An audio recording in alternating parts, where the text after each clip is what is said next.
name is Vanessa Bell, and I'm the Visual Arts Program Manager at a place called Home. Today I'm going to demonstrate how to make 3 easy and fast mini books using items that you probably have around your home. These books are great for drawing, writing, and creating your very own comics. Hope you enjoy! For this first book, you are going to need a sheet of construction paper, decorative paper, white paper, a wood skewer, scissors, a hole punch or toothpick works, a rubber band, pencil, and a ruler. You're going to use your ruler and pencil to create an 8x4 rectangle. This will be the cover of your book. Then you'll want to go ahead and do 8x4 sheets of white paper. I would do anywhere between 5 and 6 sheets. When you fold them in half, each sheet actually will equal 4 pages in your book, front and back.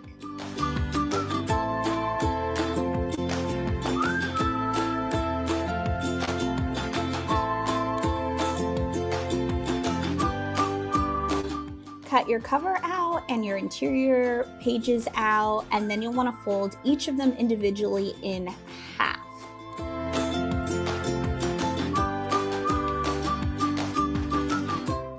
After you have them all folded, put small stacks of your white paper together, preferably 3 sheets per stack. You're going to take your hole punch and put 2 hole punch at the binding edge of your cover. After that, go ahead and put those 3 white sheets into the cover. Use the holes to guide you and push your hole punch through to go through all the white sheets. Take out the first bundle and then you can do the next bundle, and if you have more pages, you can do additional bundles inside.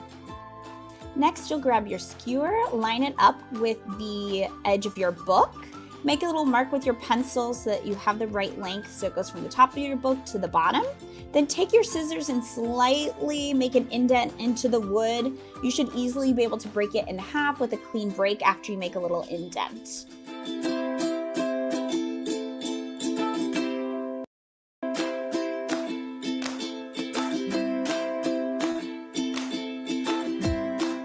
Next, you're going to take your rubber band, fold it in half, put 1 loop through one of the hole punches, push it through, and slide the skewer through the loop. Then you're going to take the other end of the rubber band, push it through the bottom hole, and slide the bottom of the skewer through the loop to hold it in place.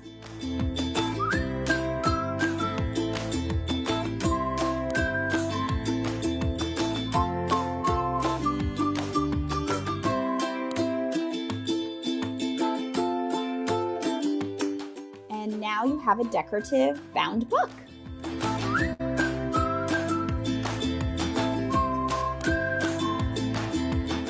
For book number 2, you're going to need construction paper or decorative paper, white paper, a paper clip, a rubber band, pencil, ruler, scissors, a hole punch, and if you don't have a hole punch, you can use a toothpick or even a sewing needle to poke your holes.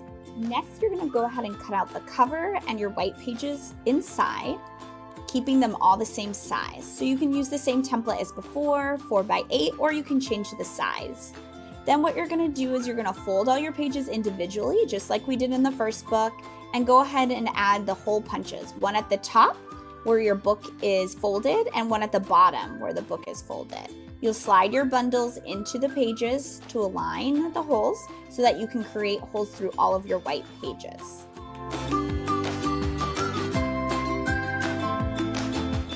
Next, just like before, you'll take a rubber band, fold it in half, push 1 loop through one of the holes, and then you're going to slide it onto the paper clip.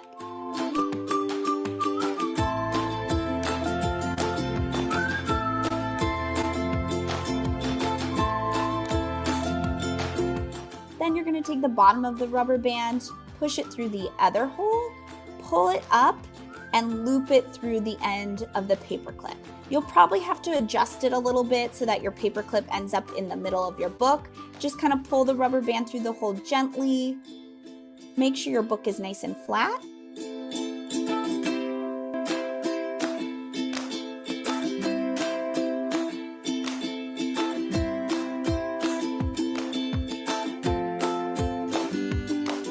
Now you're all done with your book. You have another easy to make bound book. For our third and final book, you will need scissors, a rubber band, pencil and ruler, a hole punch or toothpick or sewing needle to poke a hole through your pages, white paper, and for the cover this time I actually used a magazine.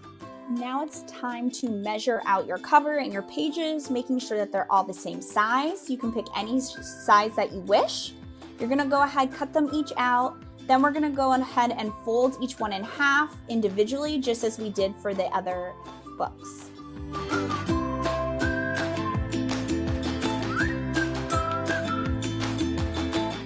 Now take your cover, fold it in half, and we're gonna cut out 2 rectangle notches towards the end of our book where it is folded. So you're gonna put 2 little cuts to create a rectangle. This will create tabs. You will fold those tabs back and cut them out. You should be left with a space that looks like a rectangle.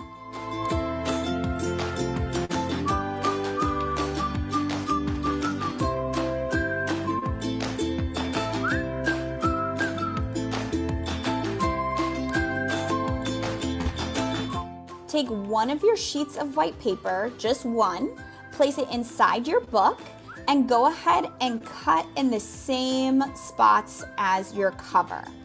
You're gonna cut your rectangles, fold the flaps down, and trim them off.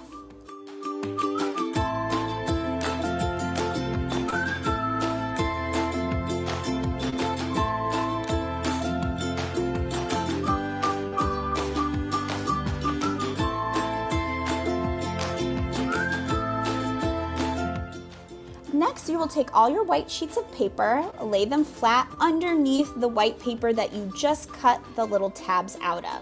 Take a pencil and trace within those tabs to reveal rectangles on the paper underneath. Now take your scissors, cut out all the tabs. This will ensure that all of your pages have the same tabs cut out of them so that they will all line up with your cover.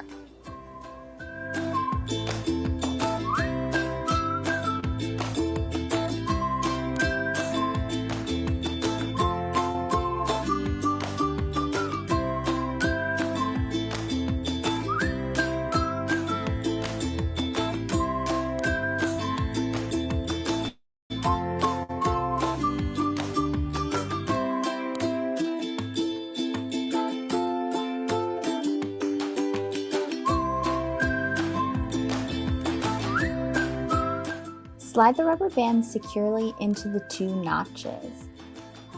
Now we've completed our third and final book.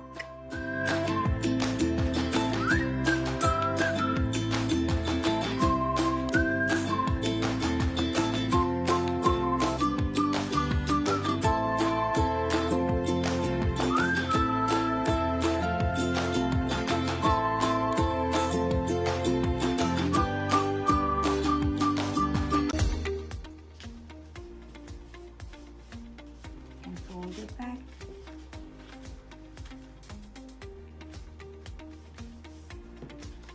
Fold it back in.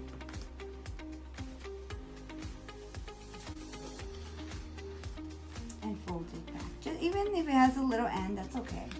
We can always cut it if you feel like, I'm gonna go ahead and cut mine just a little bit. Just to make it just a little perfect. So there, I'm gonna cut it. And then what you're gonna do is you get your colorful paper, you're gonna trace it, okay? Just like that. So you're gonna get your marker. You're gonna trace one side. And then you're gonna go ahead and trace it again. On the other side, just like that. You can make a big line, a longer line like that. And then after you're done with that, what you're gonna do, you're gonna cut it.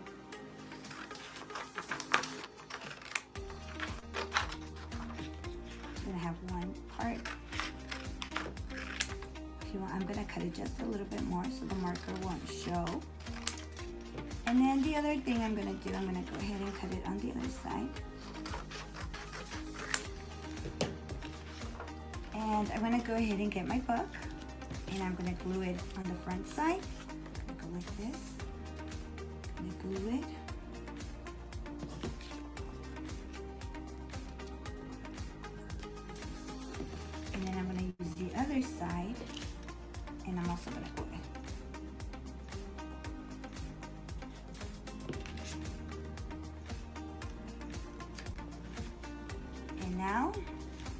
once you open it, now you have an accordion book, everyone.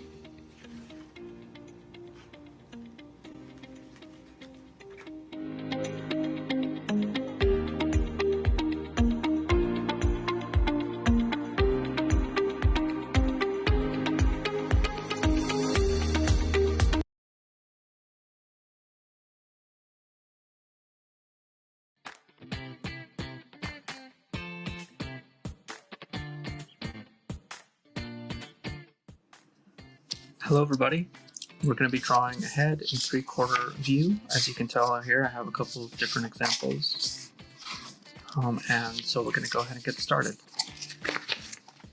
So to start a 3/4 view, you want to start with the general shape of the skull and divide your skull in half, but you want to create an arc on your circle. And this is as if you had a sphere that was turned 3/4 to the side. You're going to drop a straight line from the center of your arc, and that'll help you find where to place the chin. Once you place the chin, you want to draw the jaw on both sides. Now, the ear will roughly be placed in this area. It's halfway between the top and the bottom. And I'm just drawing a half circle for the ear. The jaw on this side, remember to indicate a change in direction. Okay? So you go down and then to the side. Down and then to the side. Down and then to the side. There are different variations on this, and you can try different ones out. But we're going to keep it simple here. On this side, we're just going to keep a very gentle diagonal that connects the top and that part. Okay, the nose. Now the nose starts from the center line, and we draw it, the point of the nose, to the left. So this is the base of the nose, and then we want to draw the bridge of the nose. Okay, the bridge of the nose can connect to the face at different heights. So this one is kind of low, this one is kind of high, this one is kind of low. It really is up to you, right? The main idea though is that the nose is on closer to the left. We want to draw the side of the nostril, and then we want to draw the whole of the nostril, drawing a little bit darker there and a little bit goes like that. Excellent. Now we're going to draw the mouth, and remember to give yourself a little more room at the bottom for the chin.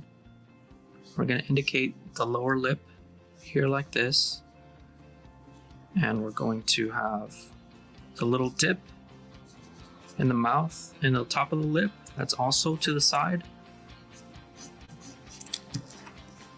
and then the sides of the top lip here, we can shade the upper lip a little bit, but the bottom lip will leave like that for now. Next we want to do the eyes. And so we want to roughly figure out where the top and the bottom of our eyes are going to be. I'm going to make my eyes a little bit big. So I'm going to use this kind of a roof of a barn, you can think of it, shape. It's a very easy way to do the eyes. Diagonals on the side and a flat top. And so you can see that there's a lot of room to do some variation with that. And it's a very simple and easy, effective way to draw the eyes.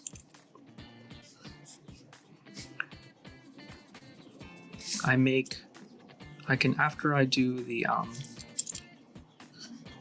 roof barn shape, I can do a little bit thicker on the outside for the eyelashes, and on the top. But the middle I leave alone. And then we're gonna do the bottom of the eyes here, like this. This should be a little lower. And we're gonna draw our eyes slightly up and to the right by drawing the full circle. Even though we're not gonna need the full circle, we're gonna draw the full circle. And then shading in only the part that we need. And we can start to erase some of our guidelines here.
Good morning, everybody.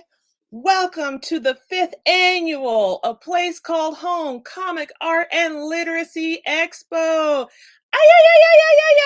Yeah. First things first, I'd like to give you all a happy Saturday. I hope you all had a wonderful cup of joe if you are of the 18 and up variety. If you are of the 18 and below variety, I hope you are having a delicious glass of water and or milk or beverage of choice that wakes you up on this beautiful Saturday morning. And because you decided to spend your beautiful Saturday morning with us, we are going to give you nothing but nonstop fun, info. And did I mention, prizes. So before we jump into all of that awesomeness, I also just need to, I have a script like a professional. So I'm just going to go ahead and introduce myself. If you don't know who I am, and I'm surprised you don't know by now, my name is Miss Bernice Talley. I am the Associate Director of Arts and Creative Expressions at A Place Called Home. Before we begin this event, I would like to honor the Gabrielina and Tongva people as the traditional caretakers of Tvangar, known as the Los Angeles Basin and the Southern Channel Islands. As an organization, we recognize the Tongva people and the Gabrielino people as the past, present, and future caretakers of this land. So, those of you just stumbling to A Place Called Home for the very first time and don't know who we are, let me give you a little background information. A Place Called Home is located in South Central Los Angeles. We are a nonprofit youth center serving young people ages 8 through their mid-20s through arts, civic engagement, education, and wellness programs. A Place Called Home's mission is to help the young people of South Central improve their economic conditions and develop healthy, fulfilling, and purposeful lives. Since 1993, since 1993, A Place Called Home has directly served more than 20,000 youth members through its core programs and over 150,000 local residents through community events and programs. Yay! In response to the coronavirus, that's why we're still having Kale at home. APCH created the Family Resource Depot to provide food and household essentials to families with children who are members of A Place Called Home. More than 300 households since 2020 are receiving groceries and necessities weekly through APCH's FRD. In addition to the FRD, APCH quickly pivoted to all of its programs online and by phone, including counseling, tutoring, and the arts, college prep, and scholarships. Oh, did I mention job readiness? To learn more about a place called home and make a donation, visit apch.org. On behalf of A Place Called Home, I would like to take a moment and thank our donors for providing goods for our members, Comic Art and Literacy Expo swag bags. These awesome bags full of goodies here with the logo in the front. For the last 4 years, A Place Called Home's art department has produced a fun event that bridges visual arts and literature with comics to entice more children and teens to read. Members of the community are given access to free book giveaways, exciting panels like the ones you'll be encountering today, featuring artists from the entertainment industry. We're going to have raffles, an exhibitor area where the public can buy books, comics, and other merchandise from local creators. So each year, the event has drawn more than 600 people and has given away more than 8,000 books to families in need. Now, because we are still working with COVID precautions, we're still keeping this engaging event online, and we're hoping to have it in person next year. But please, we encourage you all to go to apch.org/Kale2021 to scroll the bottom of the page and see the virtual exhibitor page. And hopefully by next year, we'll have it in person. So I'd like to give a special thank you to Anthem, Disney, the Kiwanis Literacy Foundation, and Warner Brothers Entertainment for the wonderful donation of books and goods that every member of A Place Called Home got to take home. This is full of comic books, young adult novels, and more, y'all. So we're hoping by next year we can give it to everybody. So that being said, I'm going to introduce our very first guest for the day. Oh, it's so exciting. I love having special guests. Our special guest today is going to have a workshop with you all called Flexing Your Creative Muscles. How many of you guys have been stagnating the last year because you haven't been flexing your muscles? Like, this is the only thing I can flex, but grab your pens and pencils. It's time to flex these creative muscles, y'all. So I'd like to introduce you to our friend, Anchi Shin.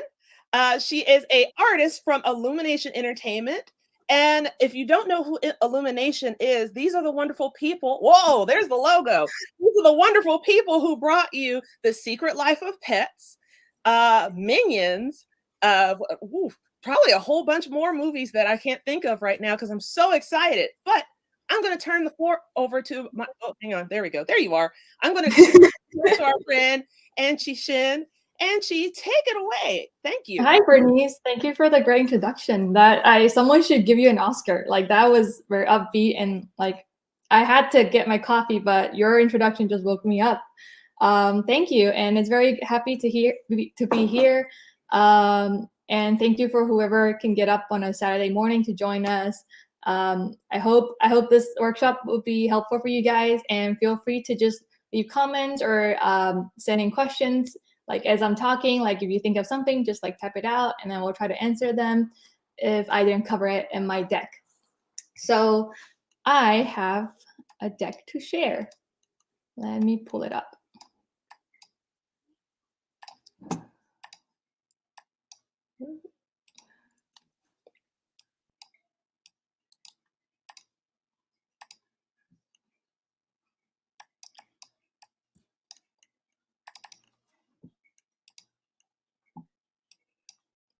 All right. So hi, everyone. My name is Anchi, and I am a storyboard artist at Illumination. For those who don't know who I am, I was born in Taiwan, and I'm currently working in LA in the animation industry.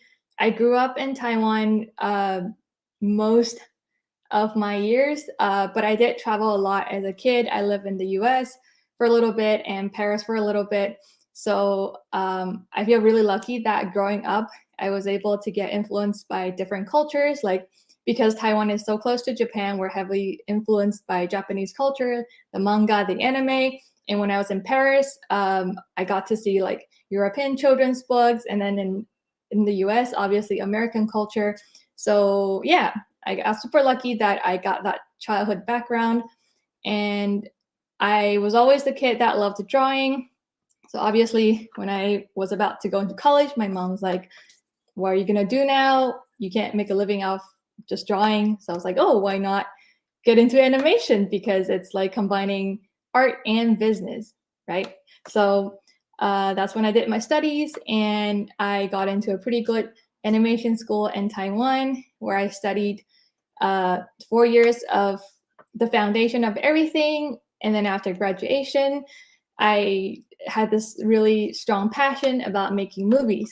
But at the time, we don't really have the market in Taiwan. So that's when I made the move to America and had my animation degree at CalArts. So I graduated in 2019, and I received a great offer from Illumination to be their trainee, and I accepted. And yeah, I've stayed with Illumination ever since. So I love reading, drawing, storytelling, and bubble tea and sushi, obviously. Yeah, so like I mentioned earlier, because I had that very long period of time in animation school, I was able to touch on the experimental side of things and also the more industry side of animation. So these are all my personal short films that I did as a student. I think there's 14 of them. And as you can see, like it's in chronicle order. So as you can see, the top ones, they're more like paper cut animation, Lego animation, which is super fun. And then I moved on to making puppets, animating. I didn't make these films all by myself. With the stop motion ones, I obviously needed a team. So but I had fun like directing or making puppets, animating them. And then slowly I moved on to 2D animation. And that's when I discovered that I really like telling stories. So I started with just like getting to know all the technical stuff, how animation works. And after I had like all these fun, I kind of shift my focus to just story, because I remember for this short with the bunny and the little dachshund dog, I had 20 plus versions for this I think 6-minute short, but I had so much fun. Like it didn't make me feel frustrated. Like I was just really having fun. And then that's when I realized I really want to make movies. And starting from this film, these are all the films that I made when I was in the US. As you can tell, my art changed, and the way I tell stories also changed. And I found my voice slowly by making all these films. In my earlier days, my stuff, I really like horror stuff. So you can kind of tell I like to make things look scary, but I also love comedy. So now I'm kind of on that path of just like making funny stuff and cute stuff. Yeah. And then I would like to also just pull up my website briefly for just to like let you know what I actually do, because unfortunately, because the movie that I'm working on hasn't been released yet, I can't share what I actually do at work at the moment. But yeah, I love just doing illustrations as well, just experimenting with different kind of style and the ways I can tell a story. I think that's what I love about art. Yeah, just be a creator. That's my chunky cat. And if you're interested, because we're on a time limit today, but if you're interested, all my films are up on the internet for free, so you can go watch them. And I also have, this is my story portfolio where I shared with recruiters so they can give me a job. Yeah, so this is what a story artist would be doing. Like I'll be drawing a lot of panels and flipping through them, and the panel itself should be enough to read, and I don't have to be there to explain to someone. Yeah. Okay.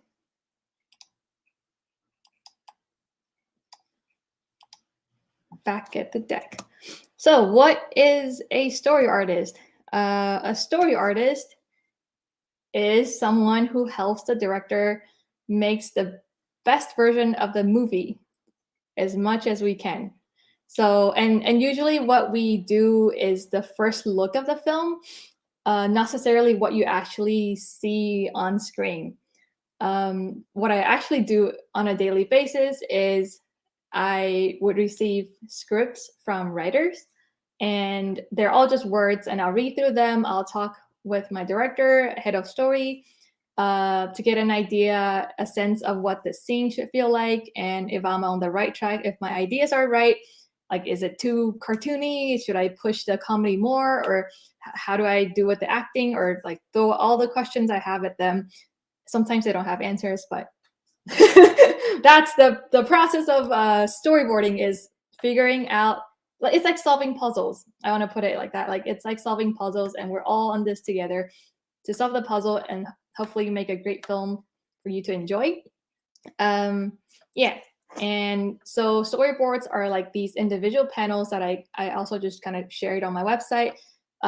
That's exactly what I would show to my director after reading the script. I'll show them these panels and I flip through them. And if he says like, this is great, then we move on. So I have something else to share. A story is just one part of the whole animation pipeline. So we have this great artist that helped us made a very elaborate pipeline of how animation works, and it's on our Illumination.gov website. So if you're interested, you can also go online to check it out. But this is what I briefly talked about before, like script writers, and this is where I work, in this little box. And if you just like keep scrolling down, you can see how many departments there are, and it keeps going. And then that's the movie you see. So it's a very long, big cooperative process. And the funny thing is, because I do draw at my job, but a lot of my friends who aren't in animation doesn't really understand the process. So every time they see a film, they'd be like, "Oh, Angie, you drew that. That's great." And I said, no, I didn't draw that." And they get confused, and I look like I'm lying, but I do draw and I do make the films. It's just not what you see on screen.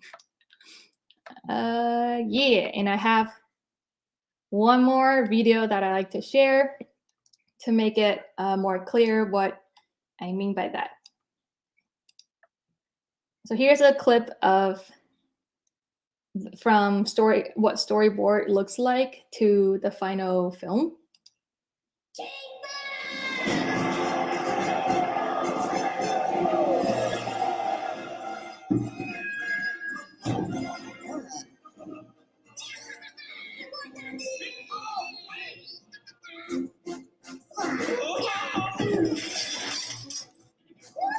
Yeah.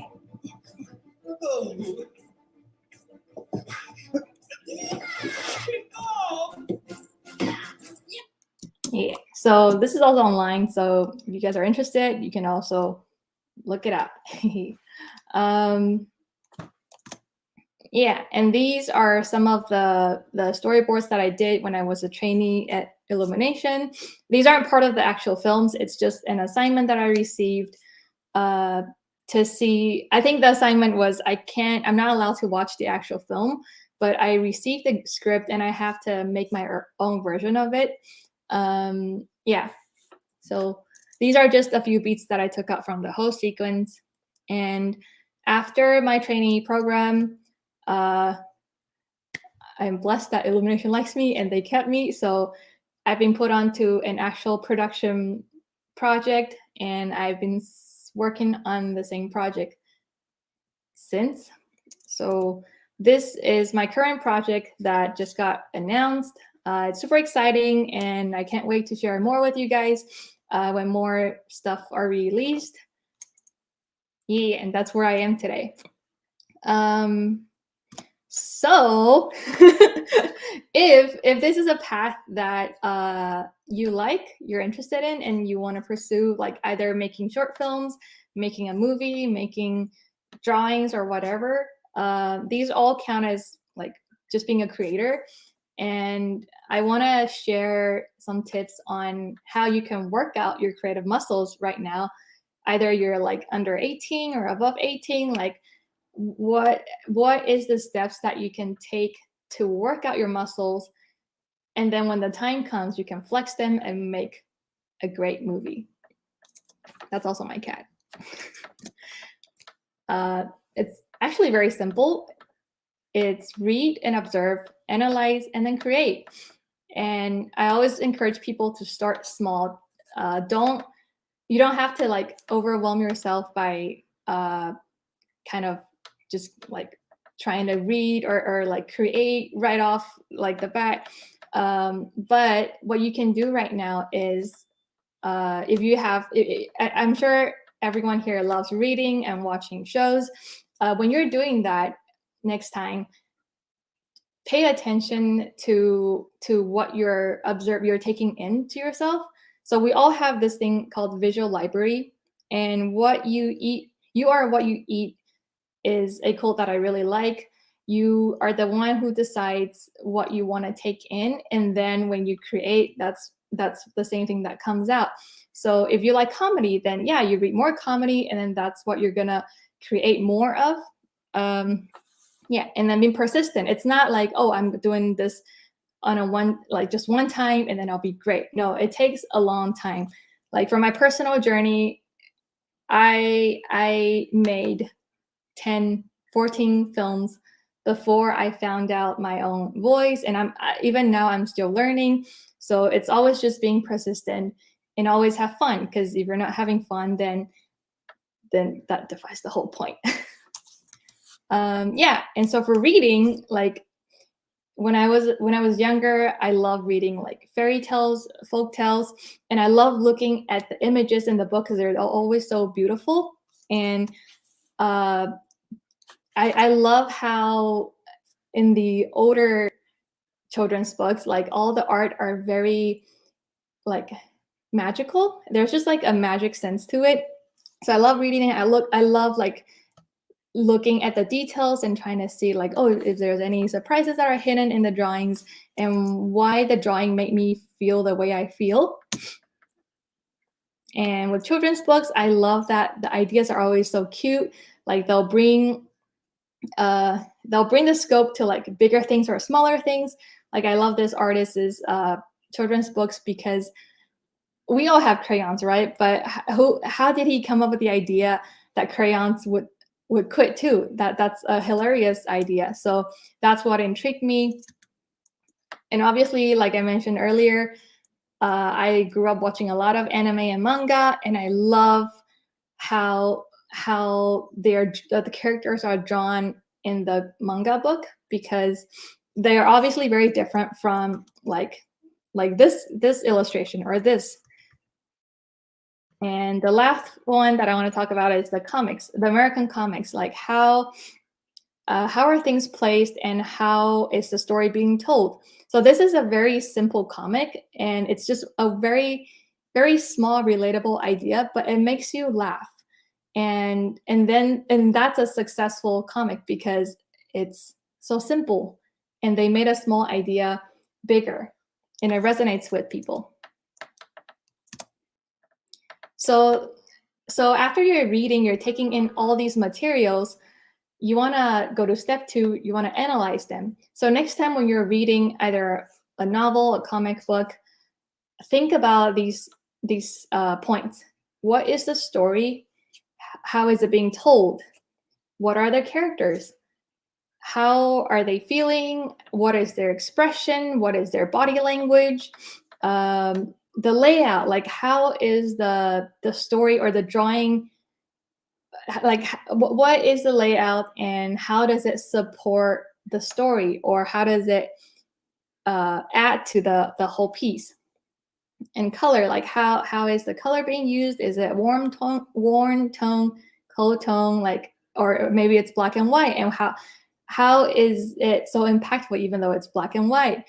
The art style, and most importantly, I think every time you read something, you take it in, ask yourself, how does it make you feel? Because even if you don't like something, I think you should still read it, because you want to analyze why you don't like something, and maybe it's just that thing doesn't intrigue you. You're not interested in that subject, and it's totally fine. But I think reading and watching things you like and don't like will help you understand your own voice faster, and it's a process. Yeah. And after you analyze all the things, like, oh, now I like this, I know I don't like that, and I'll like all that process, it's the time to flex your muscles, which is create. Don't be afraid to fail, because we're always failing. So it's always there's no like success or failure. I think it's more like you're always just trying to solve a puzzle, and it's the process that's really rewarding. I think sometimes, like, I find the process more rewarding than the result, and that's the fun part of it. Yeah, so art comes in many forms. I personally am a creator for film, for illustrations, for shorts, but you can you can flex your creative muscle in different ways. Like it could be paintings, it could be you making short videos, taking photography, writing scripts. If words are like, you are more of like, oh, the less visual person, then yeah, writing scripts or literature, like poem or like a little short story for yourself. Even music, like creating music, these are all types of art forms. And I think by doing that persistently, just like trying out different things and actually making them, you will grow faster and like steadily. Because that's how I think, like looking back at my own journey, I think that's how I was able to make it to where I am today, because of all the things that I did before, even though not all of them I am proud of, because I was young and I probably can't do things right. But but yeah, I'm grateful for all the experience that I had. And this is a quote that I found online, actually, but it hits me deeply, and I like write it in front of my office, and I like keep reminding myself that creativity doesn't wait for that perfect moment. It fashions its own perfect moments out of ordinary ones. Yeah, it's from a famous artist and author, Bruce Garobrand. Yeah. So thank you for joining me today, and I hope that was helpful. And right, yeah. And if you have any questions or anything that I didn't touch on, feel free to just leave it in the comment. Yeah, that's.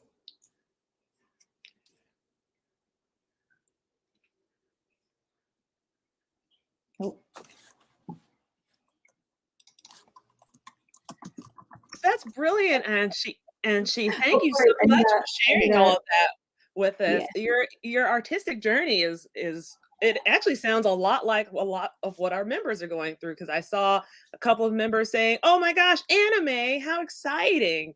Because a lot of our kids watch anime and read manga. We only have so far. We've only had one question show up because it's Saturday. I think a lot of kids are still stretching and getting out of those jammy jams or playing video games, where we're hoping more people join us. Yeah. But so far we have one question. Wonderful backstage. Alyssa, could you please pop it up on the screen for us, por favor? So Mama Apple says, how much does it take to make a film? How financially? So I think maybe they're asking about a couple of things. So Mama Apple in the chat, if you want to clarify your question. So if they're saying how much does it cost, that's one. And for the purpose of this workshop, maybe the question is maybe how much time does it take to make a film? So like a feature length film. How much time? So well, the whole process of making it takes like about 5-ish years, I want to say, because when I got onto the project that I'm on, it took about 2 years ish, 2-3 years, just for the story part. Yeah.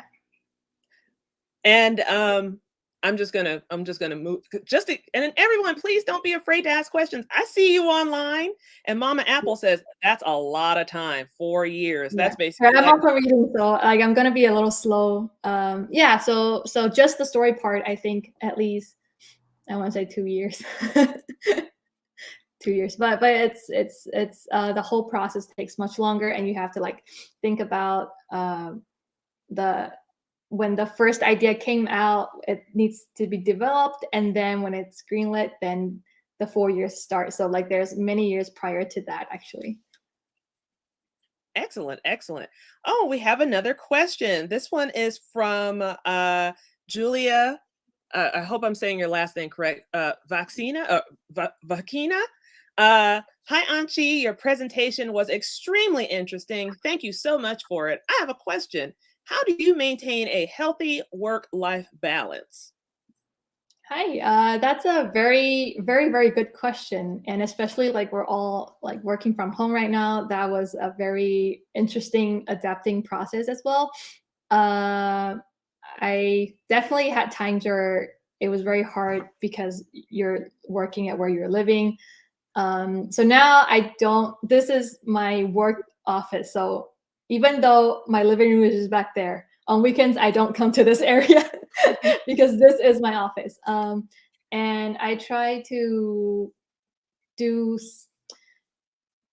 I try to find a new hobby because drawing has always been my hobby or my passion. And I'm the lucky one who, I think I'm lucky because when I growing up, people say like you can't like have your passion as your job, which is not true. But it is hard to a point because well, I grew up in Asia, so art is like they don't care about art. But I think I want to be honest that it does get a little hard because you're drawing 8 hours or more a day, and your passion is also drawing. So off work, I want to make my own art. And I did that for 2 days and I was burnt out because that would mean 10 to 15 hours of just drawing and sitting in front of a desk. Mhm. And you get burned out and you don't feel passionate anymore. So that's a very real struggle. Mhm. So right now, what I'm trying to do is I don't pressure myself to post things. But I try to explore new hobbies like making ceramics, or I do like because we sit in front of a desk all day, so I try to like take kickboxing classes or self-defense classes. And, like Oh! absolutely unrelated, but it because it art we are inspired by life, right? And if you aren't really out there living a life, having a life, then you can't bring new ideas for the audience. So that's what I've been doing, like taking new classes. Yeah. Wow. So you're not only flexing your creative muscles, you're flexing your actual My body action. muscles. Kickboxing. Maybe Wow. that's Okay. what Okay. why the metaphor came from. Okay. Okay. I like that. I like that. I used to kickbox. And then I don't. Well, it looks like we had another question, but they didn't because Larissa Clark said, I have a question too, but we're waiting for the question to come through. But just to get everyone else a little bit excited, just to ask some more questions because I like to ask questions. Um, so I know you just kind of went down this list of, some things you like to do when you're not obviously stuck at your desk. But, because so many of us, because I'm also an artist as well, so many of us always say, like, if the pathway didn't deviate for me to be an artist, what is something else you would have liked to have done? What's another career path you would have liked to explore if you didn't become like an artist? Oh, what would it? I think about that questions too, because yeah, I think because I like to connect with people, um, and I just like to work with other people, and I like to talk. um, I think I would probably be maybe a teacher. I don't Ooh.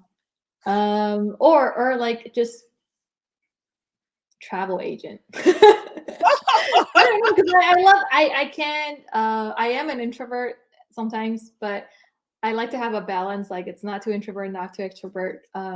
Yeah, travel agent. You Oh, get to go to the world sometimes. Yeah. that's awesome. Shoot, that's an excuse to get out of the city, go someplace else, taste something new, take people with you. Or if I Yeah. guess if you're a travel agent, that's booking the trips. So Well, maybe not travel agents then, but a travel guide. yeah, there you go. Yeah, that And then sounds I can fun. create in my personal time because then I'll be like, oh, I went to this place, that place. Yeah. Nice. Ooh, oh my gosh. Yeah, I love that too. I come from a family of teachers, so it's like I try to Oh. deviate a little bit from that, but you know, because it's like everyone always says, but you gotta be like your parent. I'm not gonna get into it. But anywho, there's another question. Julia is just full of questions today. Thank you, Julia. She says, what was the biggest difference from being a student in the art course and working in the animation industry? Ooh, Julia, you're coming Oh. with the fire questions this morning. Okay, someone had their caffeine. Yeah, the biggest difference before, I think before I would say the biggest difference is that um there's obviously more stress because as a student you're encouraged to experiment and fail because that's your time and you're making things for yourself. But in a workplace, yeah, you get like maybe one, two small mistakes, but you don't want to have too many mistakes. But now, like looking back, I think because it's been almost 2 years since I first started, right? And I had like ups and downs, and now looking back, I understood what the issue was. It's my own mentality. I didn't shift my mentality from a student to a artist in the industry. So back in school, you have curriculum structured. You have a 4 year, like you have a midterm, final term, and then you have summer breaks, winter breaks. So you always have that milestone that you can hit and you know what's going to happen next. And then you're like, oh, I leveled up from a freshman to sophomore. And then you keep leveling up and then you feel great about it. But at workplace, you do have that, but you don't, it's not like the same at school where you don't see an ending. So I'm on the project and I don't know when I'm going to be taken off the project. I don't know what my schedule will be like, what my next assignment will be. So it's always just like finishing your drawing and then you wait for the next assignment. And you do see your own progress, but there's no one there to be like, congrats, you're leveled up. Or so yeah, it's a mentality. So, and that's why I think I had a little struggle before, because I was like, oh, I don't know if I'm doing this right. I don't know if I am growing. Am I just like staying in the same place? But I think it's just a different mentality or mindset. Yeah. Nice. Wow. So I'm sorry. It's like that's actually a really great answer. And I'm also looking over at the comments too, because everyone's just saying so many nice things, and a couple of things are APCH related, because it's like I was just looking at Julia answered about you taking ceramics. It's like ceramics sounds really fun. That's a really good Yeah. answer. She said Yeah. thank you, and she also says thank you Oh, again. Um, I made this. what's I that? made Oh, a is that It's a play. There's like crumbles on it. I don't want to. But yeah, okay? I learned to like, yeah, this is something I actually made. Oh, that's really cute. Yeah. You know what? I have another question. So I am going to say I'm a little bit nosy. I went on your website and I saw some of your storyboarding work. Do you have a personal project of some like a story that you like to tell that's like really cute or funny, or is there something that you're working on, maybe like a comic book? Like, do you have a project that's in the wings that you can talk about, or is everything like shh, I can't talk about anything? uh, I probably can't talk too much about it, but like, well, I always like to make comics based on my personal life. Mhm, So those are pretty public on the internet, but I don't update them on a regular basis. mhm. Um, but like movie wise or show wise, I do have like a couple ideas in my head. that I would hopefully like want to develop in the future. Yeah, it's like I want to tell more stories about my people, Taiwanese people's culture, because I don't see a lot of that represented on the media these days. Yeah, and I think they're very cool. I want to talk about them, but I love to like have an idea and then come up with a world to wrap it around. So like one of my project film, Barry, it touches a deeper message, but I didn't want to be so on the nose about it. So I like made it into a cute goat and then made the whole film look fun. But I actually was angry when I had the idea for that film idea because I am an international person. So I am on a visa, and that puts a lot of restrictions on me working in a foreign country, obviously. So yeah, there have been times where I couldn't accept an offer because of my visa status, and it's a little discouraging sometimes. You're like, am I not good enough, or is it because of the visa?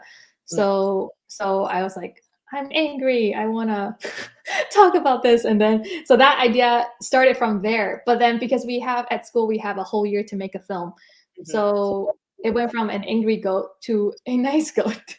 Oh. Yeah, so that's what I love about filmmaking. Like you're like sort of a manipulator. Like you know what's going to happen and you make people feel things, and I think that's the power of filmmaking. Very nice. So I'm gonna have, because I'm trying to add a little bit more beef to this bowl. Maybe it's because it's close to lunchtime. I'm getting hungry, so I'm making food analogies.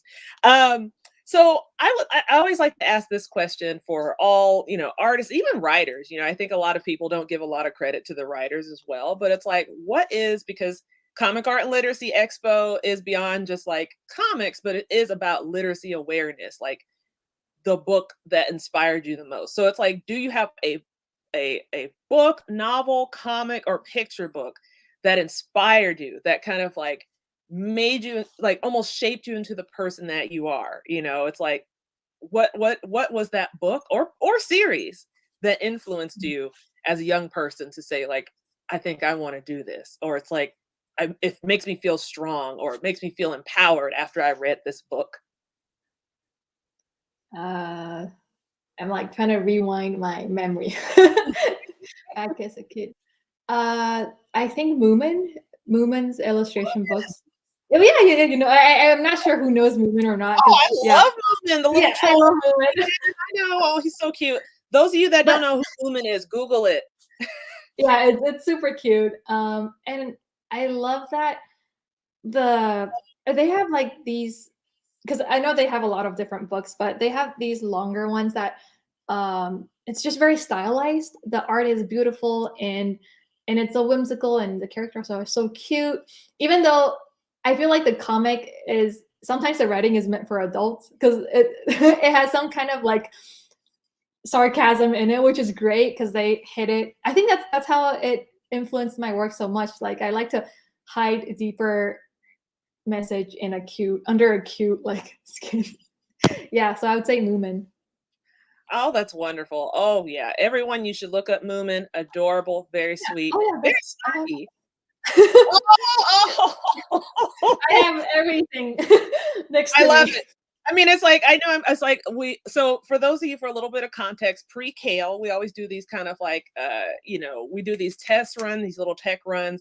And Anchi, I will say, I was kind of spying in your living room, and I see like your really cute toys lining up around you. Because I'm still waiting for more people to ask questions. Come on, you guys, we're gonna have a raffle pretty soon. We want to have your questions come in, but I'm gonna ask questions and win a prize. But what is your favorite thing you like to keep next to your desk to keep you, like, it makes you, every time you look at it, makes you smile, or just kind of like lightens up your day a little bit? What's something that keeps you going through the day? Want something, I guess. Does it have to be a toy? Or No, it could be anything that it's like, I have a squeezy ball. So Oh, everybody well, smells like you. What's your favorite thing next to your desk? my coffee. Because I always have hold on. I always have a cup of coffee and a glass of water because I'm not leaving this desk for like at least 8 hours a day. So I like to say, oh, awesome, yeah, Yep. we're all very healthy. Like we Yeah. want to stay hydrated and also caffeinated. Working from home. Yeah, yeah. I do also have this thing that this Goomba that um my director gave it to me, and because we're all working from home now, like you don't see people, and I want to remind myself I'm at work, so I look at him like I'm at work. Nice. We finally got another question, and I know this person. This is from Kayla. Hi, Kayla. Kayla is one of our members at a place called Home. She is an excellent artist. If you create comic books, what comic books are you going to create for 2021? Oh, that's a good question. Oh. I actually don't create comic books. I create comic strips. So I post them online. They're all free. I started when I was in college in Taiwan, and it was just like a little get out, like a secret release. Like you get your stress out by drawing something that happened today, and that was funny. And it's very. I don't. Do you guys want to see it? Like it's all in Mandarin because that's where I started, and it's just like little moments between me and my friends, and I draw them. I spent like 5 to 10 minutes drawing them, so they're really fast. And then as like time moves on, I started putting more effort and time, and then they become like sometimes I spent almost 8 hours on one comic. Yeah, so that's how I progressed, and I think I started in 2011. Yeah, usually they're just like 4 comic boxes, but I have been thinking about making a comic book at some point, but it's a lot more dedication and effort, so we'll see.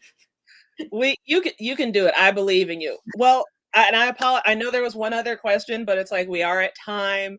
And thank you, thank you, thank you, thank you, 1,000 thank yous for coming in on your Saturday morning. You could have been anywhere else, but you came to come hang out with us at a place called Home.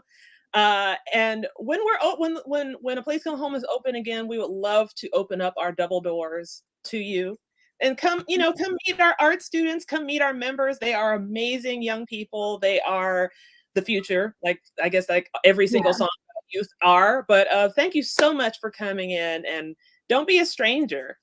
Yeah, thank you for having me, Bernice. It's really great to be here. Like I will love spending my Saturday morning here than sleeping. It's it's more meaningful. Yeah, thank you. Well, thank you. Well, this is a perfect segue because now we're going to jump into our very first raffle of the day. Oh my gosh, y'all. Oh my gosh, we're going to have a raffle. So every single one of you who asked a question this morning, we put you into something we call the Wheel of Names. So my wonderful assistant, Alyssa, who is located backstage, will share her screen, and everyone's name who has been entered into the Wheel of Names will have a chance to win. What are you going to win this morning by chance? Now, I always like to enter at least 2 prizes because we're going to have prizes throughout the day. So if you don't win anything right now, come back at 1 o'clock. We're going to have more prizes available for you. So if you didn't ask a question yet, I'm going to give you about 30 more seconds to ask a question in the chat. This could be a question that was posed for our wonderful friend Anshi, who was just here, and you didn't get a chance to ask a question because maybe you were like, brushing your teeth, but you heard everything. So write something really quick while I show you the prizes for today. So our first prize of the morning, we have something called, hang on, let me get my notes. Sorry. We have something called the Spooky Prize Pack 1. So we have Spooky Prize Pack 1. Spooky Prize Pack 1 consists of this book that I picked out. It has amazing pictures inside. This is called Gustavo the Shy Ghost. Oh my gosh. First off, look at this cover. Look at the artwork. Super gorgeous, adorable.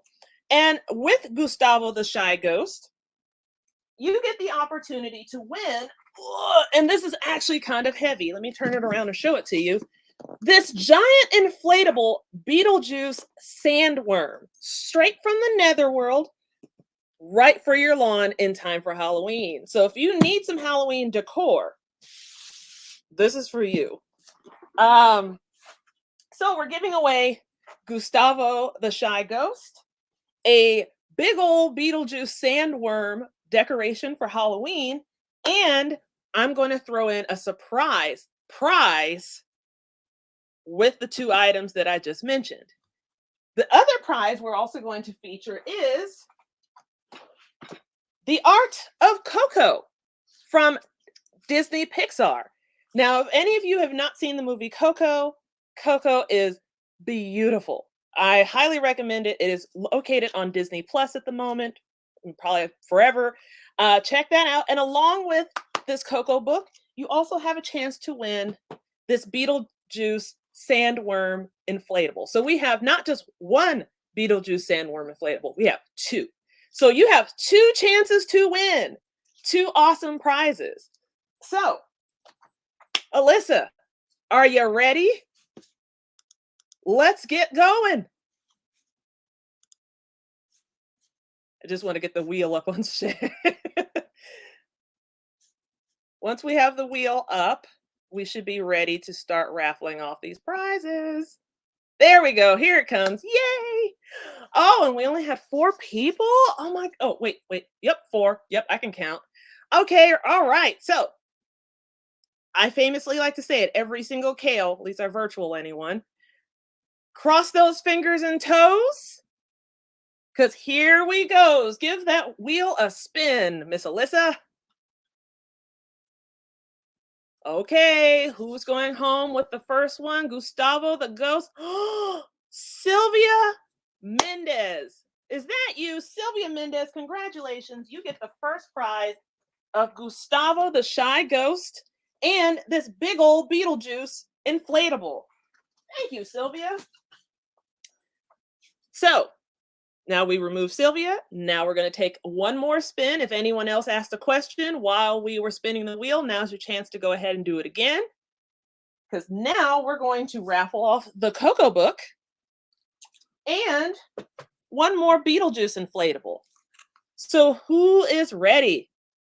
Okay, Miss Alyssa, let's go ahead and spin that wheel. This one is for the chance to win the Coco book and the inflatable. All right, here we go. Here we go. Just waiting for it to load. Okay, this time we have 3 people left. Okay, so cross those fingers and toes because here we goes. Give us that spin now. Oh, it's loading. There we go. We should have some theme music. Oh, I think I know who won this. Kayla! Kayla! Congratulations. You just won The Art of Coco. And I personally have this book. Gorgeous. And you got yourself a Beetlejuice sandworm, okay? Scare all the kids in the neighborhood. It's going to be great. Now, those of you that want a prize, you're also going to get a bonus prize. It's going to show up with your stuff. So please make sure that you email bridgetheater@apch.org so that way we can confirm with you. You can give us your address, your information, so that way we can send you your prizes. Okay? So, I have to thank you. Oh, there it is. Nope, there we go. Email bridgetheater@apch.org to confirm with us that you won today's prize, and we will send it to you probably around. So, for those of you that are members, we'll definitely try to send this to you either with the FRD or with the materials delivery in the next month. But yeah, congratulations, everyone, for winning. So, we are about to go to a lunch break. So at 1 p.m., we're going to have another special guest. And don't think this time that you won the raffle, that's it.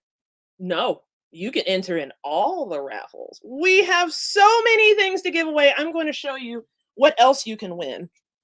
We have more books, more toys, more prizes, lots and lots of the things, okay? I don't want to put all this stuff in storage. I want you to have it. So come back at 1 p.m. for another chance to win. Remember, ask questions, interact in the chat for a chance to win. So we're going to take a lunch break. And after we come back from lunch, there's more kale, everybody. So we will see you soon. Have a good lunch break.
My name is Rody Montijo.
name is Vanessa Bell, and I'm the Visual Arts Program Manager at a place called Home. Today I'm going to demonstrate how to make 3 easy and fast mini books using items that you probably have around your home. These books are great for drawing, writing, and creating your very own comics. Hope you enjoy! For this first book, you are going to need a sheet of construction paper, decorative paper, white paper, a wood skewer, scissors, a hole punch or toothpick works, a rubber band, pencil, and a ruler. You're going to use your ruler and pencil to create an 8x4 rectangle. This will be the cover of your book. Then you'll want to go ahead and do 8x4 sheets of white paper. I would do anywhere between 5 and 6 sheets. When you fold them in half, each sheet actually will equal 4 pages in your book, front and back.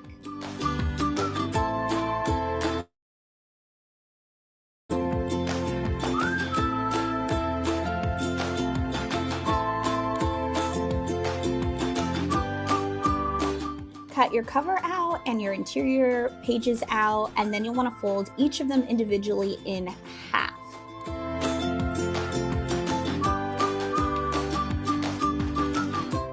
After you have them all folded, put small stacks of your white paper together, preferably 3 sheets per stack. You're going to take your hole punch and put 2 hole punch at the binding edge of your cover.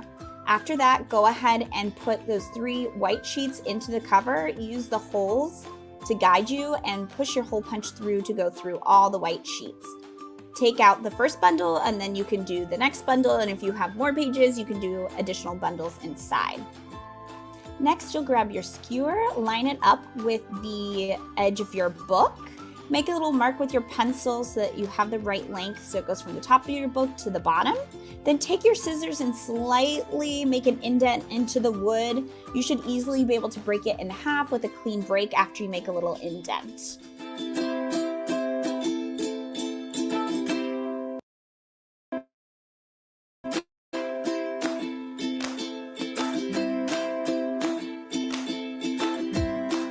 Next, you're going to take your rubber band, fold it in half, put 1 loop through one of the hole punches, push it through, and slide the skewer through the loop.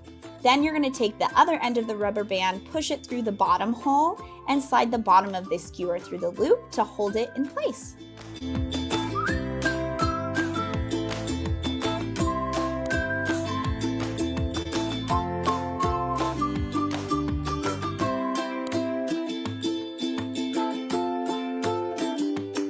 And now you have a decorative bound book.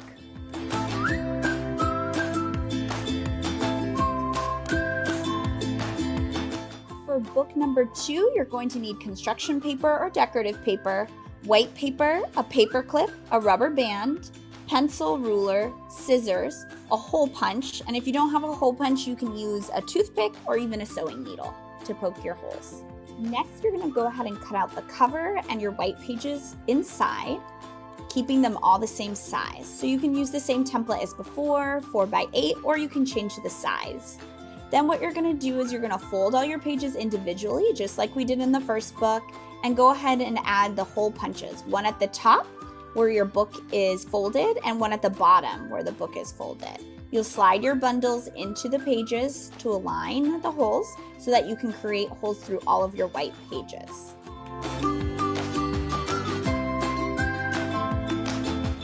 Next, just like before, you'll take a rubber band, fold it in half, push 1 loop through one of the holes, and then you're going to slide it onto the paper clip.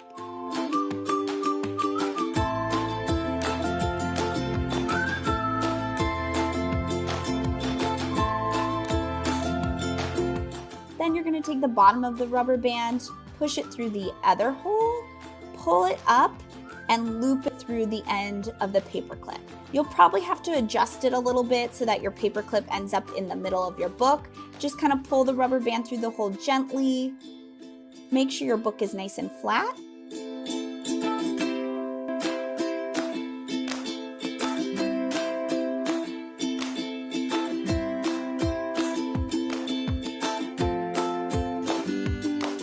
Now you're all done with your book. You have another easy to make bound book. for our third and final book, you will need scissors, a rubber band, pencil and ruler, a hole punch or toothpick or sewing needle to poke a hole through your pages, white paper, and for the cover this time I actually used a magazine. Now it's time to measure out your cover and your pages, making sure that they're all the same size. You can pick any size that you wish. You're gonna go ahead, cut them each out. Then we're gonna go ahead and fold each one in half individually, just as we did for the other books.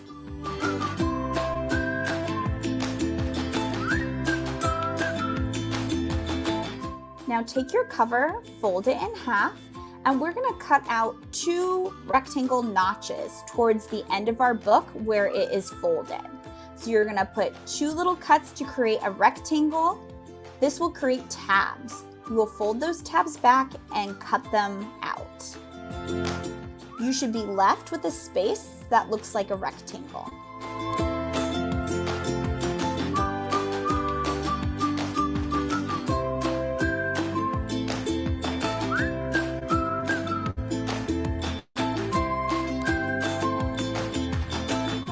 Take one of your sheets of white paper, just one, place it inside your book, and go ahead and cut in the same spots as your cover. You're gonna cut your rectangles, fold the flaps down, and trim them off.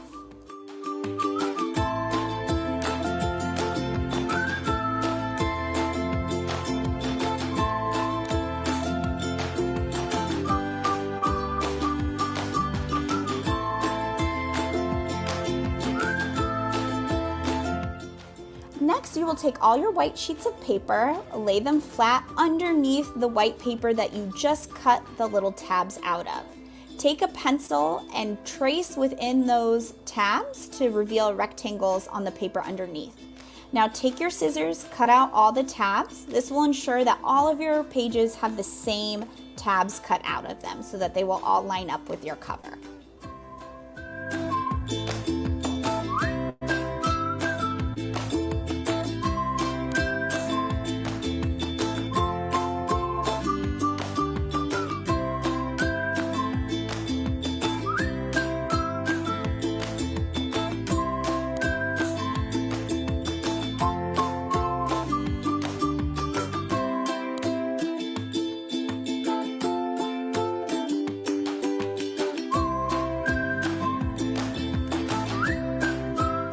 Slide the rubber band securely into the 2 notches. Now we've completed our third and final book.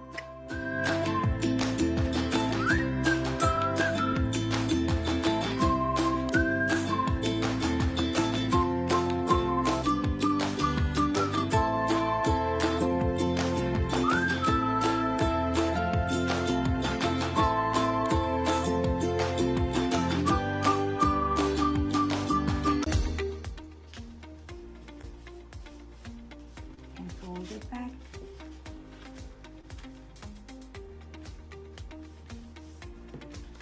Fold it back in.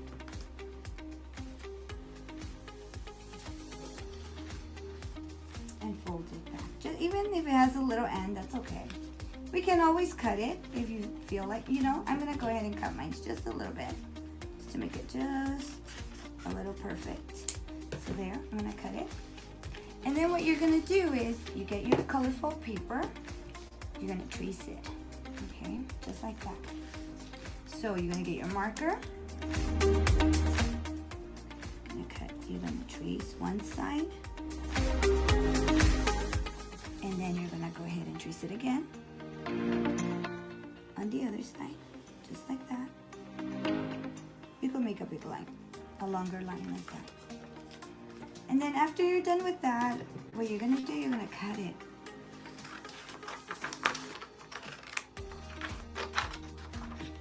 You're gonna have one part. If you want, I'm gonna cut it just a little bit more so the marker won't show. And then the other thing I'm gonna do, I'm gonna go ahead and cut it on the other side. And I'm gonna go ahead and get my book. And I'm going to glue it on the front side. I'm going to go like this. I'm going to glue it.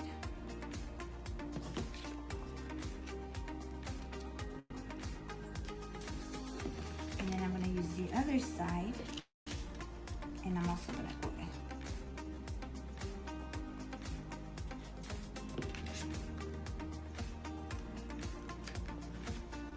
And now, once you open it, now you have an accordion book, everyone.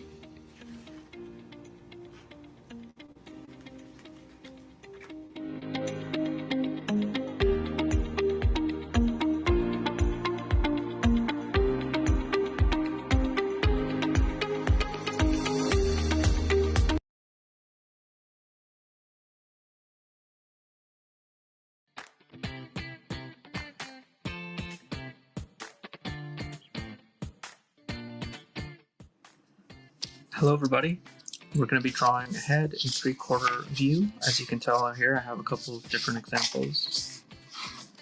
And so we're going to go ahead and get started. So to start a 3/4 view, you want to start with the general shape of the skull and divide your skull in half.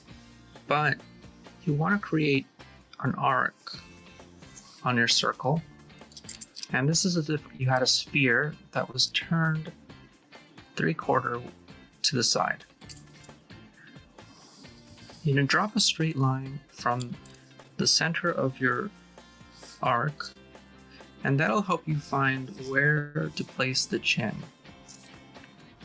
Once you place the chin, you want to draw the jaw on both sides. Now, the ear will roughly be placed in this area. It's halfway between the top and the bottom. And I'm just drawing a half circle for the ear. The jaw on this side, remember to indicate a change in direction. Okay? So you go down and then to the side. Down and then to the side. Down and then to the side. There are different variations on this, and you can try different ones out. But we're going to keep it simple here. On this side, we're just going to keep a very gentle diagonal that connects the top and that part. Okay, the nose. Now the nose starts from the center line, and we draw it, the point of the nose, to the left. So this is the base of the nose, and then we want to draw the bridge of the nose. Okay, the bridge of the nose can connect to the face at different heights. So this one is kind of low, this one is kind of high, this one is kind of low. It really is up to you, right? The main idea though is that the nose is on closer to the left. We want to draw the side of the nostril, and then we want to draw the whole of the nostril, drawing a little bit darker there and a little bit goes like that. Excellent. Now we're going to draw the mouth, and remember to give yourself a little more room at the bottom for the chin. We're going to indicate the lower lip here like this, and we're going to have the little dip in the mouth in the top of the lip that's also to the side, and then the sides of the top lip here, we can shade the upper lip a little bit, but the bottom lip we'll leave like that for now. Next we want to do the eyes. And so we want to roughly figure out where the top and the bottom of our eyes are going to be. I'm going to make my eyes a little bit big. So I'm going to use this kind of a roof of a barn, you can think of it, shape. It's a very easy way to do the eyes. Diagonals on the side and a flat top. And so you can see that there's a lot of room to do some variation with that. And it's a very simple and easy, effective way to draw the eyes.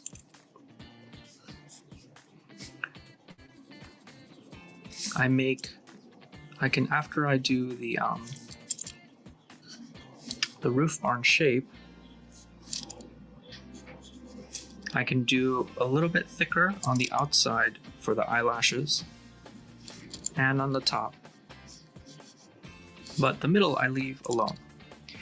And then we're gonna do the bottom of the eyes here, like this. This should be a little lower.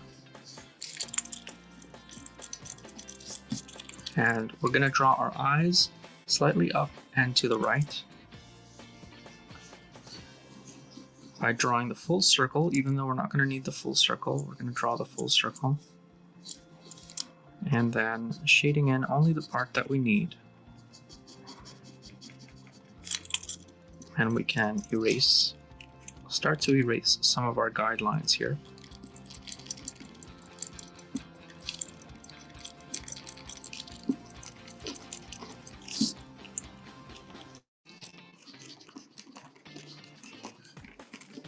And see what our character is starting to look like. Here, we want to connect the cheek to the eye there, and then we want to start to think about our forehead of our character.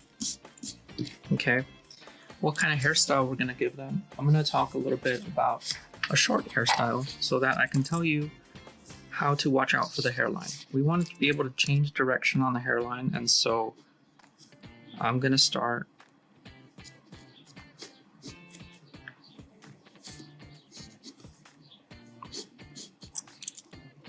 with a shape that goes like this.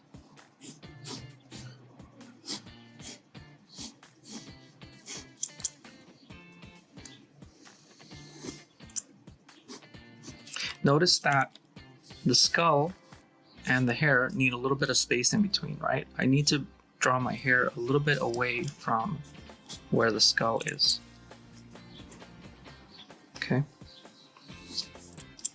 I'm also just, the circles are guides, so in this case I'm not using the circle that I started with.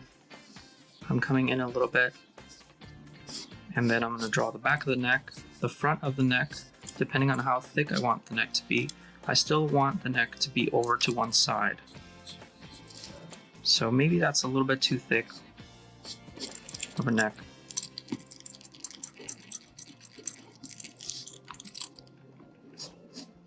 Notice also that this part of the neck is a little bit higher than this part, and that the shoulder on this side, I'm gonna have stick out a little bit farther than on this side. Don't have the shoulder to stick out, and so this means that this is closer to us and this is farther away. I'm gonna draw an oval at an angle, so the oval is at an angle, and that helps me find the color of a t-shirt. Next, I'm going to have some eyebrows. Remember that with eyebrows, you can start with kind of rectangles right above the eyes, and then make them a little bit thinner. You know, this depends on the shape of the eyebrow that you want for your character.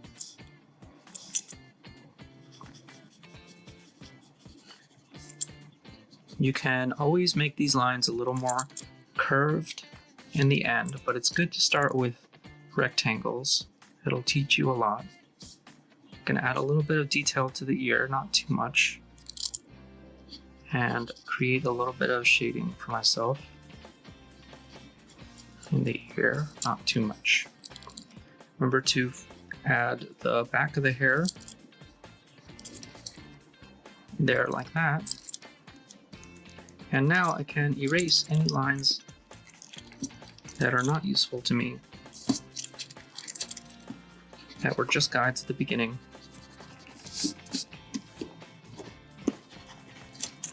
So that I can take a look at my drawing and see if it needs anything more. But that is pretty good. Remember to sign your name on a drawing.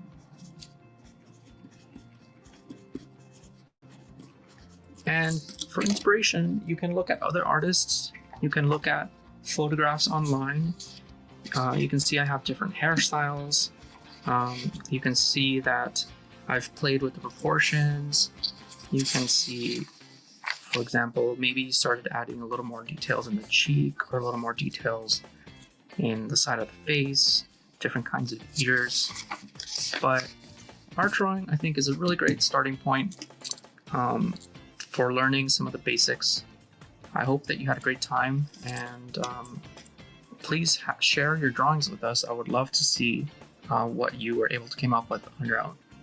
Thank you.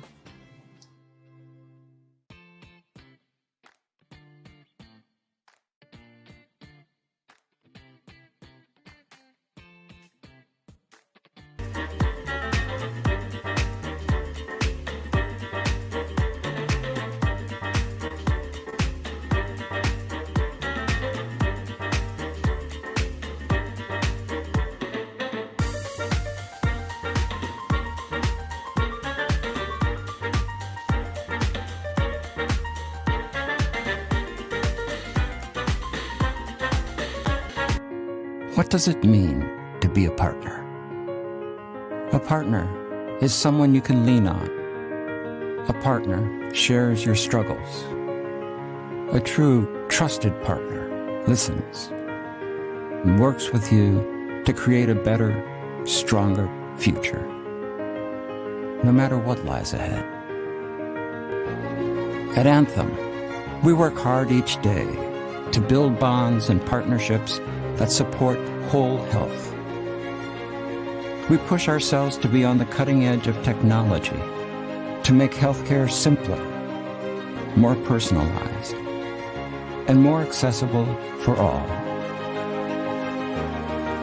We drive health beyond healthcare by investing in our shared communities.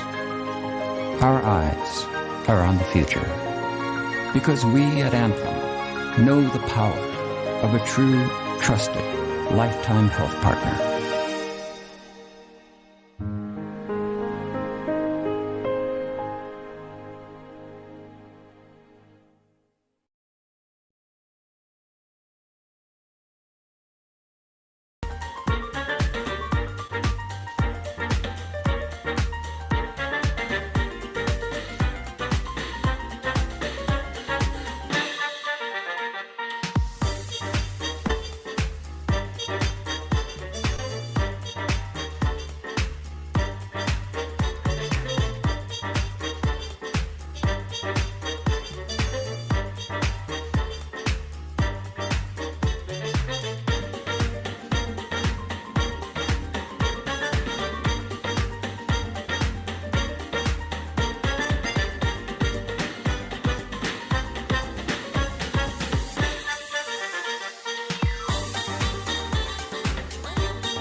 Scooby, Scooby-Doo, looking for you.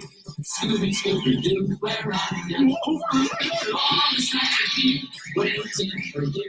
Couldn't have a show without you. Scooby, Scooby-Doo, Scooby, Scooby-Doo.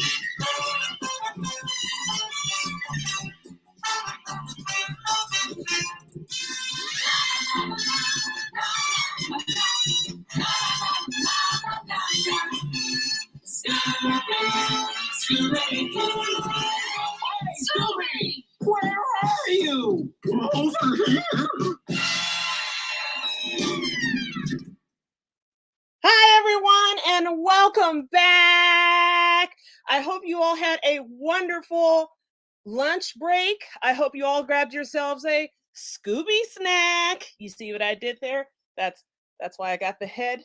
I wanted to get ahead and get it ahead. I wanted to get ahead and have a fun joke ready for you guys. I hope you enjoyed that because now we have way more kale to go. Okay, so those of you that were able to attend our 11 a.m. Workshop with oh my gosh, with with Ann Shin from Illumination Entertainment. Thank you so much for coming in. It was a live workshop, so this one is going to be a little bit different. So today's workshop, this one's actually a pre-recording. And this one is actually from our guest. His name is Mr. Rody Montijo. So a little bit of background about Mr. Rody Montijo, who unfortunately could not be here live because he has a previous engagement, but he did want me to give you guys a hello. But here's a little bit of context about Mr. Rody Montijo. He is a American children's book author and illustrator. He's best known for, he is the creator and author and illustrator behind the Gumazing Gum Girl, the Halloween Kid, and one of his first books, Cloud Boy. Rody is a longtime friend and supporter of A Place Called Home. For some fun history, I have a really fun tidbit for you all. So if you have ever been to A Place Called Home, so any member or any volunteer, anyone who's been to A Place Called Home, if you've seen our cartoon wall, that is a wall that is filled with nothing but characters that were created by the members of APCH. And fun fact, Mr. Rody Montijo, as well as David Cho, world-renowned contemporary artist, they actually helped make that mural with our members. So if you ever come to A Place Called Home and you want to look at that wall, Mr. Rody Montijo, who is in this recording, he actually helped us with that mural. So if you were a member in 2012, he was there and you got to paint with him. So I'm going to go ahead and we're going to go ahead and roll the footage. But before we do, My name is Rody Montijo. Hang on. So you got really busy, Chris. Hang on. Before we roll that sweet footage, I am going to tell you all, because this is a pre-recorded session, instead of asking live questions, because unfortunately he won't be there to answer them for you, what I'm going to do instead is I'm going to give you some quiz questions. So when I ask these questions, answers are wrong, answers are right, that's totally okay.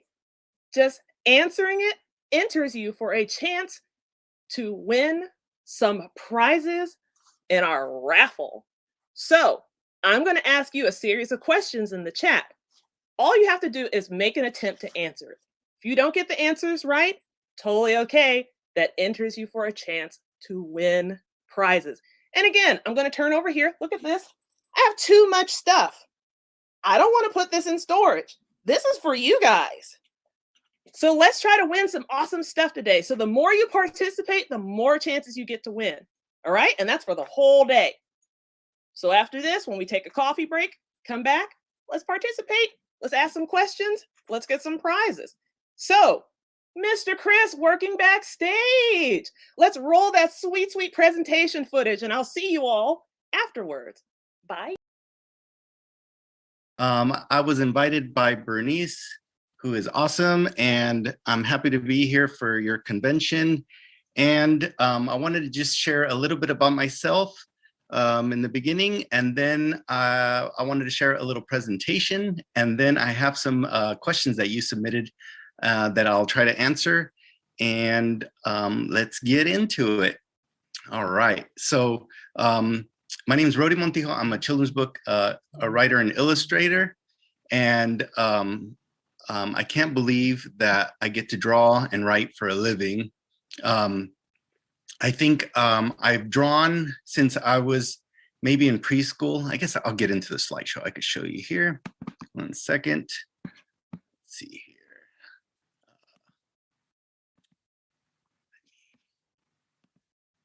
share screen. Yeah, we can start here. Hopefully you can see this now. Okay, this is a Gum Girl specific presentation that I recently did, but I think it covers some of the stuff, how I got into doing what I do. Okay, so this is me in preschool. And when I went to preschool, I did not want to let go of my mom's hand. I didn't want to go to school. I didn't want to stay there until they showed me the art department, which was pretty much what you see here, butcher paper and backwards shirt. And you can't tell here, but I'm painting Ultraman, this guy.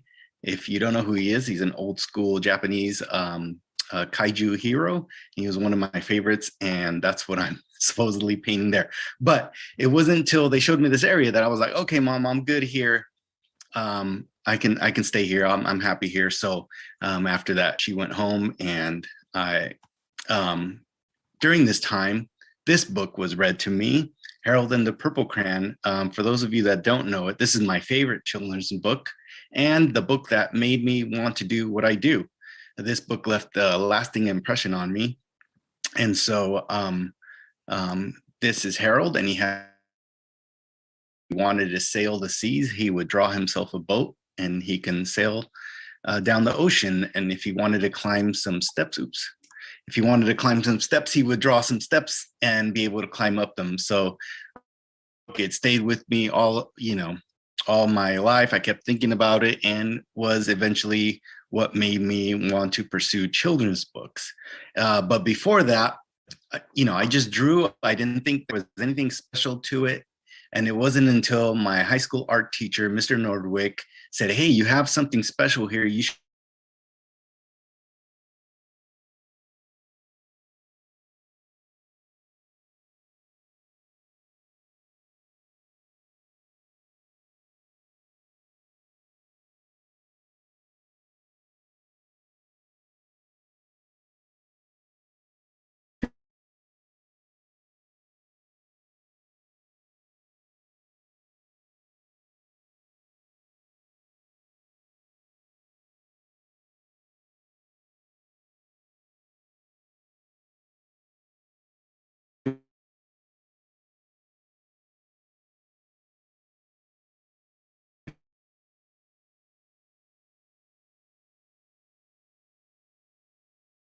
Consider going to. And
Montijo. And so this is Harold, and he wanted to sail the seas. He would draw himself a boat, and he can sail down the ocean. And if he wanted to climb some steps, if he wanted to climb some steps, he would draw some steps and be able to climb up them. So it stayed with me all my life. I kept thinking about it, and was eventually what made me want to pursue children's books. But before that, I just drew. I didn't think there was anything special to it. And it wasn't until my high school art teacher, Mr. Nordwick, said, "Hey, you have something special here. You should consider going to art school." And I was like, "Art school? Is there such a thing?" He's like, "Yeah." And prior to that, I think I think I wanted to be a mechanic, which I don't even know where that came from when my counselor showed me that. He showed me this paper I filled out in junior high. I think that's because that's what I would see my dad doing. He was a mechanic and he worked in tires. And that made me think, well, maybe I'll do that. I didn't think, again, there was anything special with drawing until my high school art teacher told me, hey, there's an art college out there. You should apply. So that opened up my eyes.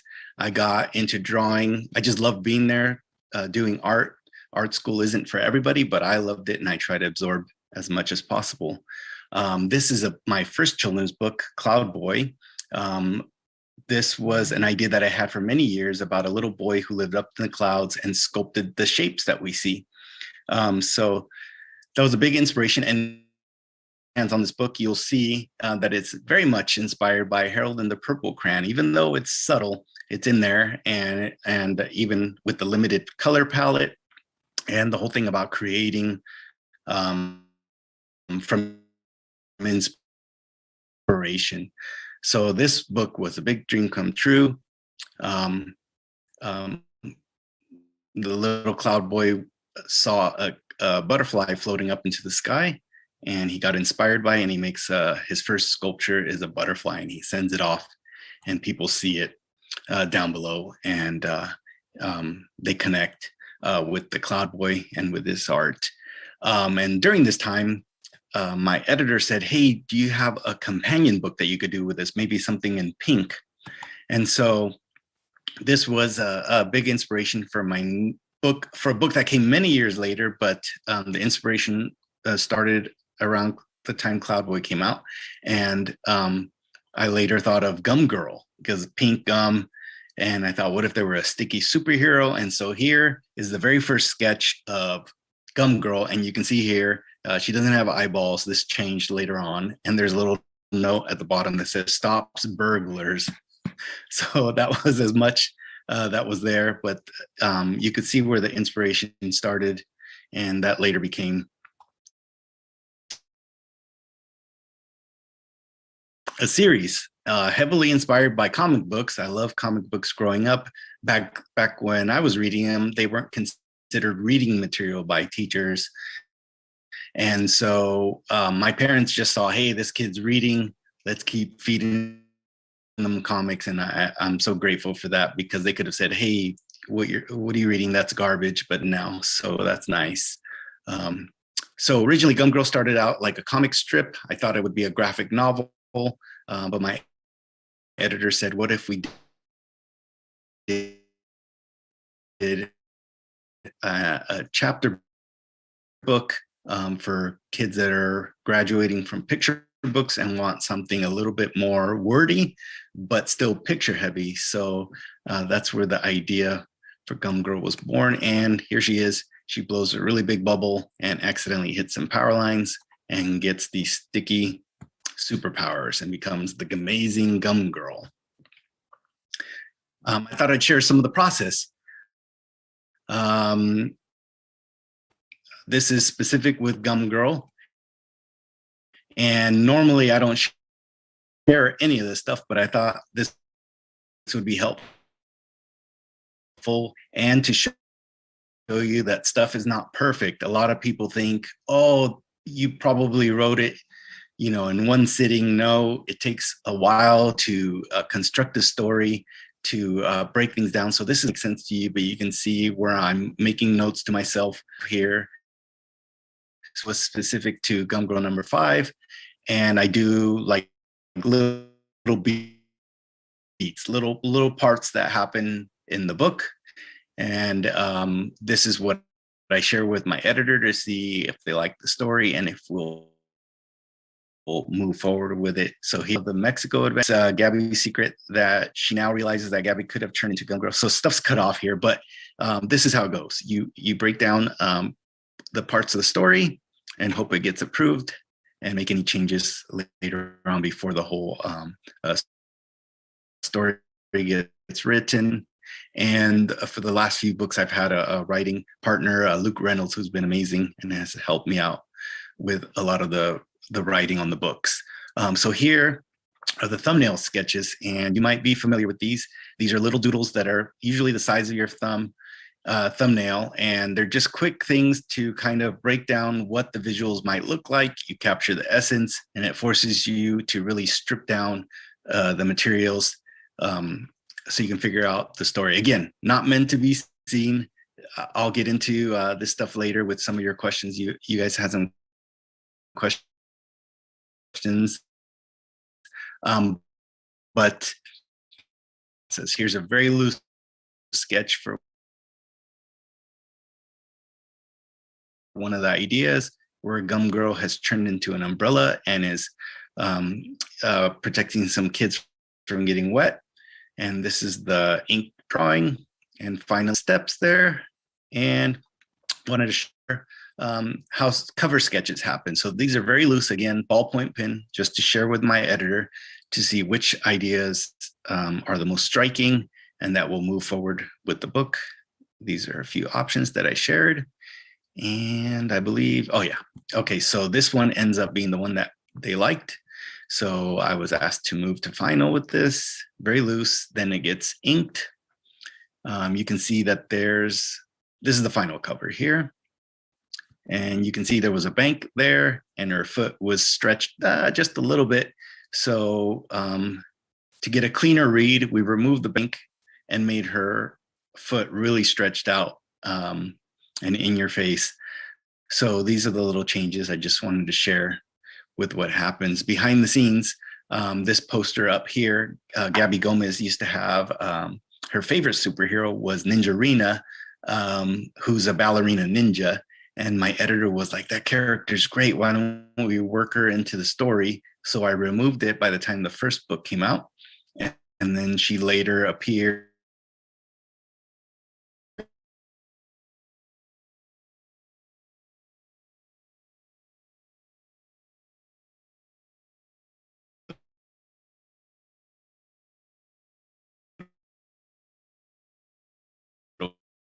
kid.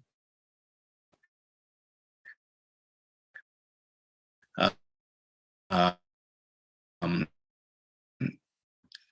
that ends up she's kind of like a hero, but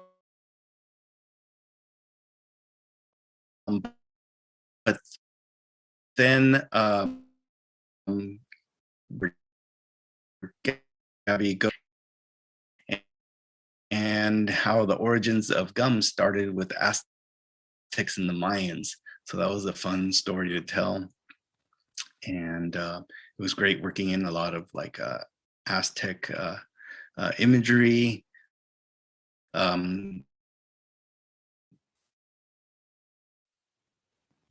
I won't give away who this character is, but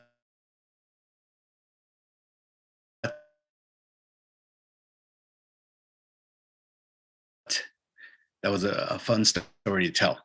And there, but hopefully you can see how things begin. And your questions, it says, where do you get your ideas for your stories? For me, they come from dreams, my sketchbook, which I'll get into later, how that's very important, at least for me, and memories, childhood memories, big in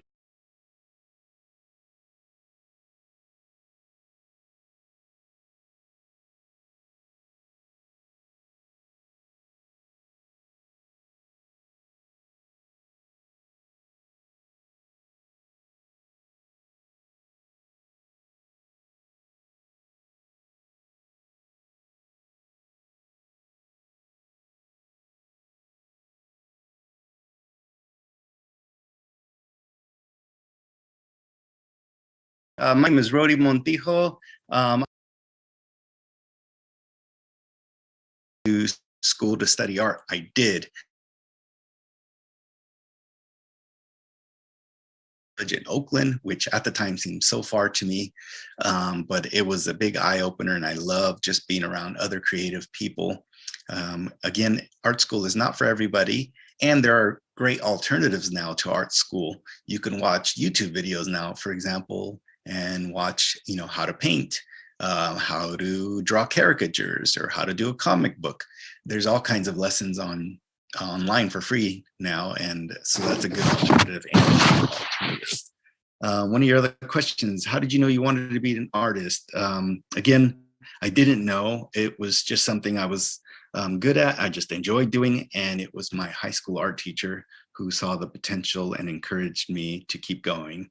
But at the same time, my parents also, they were like, this kid loves drawing, let's just give him lots of paper and lots of pencils. And so that was helpful, instead of them saying, oh, you're wasting your time or something like that. They encouraged it. And so very appreciative of that.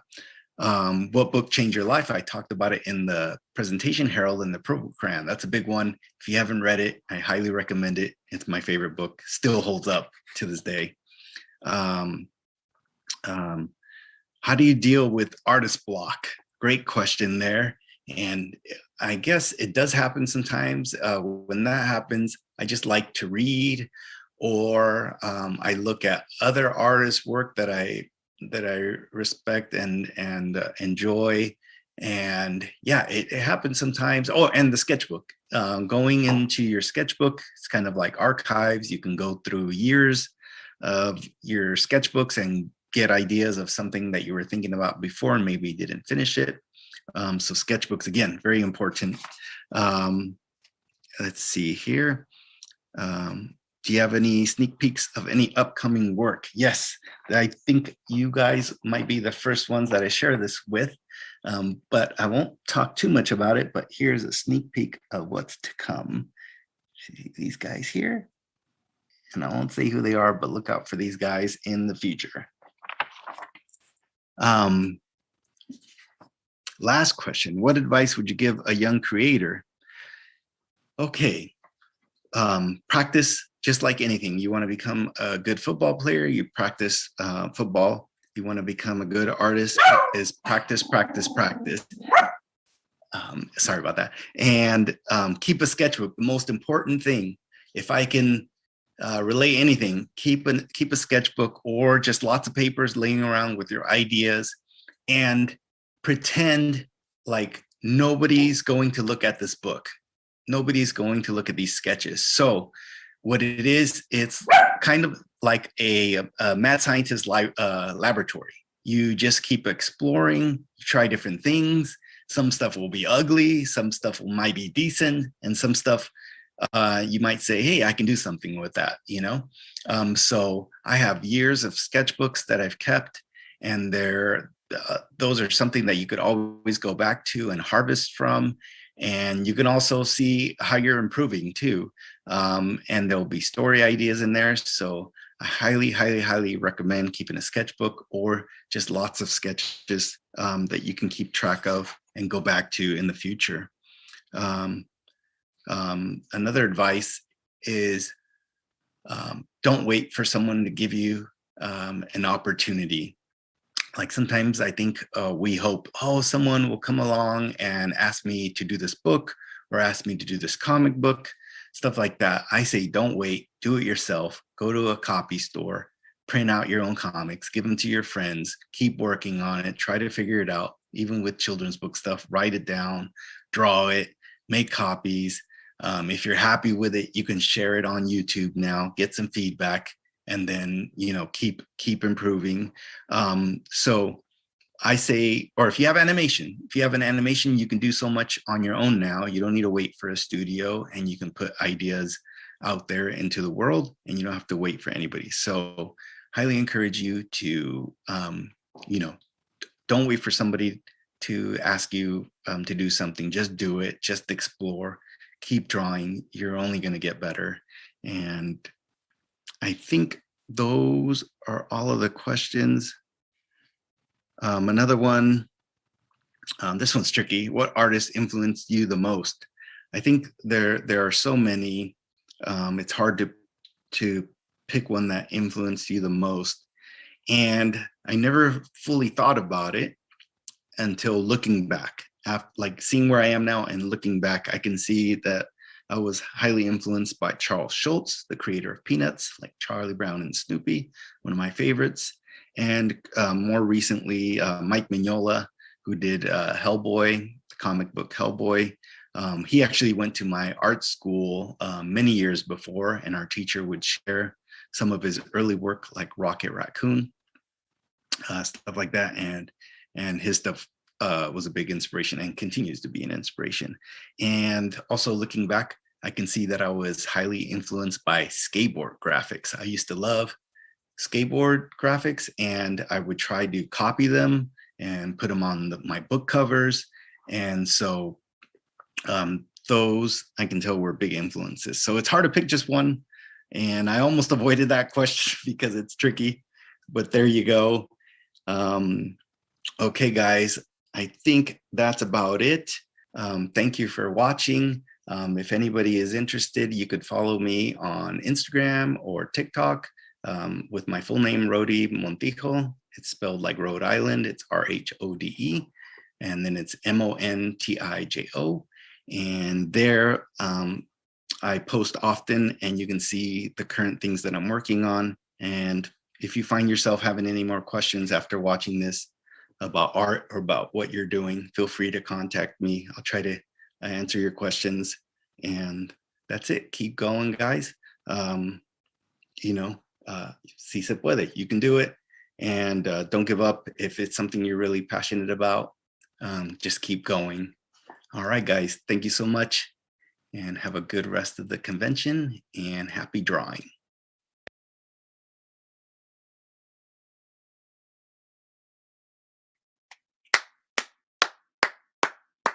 Thank you, Rhody. Thank you. I know he's really doing a presentation elsewhere today. He really, really wishes he could have made it to do the live kale with us. But you know what? I really, really appreciate him taking the time out to help us record this video. First things first, everybody, I have to apologize profusely for the choppiness of the video. That's the only downside about still doing these events from home, is that you're still going to run into issues with your Wi-Fi and your router. And if there's a squirrel outside that's running across an electrical pole and you don't know what's going to happen. So we appreciate you all trying your hardest to stick to the presentation. If you watched it all the way through, thank you so much. If you decide to get up and get a snack and come back, still, thank you for sticking around and checking it out. So, I know we usually start our raffle a little bit later. We're probably going to finish this component of Rhody Montijo's presentation early because his presentation was so short. So what we're going to do is, again, I have this wonderful stack of prizes that I really want to give to you guys.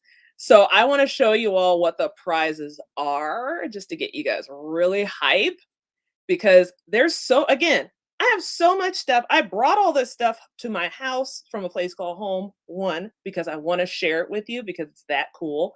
Two, some of it was shipped to my house, so I didn't have to go to a place called home and pick it up, but I ended up having to pick up too much stuff anyway. So what do you guys want to see the stuff? Let me see the chat. Who's ready to see the stuff? Who wants to see the stuff? There's so much stuff. I'm going to show you the first one. Now, because Rhody, now I was really trying to see if I can get a hold of him early enough to get him to autograph these books, but unfortunately, he's just been really, really busy, and I appreciate him trying anyway. But what I have here is the entirety of the Gum Girl library.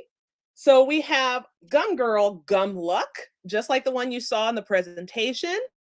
This is the one of the first books, the Gumazing Gum Girl. Choose your destiny. We have another one, the Gumazing Gum Girl Popped Star, and it features, look at that, there's Ninjarina, just like the presentation. Hey, we have the Gumazing Gum Girl Cover Blown, and this is the Mexico special. So this is when she goes to Mexico and learns about Lucha Libre. The other one we have is Gum Girls Stick Together. And look at that, it's a cute little giant hamster. I can't say little, but it's a giant hamster attacking a city, you guys. And if you look at the inside, it's not only just a word book, but it's like, look at this. This is his artwork. Look at these amazing, beautiful cartoons in here. Like, Rhodey, he really, really wishes he could be here in person to show you all this stuff, but it's like, look at this artwork, you guys. This is what happens when you pick up books and you get inspired. So sometimes the pictures come first, sometimes the writing comes first. Who said one has to take dominance over the other? And another thing, I know he didn't show you this in the presentation, but you may have seen the thumbnail. We have the Halloween Kid. This is a book that constantly sells out on Rhodey's online store and on Amazon. So I'm actually quite fortunate to get a copy of this to raffle off. But because it's the spooky season, this is actually a really cute book, not scary at all. So you have any little kids at home, or you are a little kid, this is a great book to read to get into the spirit of Halloween. So the first thing we're going to raffle off today is this entire Rhodey Montijo collection of books. Oh my gosh. Now, I am going to say this. If you are entering the raffle, and maybe you're just like, you won, right? If you're just like, hey, I'm a teenager, what am I going to do with a bunch of kids' books? Well, if any of you have little cousins, or you have little neighbors, or you have brothers or sisters, this is a great Christmas gift or birthday present, or a just cuz gift, because literacy is the greatest gift of all. Ha ha. So what we're going to do is my wonderful intern, Alyssa, who is backstage, who has been collecting all of your names every time you guys answered a question. Again, it didn't have to be right, didn't have to be wrong. Just you tried, and trying is the best. If you tried to answer, actually, if you answered a question, you entered in for the drawing for the first raffle. So, Alyssa, when you're ready, let's spin that wheel of names to give away this Rhodey Montijo collection of books. Woo, look at that. Okay, let's spin the wheel. Who's gonna win this collection of Rhodey Montijo books? Fingers crossed, cross those fingers and toes. Here we goes. Oh, Kayla, did you win again? I didn't even know Kayla was here. Oh, there she is. Congratulations, Kayla. You won. You won. You won. I'm going to have to put this in the stack of stuff you won. You are so lucky today. You just showed up and you are winning, winning, winning. Okay. So that was for Rhodey Montijo's books. Now we have another one. Now, if you are an older kid or you know some older kids, oh, and please make sure if your name hasn't been entered, you can always say, hey, I answered a question. Let me know. My wonderful intern is working backstage and she is going ahead and entering names into the raffle. So if you didn't get in the first raffle, we got another round of prizes to go. So hold tight before everyone starts getting the torches and getting upset. There's still more stuff to win. So I'm going to turn around. I want to show you guys this one. So what we have here, let me see. Oh, here we go. So what we have is, this is called the BIPOC Book Prize Pack. So the BIPOC Book Prize Pack features authors and illustrators who are Black, Indigenous, Asian, or people of color. These are all narratives by, by folks that are of the African American, Latino, Asian, and Indigenous community. So we have the first collection of books. I'm going to show you each one. George Takei. Now, if you all don't know who George Takei is, George Takei, he used to play Sulu on Star Trek. This is actually a very excellent book. It's called They Called Us Enemy. So this is about his life in a Japanese internment camp when he was 4 years old. If you don't know what that is and you are a very young viewer, I recommend you look it up. It's very interesting. This one is a supernatural book. This is a young adult novel called Pet. This is basically about how do you share the truth when the world is in denial? It's a monster story, and it's not only a BIPOC story, but is a LGBTQIA plus narrative. So this is a really great book for both middle school readers, young to middle school readers. And my other book that I'm going to give away is, this one's my personal favorite. This one's called Your Black Friend. Now, this one's actually more of a social commentary about the depiction of African Americans in society through the narrative lens of well, a young Black gentleman. And it's actually quite good. I have this book myself. And again, I handpicked these books because I own them and I totally recommend them. Great books. So we're going to raffle this off. And as promised, I always like to provide a little bit of meat and potatoes with my gifts. I have here in my possession a little Funko Pop. This is our little friend Stitch. Say hi to Stitch. So we're going to give away our BIPOC book prize pack featuring all of the 3 of these books and a Stitch figure. So who's ready to spin the wheel? Are we ready? Are we ready? Alyssa, let's look at the wheel of names, please. Now, before we spin the wheel of names, is there anyone we missed? We just want to make sure we're not missing anybody. So I'm checking the chat. Let's see. Are we missing anyone? Mama Apple? Mama Apple? We want to make sure Mama Apple gets in there too. Thank you. Let's see. We got you, John. We got Arm's wife.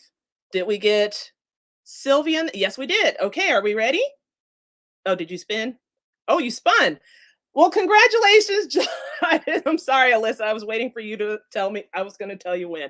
But here you go, John. This is for you. You won this whole entire collection, including this little Stitch figure. So congratulations. And to answer your question, Allison, you don't have to answer the question correctly. Just try to attempt to answer. So if you are just like, the answer is bubble gum, that's okay. That still gets you in the running for a prize.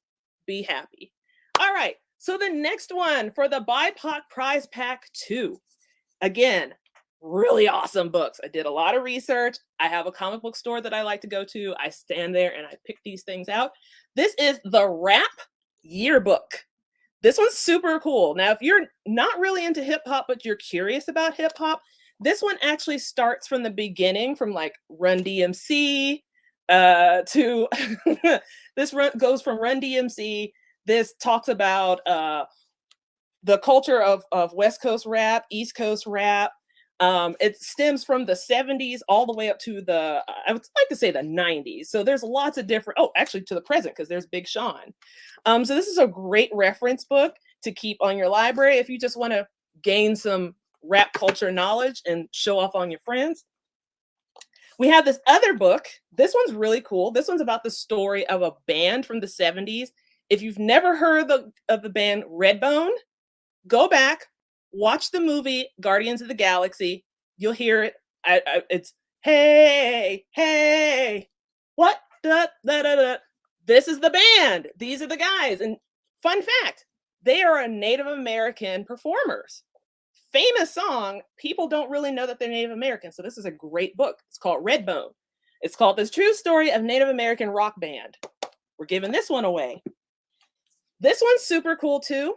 This one is called Nubia, Real One. Now, some of y'all didn't know. I'm going to give you guys some comic facts out here. Comic fun fact. Wonder Woman actually has a sister. Her name is Nubia. She lives on an island opposite of Themyscira. She actually came out in the 70s. She's actually made from she's made the same way that Wonder Woman was. She was made from sand and clay and was blessed by the gods. So this is the story about Nubia living among us mere mortals. Oh my God. So not only do you get Nubia, not only do you get Redbone, not only do you get the Rap Yearbook, you're also going to get, don't get mad at me, because again, we have so much stuff.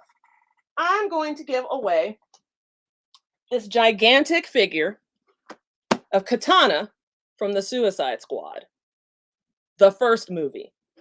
Yes, that Katana. This thing is so big and so amazing. And this is a statue, not an action figure. So you can definitely put this on display somewhere in your house. This is what it looks like when you take it out of the package. This was donated to us from our amazing friends at Warner Brothers. Thank you, Warner Brothers. We love it. So that's what you're going to get. So let's make sure all the names are entered into the raffle. Now, if you're just joining us, just do your best to answer a question that was asked. Scroll the top of the comments. Look at some of the questions. Just answer. You can answer pink, purple, potato. I don't care. Just try so you can enter for a chance to get a raffle prize, okay? So I'm going to give you guys about 15 seconds. 15 seconds so you can answer a question. So look in the chat. I actually asked you guys a series of questions during Rody Montijo's presentation because it was pre-recorded. He wasn't going to answer live questions. So an effort for us to have a live raffle, answer a question for a chance to be entered in the raffle. So you could just answer something. You could just say, here's an example of a question. What should you keep to make yourself a better artist?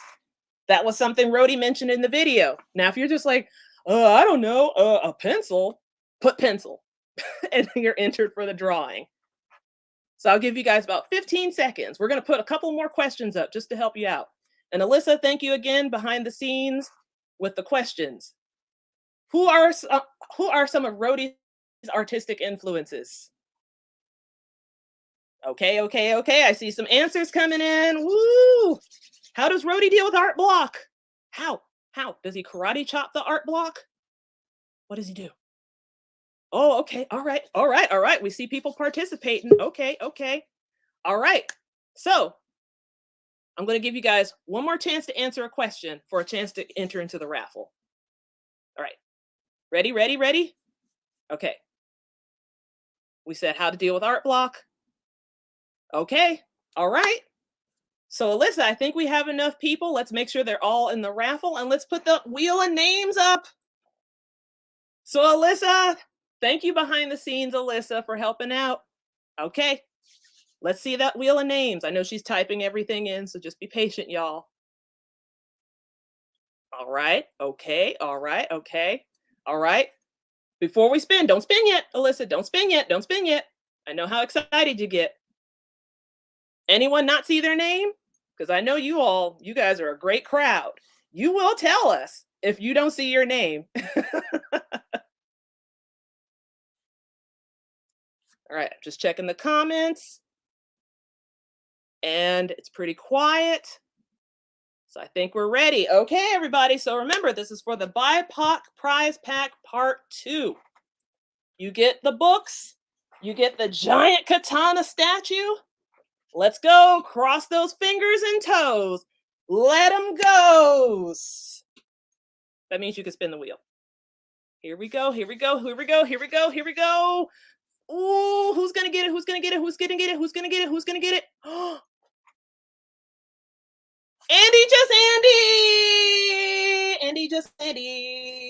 Andy just Andy. Congratulations, Andy just Andy.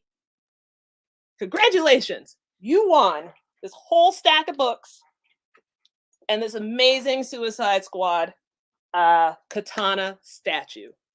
Thank you. And John, to answer your question, if you won this raffle already, there's another opportunity to win stuff in the next workshop. So those are the only prizes we were going to give away during this time. So we had Rody Montijo's amazing children's books. We had the 2 BIPOC prize packs. If you want to win more stuff, there's going to be a presentation at 2 p.m. That's 2 p.m. We're going to be talking to the amazing KJ Crook of Leo Gray and the Lunar Eclipse. So come back in 15 minutes to sit through this amazing workshop, learn some great stuff, ask some great questions, and remember, every question you ask is the opportunity to be entered into the raffle. So we will see you in 15 minutes. Go get some water, go to the bathroom, get a snack, and we will see you back here in 15 minutes. Bye, y'all. See you in a bit.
my name is Vanessa Bell and I'm the Visual Arts Program Manager at a place called Home. Today I'm going to demonstrate how to make 3 easy and fast mini books using items that you probably have around your home. These books are great for drawing, writing, and creating your very own comics. Hope you enjoy! For this first book, you are going to need a sheet of construction paper, decorative paper, white paper, a wood skewer, scissors, a hole punch or toothpick works, a rubber band, pencil, and a ruler. You're going to use your ruler and pencil to create an 8x4 rectangle. This will be the cover of your book. Then you'll want to go ahead and do 8x4 sheets of white paper. I would do anywhere between 5 and 6 sheets. When you fold them in half, each sheet actually will equal 4 pages in your book, front and back.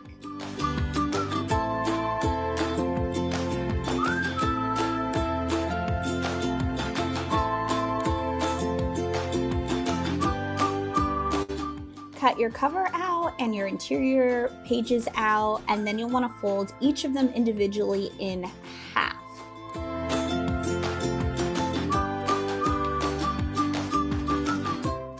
After you have them all folded, put small stacks of your white paper together, preferably 3 sheets per stack. You're going to take your hole punch and put 2 hole punch at the binding edge of your cover.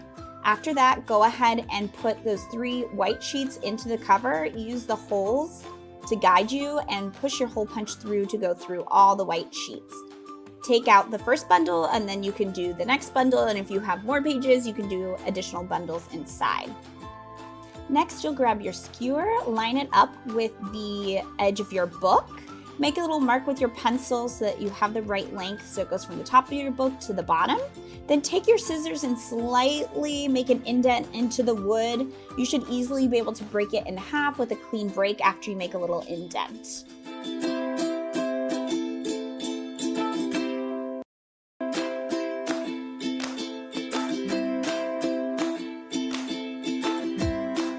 Next, you're going to take your rubber band, fold it in half, put 1 loop through one of the hole punches, push it through, and slide the skewer through the loop. Then you're going to take the other end of the rubber band, push it through the bottom hole, and slide the bottom of the skewer through the loop to hold it in place.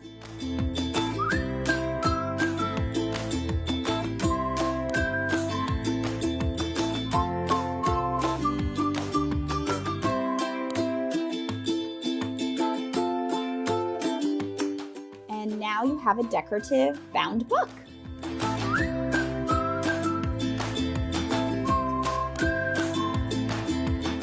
For book number 2, you're going to need construction paper or decorative paper, white paper, a paper clip, a rubber band, pencil, ruler, scissors, a hole punch, and if you don't have a hole punch, you can use a toothpick or even a sewing needle to poke your holes. Next, you're going to go ahead and cut out the cover and your white pages inside, keeping them all the same size. So you can use the same template as before, 4x8, or you can change the size. Then what you're gonna do is you're gonna fold all your pages individually, just like we did in the first book, and go ahead and add the hole punches. One at the top where your book is folded, and one at the bottom where the book is folded. You'll slide your bundles into the pages to align the holes so that you can create holes through all of your white pages.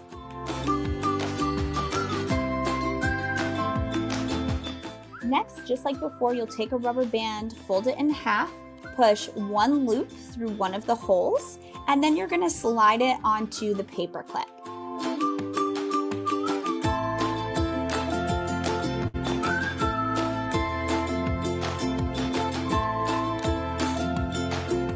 Then you're going to take the bottom of the rubber band, push it through the other hole, pull it up, and loop it through the end of the paper clip. You'll probably have to adjust it a little bit so that your paper clip ends up in the middle of your book. Just kind of pull the rubber band through the hole gently. Make sure your book is nice and flat.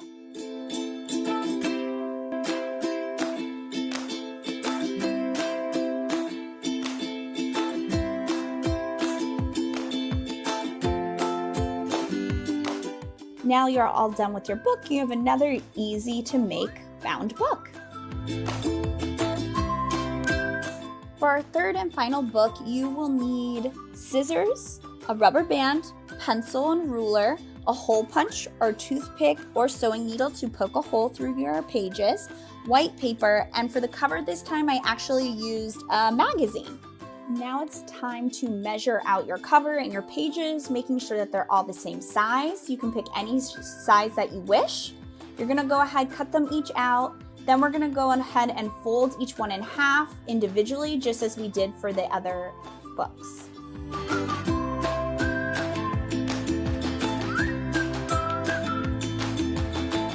Now take your cover, fold it in half, and we're gonna cut out 2 rectangle notches towards the end of our book where it is folded.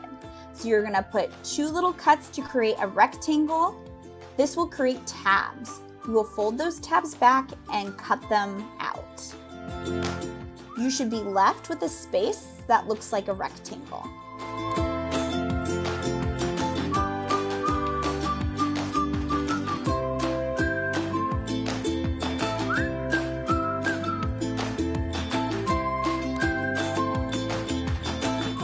Take one of your sheets of white paper, just one, place it inside your book, and go ahead and cut in the same spots as your cover. You're gonna cut your rectangles, fold the flaps down, and trim them off.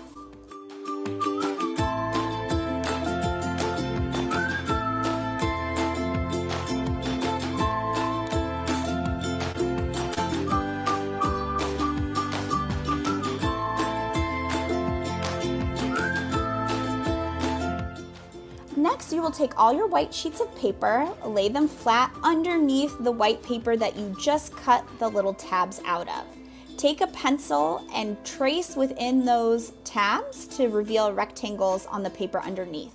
Now take your scissors, cut out all the tabs. This will ensure that all of your pages have the same tabs cut out of them so that they will all line up with your cover.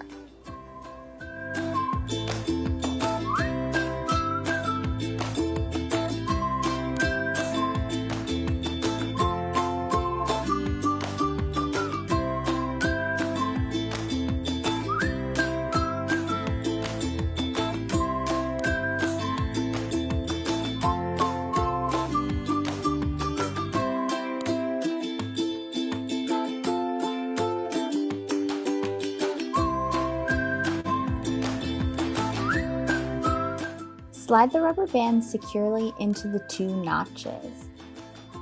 Now we've completed our third and final book.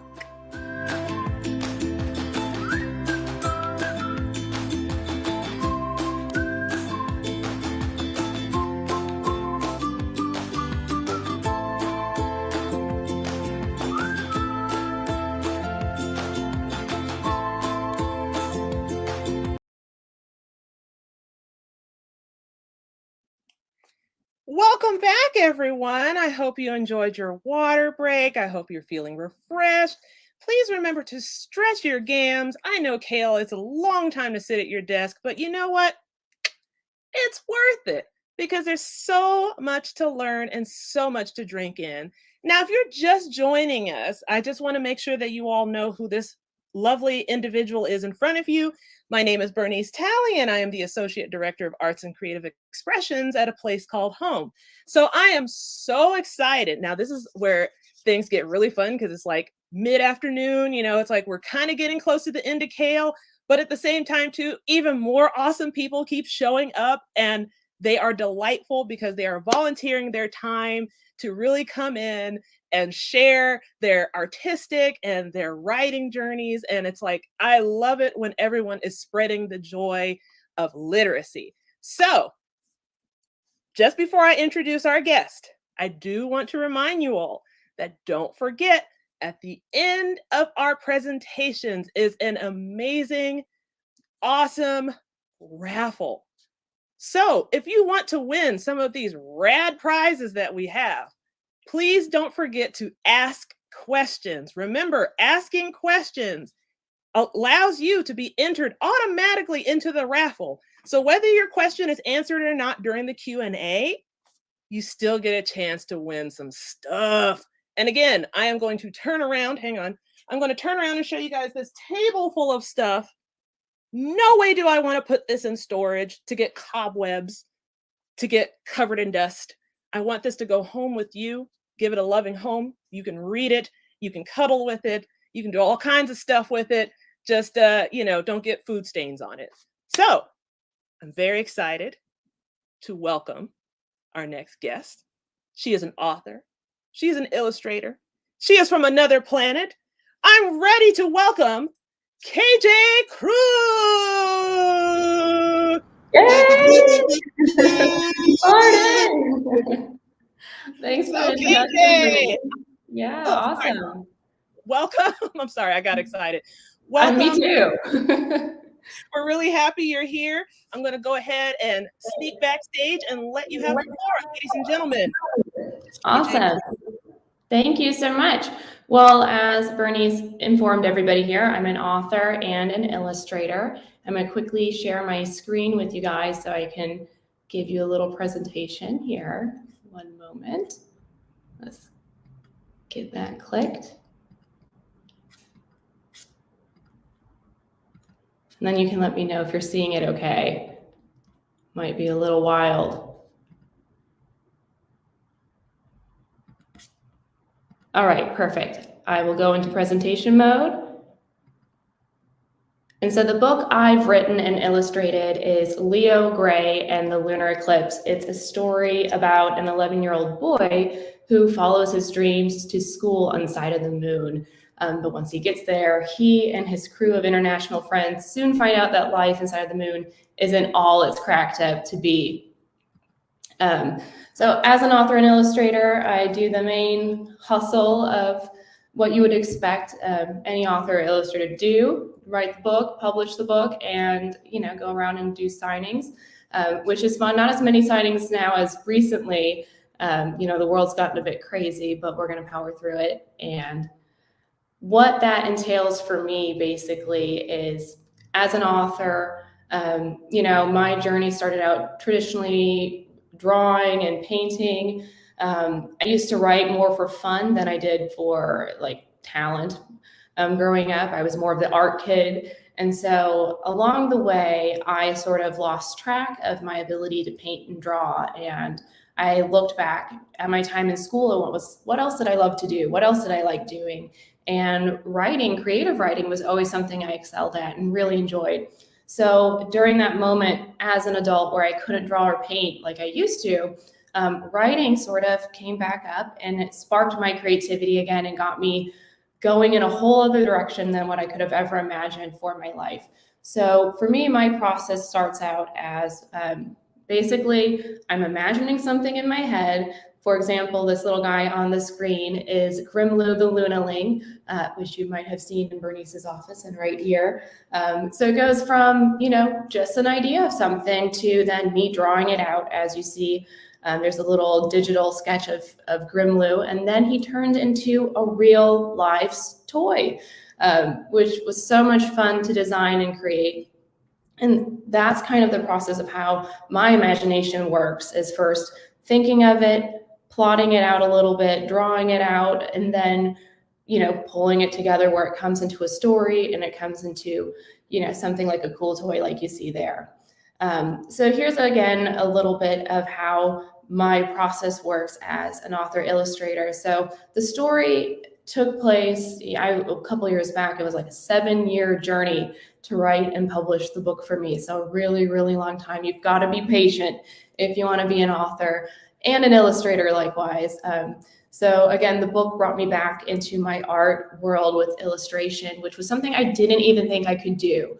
I always drew with pencil and color pencil, and I never really used graphic art tools whatsoever. So I did a little research, got a little Wacom tablet, and this is one of my first paintings ever digitally, was the cover for Leo Gray, because I got into this little moment with the publishers where they're like, oh, well, we need you to find an illustrator really quickly for your book to get it published in time. And I'm like, I couldn't find anybody. So I had to believe in myself and put faith back into my artistic talent that I could pull something off. So how this worked was, it was a giant, Photoshop screen that was blank. I started painting out a background, did a little like tie-dye space effect, and then painted just pretty classically each of the characters and all that good stuff. So what you see here is this big screen then gets printed off and turns into the actual book jacket, which was really fun to learn how that whole process works. And then I did everything from, sorry for the noise, from designing the jacket to doing all the fun, cool stuff on the inside. So you get to do a little arts and crafts with picking out that sort of stuff. But then also the illustrations, which you may be able to see there. And then on the screen as well. Let's see here. We'll start with, this is Mrs. Kisses, a big character in the book, at least in the first chapter, which you'll soon find out. So doing those drawings, and then again, the jacket cover. And from there, it gets turned into, as I just showed you, more of the traditional book, where it then ends up going to bookstores and libraries all over the world, which is super, super cool, you know, to be walking through an airport and you check out the little bookstore and it's like, hey, that's my book. And so it's really, really cool when you're able to first believe in yourself, put yourself out there, and create something that the whole world can see and enjoy. So always follow what you love to do when you're making things, because look what they can become. They can become t-shirts and book bags and, again, little Grim Lululemon plushies. And so a lot of my work also as an author is creating all these fun, cool merchandise things. I design everything myself. So my art background and studying fine art and traditional art really helped me to get where I am today. And as you'll see here, we do a lot of packaging and sending books to kids and librarians and teachers across the globe, which is so fun to know, like, hey, my book's in Australia, or hey, you know, somebody from Ireland just sent me a message wanting to know if one of the characters is Irish or not, which is pretty cool. And another thing that we took to note with Leo Gray while I was writing it is I really wanted to incorporate kids from around the globe. So I'll get to that slide here in a second, but also stickers. I think you guys have some stickers lined up with Bernice. So really fun making and designing stickers. And I can't believe the number of stickers that have been made thus far with just that little logo on it. So going back to the characters from across the globe, these are some of the main characters. We got Leo, he's a science kid. Again, the main character who lives in the future in the year 2113, but his parents don't at all agree with the current trends and the technology that's around. So he's kind of complete outcast. You know, he wears clothes like we do now, but in the future, everybody's got really cool gear on. So he's a bit of an oddball out, kind of like myself when I was growing up. And when he gets to the moon, he meets kids from Canada, Brazil, Australia, France. I think we've got pretty much every continent covered with the characters, which is really fun. But he goes on to have a really crazy wild adventure. And we're going to get started reading just a little bit of chapter 1. If you have it, go ahead and feel free to read along with me. If not, I think you can go to leograybooks.com, click the little main picture of the book, right? And there should be a link that pops up for you to read it for free, at least chapter 1. So I will get started here with you guys on reading Leo Gray and the Lunar Eclipse, chapter 1, the TV. The Grays were not your typical family in the year 2113. In fact, some would go so far as to say that the Grays were Z-typical. While most families in the small suburb of Riverdale enjoyed the luxury of robotically maintained homes, self-flying cars, and ozone protective clothing, Mr. Gray believed his family didn't need to dabble in the likes of such modern things. Why, all that high-tech stuff, one would presume, gave poor Mr. Gray a great deal of anxiety. The family owned a local clock fixing shop, Minutes and Widgets, a few blocks down the street from where they lived on Sylvan Avenue. Minutes and Widgets was the last place on earth where one could find or fix ticking antiques, and undoubtedly so, sales were dwindling. These days, all anyone seemed to ogle and boggle over were trendy holographic timepieces and flashy optical reflectional screens. It was only the occasional collector looking for a rare pocket watch or swatch that made the Greys a decent enough penny to keep the small store running. Mr. Grey himself was a rather ponderous-looking fellow, to say the very least. He was round like an eggplant, with large outstruck ears and a good-sized gap between his two front teeth. Mrs. Grey, on the other hand, was shaped more like an onion, or pumpkin, if you would insist. She half-willingly entertained a head full of frizzy blonde curls, a tiny round nose, and eyebrows plucked too thinly. Together, Mr. and Mrs. Grey had 2 children, one 10 and the other 2 years past 3. The younger, Lily, was the mirror image of her mother, and had recently acquired the rather pestilent habits of sneaking off with her brother's things and asking questions about everything. The elder, Leo, whom our story is about, was luckily a notch more discerning. He looked more like his father, however fortunately lacked more of his prominent features. Leo, instead, was shaped lean like an asparagus, with possibly too much messy auburn hair, a freckle-spotted nose, and eyes the color of mercury. His favorite hobby, when he wasn't reading books on science, physics, and astronomy, was bicycling. Though as far as the Greys being Z-typical was concerned, Lily was much too little to notice a thing, but Leo, unfortunately, was perfectly old enough to be horribly embarrassed by his parents' non-modernity. It was, after all, their fault he was considered strange at his school, St. Margaret's Academy. No one else's parents that he knew of used a dishwasher, vacuum, or sewing machine. None of them lived in a wooden-paneled home, trimmed their grass with a lawnmower, or drove a yellow Beetle from the 1960s either. This, of course, made Leo extremely grateful to wear a uniform instead of just anything. He could hardly imagine what sorts of taunting he would have been subject to showing up to public school in blue jeans and cotton tees from 2013. Unquestionably, in Leo's mind, there were no other parents in the entire universe more embarrassing. Cheetos or Doritos, that is the question, said Mrs. Grey undecidedly, while peering at the family's ridiculously fat and smushed-faced Persia cat, Mrs. Kisses, for an answer that dull Friday evening. As predicted, Mrs. Kisses was in no mood to respond to such stupid questioning. She instead strutted over to her litter box in the corner of the black and white tiled kitchen to mind her own business. Cheetos it is, then, tittered Mrs. Grey. She stood on top of her tippy toes and pulled out the crinkly plastic bag from the cupboard when, just then, a brush of hot air filled the kitchen from the breezeway as Mr. Grey walked in. Any word on the election? He inquired sternly. He tossed his bowler hat clumsily across the kitchen table as the garage slammed behind him, scaring the cat straight out of her box. No news yet, I'm afraid, sighed Mrs. Grey. She greeted her husband with a wet, sloppy smooch and proceeded to make her way into the living room. Just the same old on the daily grief. Talk of another tree burglary down on 7th Street. Who knows what street they'll hit next, she gossiped. At least you and I are fortunate enough to still boast a live and living shrub without means of atrocious porcupine or laser tape. I know, she thought to test, trying to sound inconspicuous. More to do about that new city inside the moon. Mrs. Grey waited pensively for a response, but all that came out of her husband's mouth was a humph and an unpressed cowl.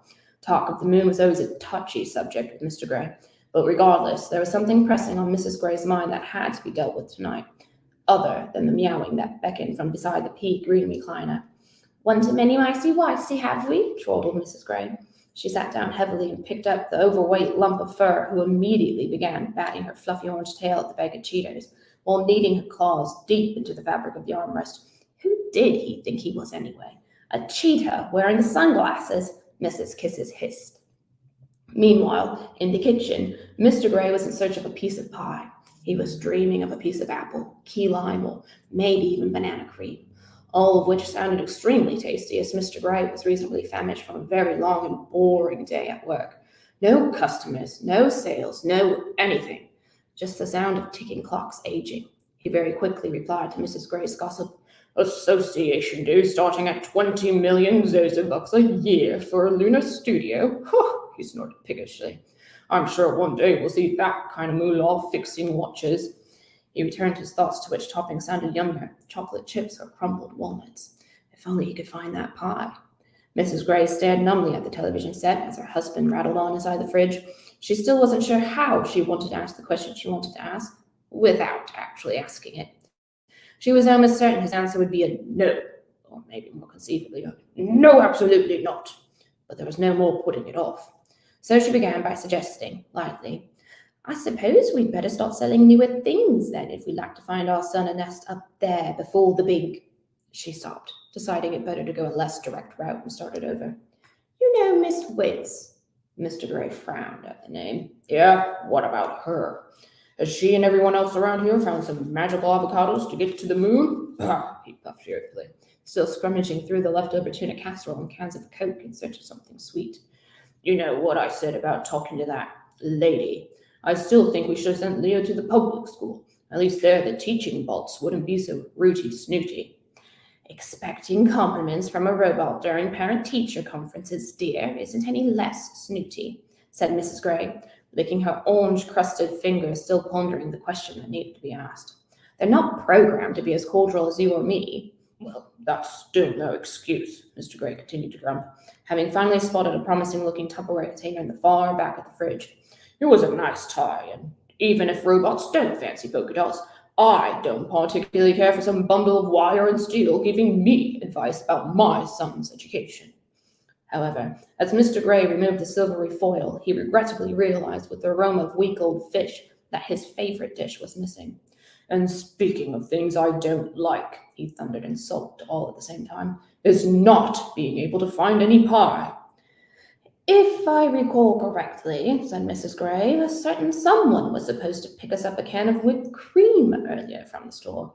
Whoever heard of any person eating pie without whipped cream? Mr. Gray stood flummoxed at the thought. He didn't remember seeing anything about whipped cream on the pickup list. Then again, he didn't actually remember seeing anything in any pickup list at all. He dug into his pockets as if to prove his wife incorrect, only to discover a crinkled up piece of paper with the word cream smeared underneath this pile of sticky yellow goo. Right, he mumbled sheepishly, tossing the mistaken handkerchief into the trash before his wife could take notice of it. As you were saying, Miss Wits, was it? Yes, well, Mrs. Gray finally began. Like her or not, she said that the government will be having a contest for free entry. A contest? Mr. Gray choked a little, nearly toppling over the carton of extra percent fat milk as he poured himself a bowl of frosted flakes. What sort of contest? Want to see how many poor people actually think they have a way of winning their way up to the moon? What a load of gobbledygook. Not exactly, said Mrs. Gray, dawdling with the question. It's something, well, Miss Wits thought Leo would be good for. She couldn't possibly tell Mr. Gray the whole thing was, in all actuality, her very own idea. At least not now, anyhow. He was already being difficult enough without any pie. However, at the sound of his wife's suggestion, the carton of milk came crashing onto the counter. Oh, Leo, Mr. Gray thunderously scoffed, hurtling himself into the living room with his bowl of frosted flakes splashing alongside. Participating in a contest for the government for what? Oh, you know how he is with all that sciencey stuff, Mrs. Gray started to fret as Mr. Gray sank uncomfortably into the custard yellow couch. Why, Miss Wits thought he might just have a chance at winning, as is a science contest, a very prestigious science contest at that. Even the lunar president is said to make an appearance. Spotting her husband's forehead beaming redder than a cherry, Mrs. Gray realized that she needed to be much more persuasive and much more clever if she was going to get Mr. Gray to agree to their son partaking in a government competition. And so she pressed on more tactfully. I suppose they're looking for the next junior Einstein or some such thing for that accelerated school of theirs, the Lunar Academy. I mean, wouldn't it be nice if Leo won and he could at least get his ticket up there to Lunar City before, well, you know what they've been saying about the big... But with that, Mr. Gray rose swiftly to his feet, wildly waving his beefy pointer finger in front of the television as an ad for condos inside the moon shot across the screen. You see that man there on the TV? Daryl Dillick, he barked bitterly. Don't let his suave hair, pearly white teeth, and cool-looking space clothes make you think life would be any better for our son up there. And the big, well, I don't even want to say it, but you know as well as I do that it's all a bunch of horse talk. It's all because of that President so-and-so, trying to force everyone on this penny into giving away their hard-earned pennies so he can build his little dream city. Pennies? Mrs. Gray chimed in innocently. Oh, you know what I mean. Pennies for Zozo bucks, same thing. Either way, up there is not here, and it's certainly not where our ancestors brought us up to be. Yes, of course, it's nice and new and filled with fantastic things, but mind you, Lucy, unless the big you-know-what actually happens, Lunar City is no place anyone in my family will be going, Mr. Gray settled furiously. Just then, a small murmuring came from down the hall in response to all the loud conversing. Mommy, a pigtail-headed 5-year-old said with a wine in a pout, entering the living room dressed in bright, big punny pajamas with her battered and stitched teddy, Mr. Winky. I can't catch any sleepy pies. Oh, Lily lumps and bumps, baby Mrs. Gray, shooting her husband a dirty look. What are you doing up? Mommy here will try to keep Daddy more quiet. Now run along and get back to catching your sleepy pies and cakes. Try to catch Mummy one of those yummy cinnamon pastries for the morning, would you? And ooh, maybe a nice cappuccino too. Oh, and don't go waking up your brother, she continued with an unfortunately telling smile. Leo has a very big day tomorrow. However, Mrs. Gray didn't catch a slip of words. A big day? Questioned Mr. Gray as Lily waddled back to bed. If there was anything that Mr. Gray hated more than the government, it was secrets. Oh, you know, faltered Mrs. Gray. Her mind raced to think of something to say. However, as she sat there, trapped between Mr. Gray's demanding glare and Mrs. Kiss's tail swatting past the ad for lunar condos, she simply couldn't help but want for her son to get his ticket up there, especially with all the talk of the big. Why, she couldn't bear to think of it. And it was with that thought that a very dishonest yet somewhat practical idea fluttered into Mrs. Gray's head. Mr. Gray didn't need to know about Leo entering any sort of government competition. In fact, if Leo won, she could simply tell him that she herself had acquired the ticket at a lotto or street fair. He'd never have to know that Leo had ever participated in a government competition to begin with. Yes, of course, Mrs. Gray smiled cleverly to herself. It was the perfect idea. And so she lied. Leo has she thought for a second, tapping on her tooth. A tooth appointment, suggested Mr. Gray. A tooth appointment, sang Mrs. Gray with revelation. Yes, he's one of those tomorrow morning. As I was saying, Mr. Gray continued to grump, poking around at the remote. There will be no government competitions for anyone in this family, especially a contest to go to that ridiculous school inside the moon. However, as Mr. Gray removed the back of the remote, he soon found the batteries, much like his piece of pie, were conveniently missing. Life, tranquility, stress-free economy. That's the motto of Luna City, rang Beryl Dillick's voice smoothly over the television set. As Mr. Gray got up to bop the receiver, Mrs. Gray sat there, daydreaming about how envious Marge Hooligan and Sally What's-her-name from down the street would be to find out her son would soon be on his way to the moon. Little did Mr. Gray know that a contest entry for Leo had already been arranged. So that's the end of chapter 1 of Leo Gray and the lunar eclipse. Just a little intro to all the fun and magic that's in store for him. Will he get to the moon? I don't know. You'll have to read to find out. But I think from judging the cover, he might just get there. Bit of a spoiler. Maybe not, but we'll see here. So we've got a lot of cool fans with Leo Gray books, kids from Disney, some cool superheroes you'll see. If you recognize them or notice them, they're following us at Leo Gray Books. I'm going to be thrilled if you did too, to continue with the magic and wonder of reading and art. And just like this cool cat, Mrs. Kisses likes to say, just read the book to learn more. So, and to finally top things off, I know Bernice and everybody here at A Place Called Home and Kale are doing some really awesome, cool giveaways. But if you go ahead and follow at Leo Gray Books on Instagram, Twitter, and Facebook, we'll put you in a drawing for a $100 Amazon gift card and be sending that out next week to one of you. So that's a wrap for me. If you have any questions or want to know more specifically about my art process, or again, what it's like reading and learning, go ahead and enter those into the little comment section and I'll get going answering any of those for you. That was enticing. I was transported. I'm literally sitting here and I'm just like, this is so great. I love it when you read. First off, you have a great reading voice, I must say, because using character voice, that's transporting me. Thank you. Yeah, you know, what's so funny is growing up, I was in a speech class, right? And so I got so bored and annoyed doing all these readings when I was a kid that I would change my voice. And so it's kind of gone with me, but the Grimlas too, not this version, but we've got another version coming out soon where you squeeze him and you'll hear me making Grimla's little silly voice, squeaky, squeaky. Which is, yeah, something else altogether, so. That's amazing. And it's like the audience, there's a lot of folks giving some amazing comments. They're just saying like, oh, your detailed vocabulary is refreshing. You know, everyone's really like, wow, this is inspiring. I'm so excited. And Thank oh, you. and this is actually I know Vanessa. Vanessa's actually the person that you saw doing the book demo in the pre-show. That's pretty cool. I love that. I was definitely like, I'm gonna remember to do that. So now we're getting to the fun part. Now we're getting to the Q&A.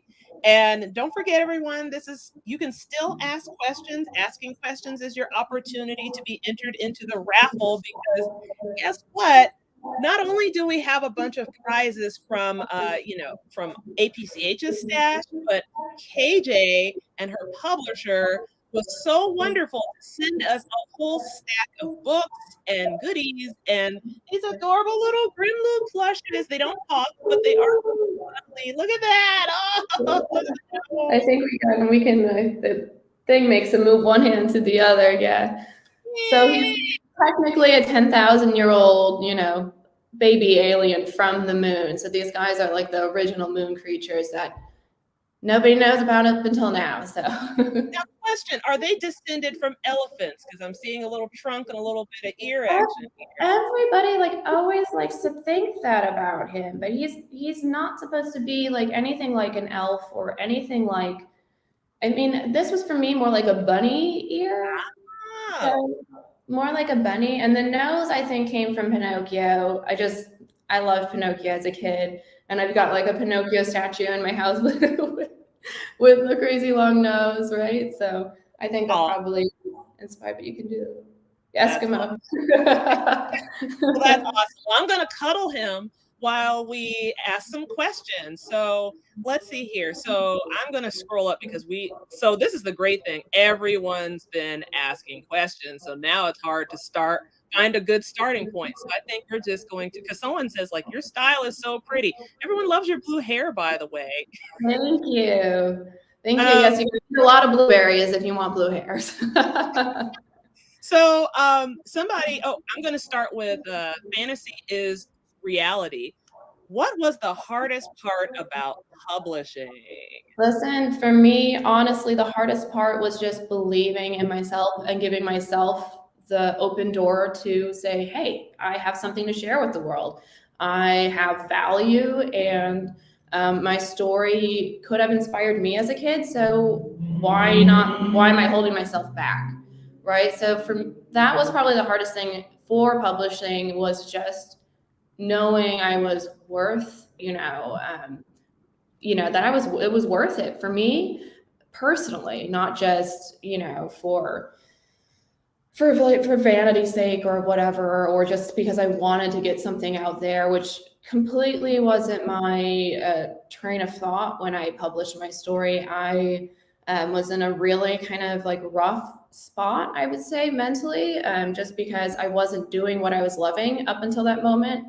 At the time, I was renting out vacation properties in Hawaii, but I was also stuck cleaning them half of the time. So it wasn't fun. It wasn't fun for me. And I've always been an artist and I've always loved art. But at the same time, when I grew up, I followed the route to money. And the route to money wasn't the route to happiness. And once I decided that I could, follow what I love to do and figure out a way to make money for myself, everything turned 360. Awesome. Thank you. We have another question. Oh, I love this name, by the way, from Masked Summer. The question is, do you get items from your fans of your work? What do you mean by items? Fan art or like yes, we do have some fan art online. I am so behind on updating things, but mostly like thank you letters is the number one thing I get. A lot of teachers send thank yous, and a lot of social media things, but I don't personally accept like any like flowers or goodies or any of those sort of things religiously, because it's a gift. My book and my story and what I created is a gift to you. It's a gift to the world. I don't need anything back for it. So, oh, look at so generous, so humble, amazing. We have a question from Andy. Just Andy. How long did it take you to write all of these novels slash books? Yeah, it was a really long journey. Again, I started out not knowing I was going to be writing a book. For me, it was more like journal writing just to get my head into another creative space because I wasn't able to paint like I always used to. So it was probably from start to finish, like 7 years, really long time. But I was also, being a vacation rental manager, doing all these other things. It was a lot of work that I had other than just writing. So it's if I were to condense it, what it probably took me to write the first book of Leo Gray was probably a year. And then editing was around half a year, and publishing, I mean, that's pretty instant, but about probably another half a year of editing it. So like a year and a half. Okay, so that's pretty good then. Condensed, yeah. Not bad. How long does it take me to write a book? Forever. That's all I can say. Forever, right? That's what I was thinking. Like if you condense the time from when you're actually really writing and working on it versus when you're, doing everything else in between, that's making that big journey of 7 years. It's probably about a year and a half total. We have a question from Arm's Wife. Which character do you best relate to in Leo Gray? Right. You know what? Which one I best relate to probably is Leo because we both kind of were like starred children in a way. Like growing up, I was sort of outcast because I was such a good artist at a young age. And so I was always, everybody was pointing their finger at me. The teachers were always like highlighting me. I won like all these awards as a kid. And so constantly having this recognition at a really young age kind of put me in the back corner at school. So I would just sit and draw all day long, doing my nerdy little thing by myself, right? And so Leo's kind of the same as me, but he's, a science kid, and his passion is science and his talent is science, and that's what highlights him. Awesome. So we got a question from Ronnie Armstrong. He says, you've mentioned before that this was a hobby before a career. As a younger writer, was this always a possibility in your mind? Good question, Ronnie. Thank you. No, and I'm not that young. I'm old. I'm like 3,000 years old, you guys. You have no idea. At least Earth years, right?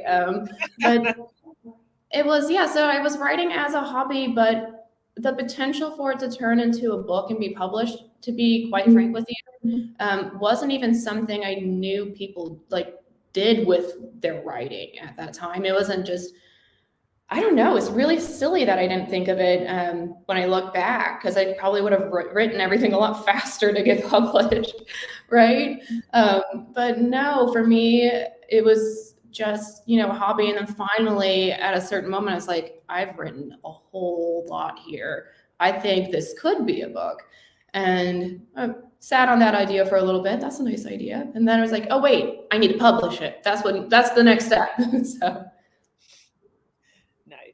So here we go. So this is from our buddy Kayla. Now Kayla is one of our members. She has been with us for a while. So she's also a artist herself. She asks, since you are an author, what types of books are you going to create for 2021? And since we're almost to 2022, do you have anything in the pipeline? Yeah. So, oh my gosh, I do so much stuff, you guys. So my books are slow coming, but yeah, there is a sequel to Leo Gray, book 1, that's coming up for probably next year because I'm still finishing it. Can't give too much of that away, but another science fiction middle grade novel, upper middle grade, because everybody is a year older, a year wiser, and everything's a year more crazy. So yeah. We have a question from Mari Perez. Oh, I'm hoping I'm not accidentally doing repeats because some of these icons look the same, so forgive me. Is it hard to get ideas to write your books? So I will tell you, I don't go looking for ideas for my books. It is so annoying. They just come at me like as if I turn on the TV, information starts pouring in, and it just goes. It just like so for how the book Leo Gray specifically started is we were in Hawaii and we had just relocated there from Minneapolis, Minnesota. So completely different. But I was out on the lanai or balcony looking up at the moon after having sort of a beefy argument with my husband. Sort of a beefy argument with him, kind of encapsulates kind of chapter 1 of the story with the drama between Mr. and Mrs. Gray. But as I was looking at the moon, the main character's mother, Mrs. Gray, just started complaining about how her behind the times husband won't buy them a robotic dishwasher. And I got so curious and intrigued that for me, it's simply just kind of a listening situation. I just kind of close my mind and allow my imagination to go wherever it goes. And that's how I write. But I do some plotting when it comes to, because it's also a mystery book. So when it comes to the mystery part, I get a little bit of information that I have figured out. And then I have like another little nugget of information that's figured out, and I have to connect the dots. So that's where my less of my creative aspect is, and then more of my, detective, thinker mind comes out. Nice. So the trick is eavesdropping. Yeah. Eavesdropping and getting into arguments. So like right now we can all imagine a cat in a bathtub with lots of pink bubbles. Where does your mind take that next? And don't judge it. Just kind of see, where does the cat in the bathtub with pink bubbles go? Like, what's happening there? How did it get into the bathtub? Why are the bubbles pink? And is it happy? Is it scratching and clawing and going crazy? What's that cat's adventure? And just let your mind kind of go with the bubbles, I guess. That's a good way. It's a good way of let it simmer. Let it sit there. Let it be a cat. This one's a long question, but it's a good one. It says, this is from Emma and Ron, ABBA breaks. Yay! There's a point with every writer when you find your lane. If you remember, when did this happen for you? And what advice do you have for younger writers and artists? Ooh, that's a layered question. Okay, when did I find, and I'm not familiar with the term find your lane. What does that mean exactly? I guess it's like, when like someone's your groove, like find your groove. I guess like your groove or your genre. I think for me, probably midway into the book, because I was like a good way in, and it was more of a book. It was turning more into a book than just journal writing. And the story really was self-propelling. Like, it just came at me so quickly that I was just yelling at my husband, quiet, I need to hear what's going on. I need to write the next part. I need to know what happens next, because I was so curious myself, to see where everything was going. And the second part of the question, sorry, the thing disappeared. Oh, I'm so sorry. Hang on. I probably clicked it too fast, and I apologize. Here we go. And what advice do we have for younger writers and artists? So number one, write because you love to write. Don't judge yourself. There's plenty of time for you to get an editor to do that.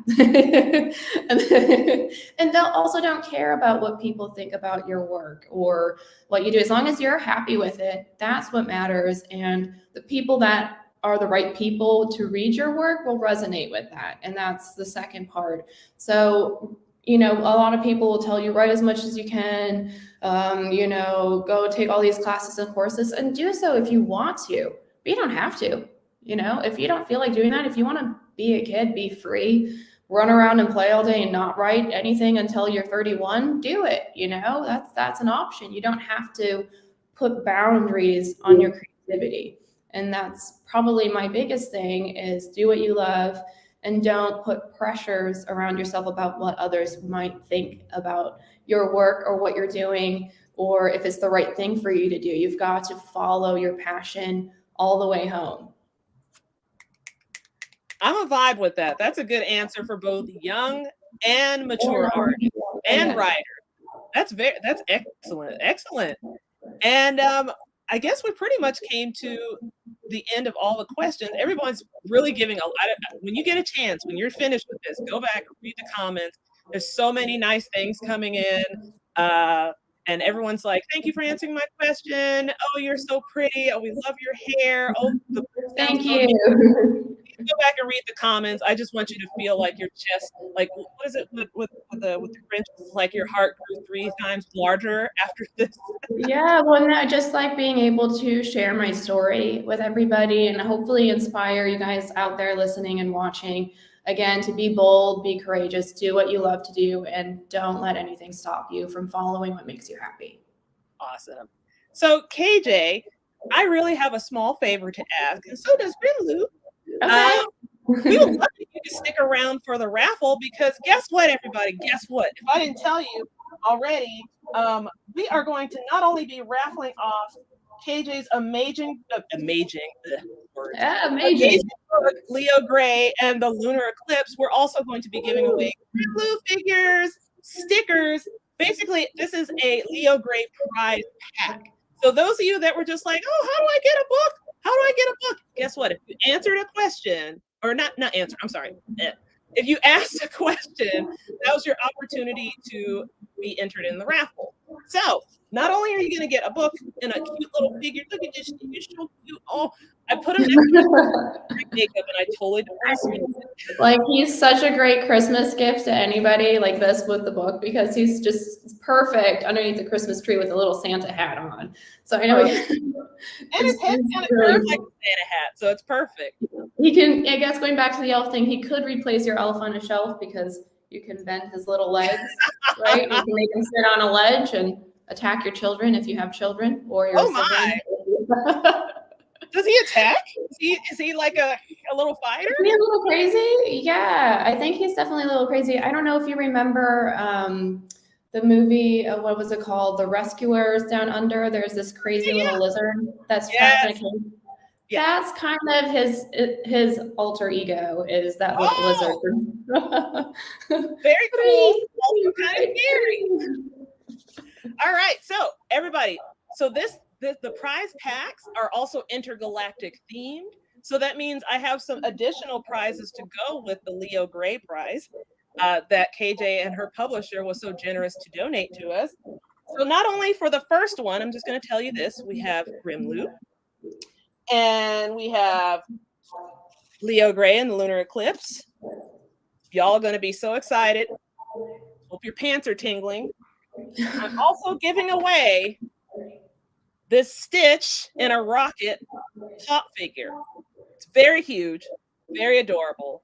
This will definitely go with, oh Lord, I'm knocking things over. This will definitely go with your moon theme, with everything, your space theme, y'all.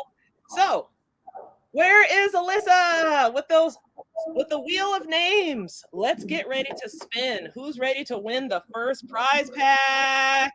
Who's ready? Oh my God. Whoa, look at all the people that entered this time around. Oh my God. Fingers crossed for everybody. Okay, everyone. So this one is for the first prize. That is the book. That is the little stuffed Grimlu. And it is for the, excuse me, that is for the Stitch Pop and a Rocket. Stitch Pop Rocket. Close enough. All right. So let's cross those fingers and toes because here we go. Who's going to win the first prize? Who's going to win? Who's going to win? Who's going to win? Uh-oh. Oh, it's tight. It's tight. Fantasy is reality. Congratulations. Congratulations. Great name. Such a great name. That is a great name. That is a great name. Okay. So for the next one, not only do you get, again, a Leo Gray book, a cute little Grimlu plush, but you also get the multi-armed Stitch figure, another pop. Again, we've got so much stuff we've got to give away. So if you asked a question, don't forget, you're in for the running.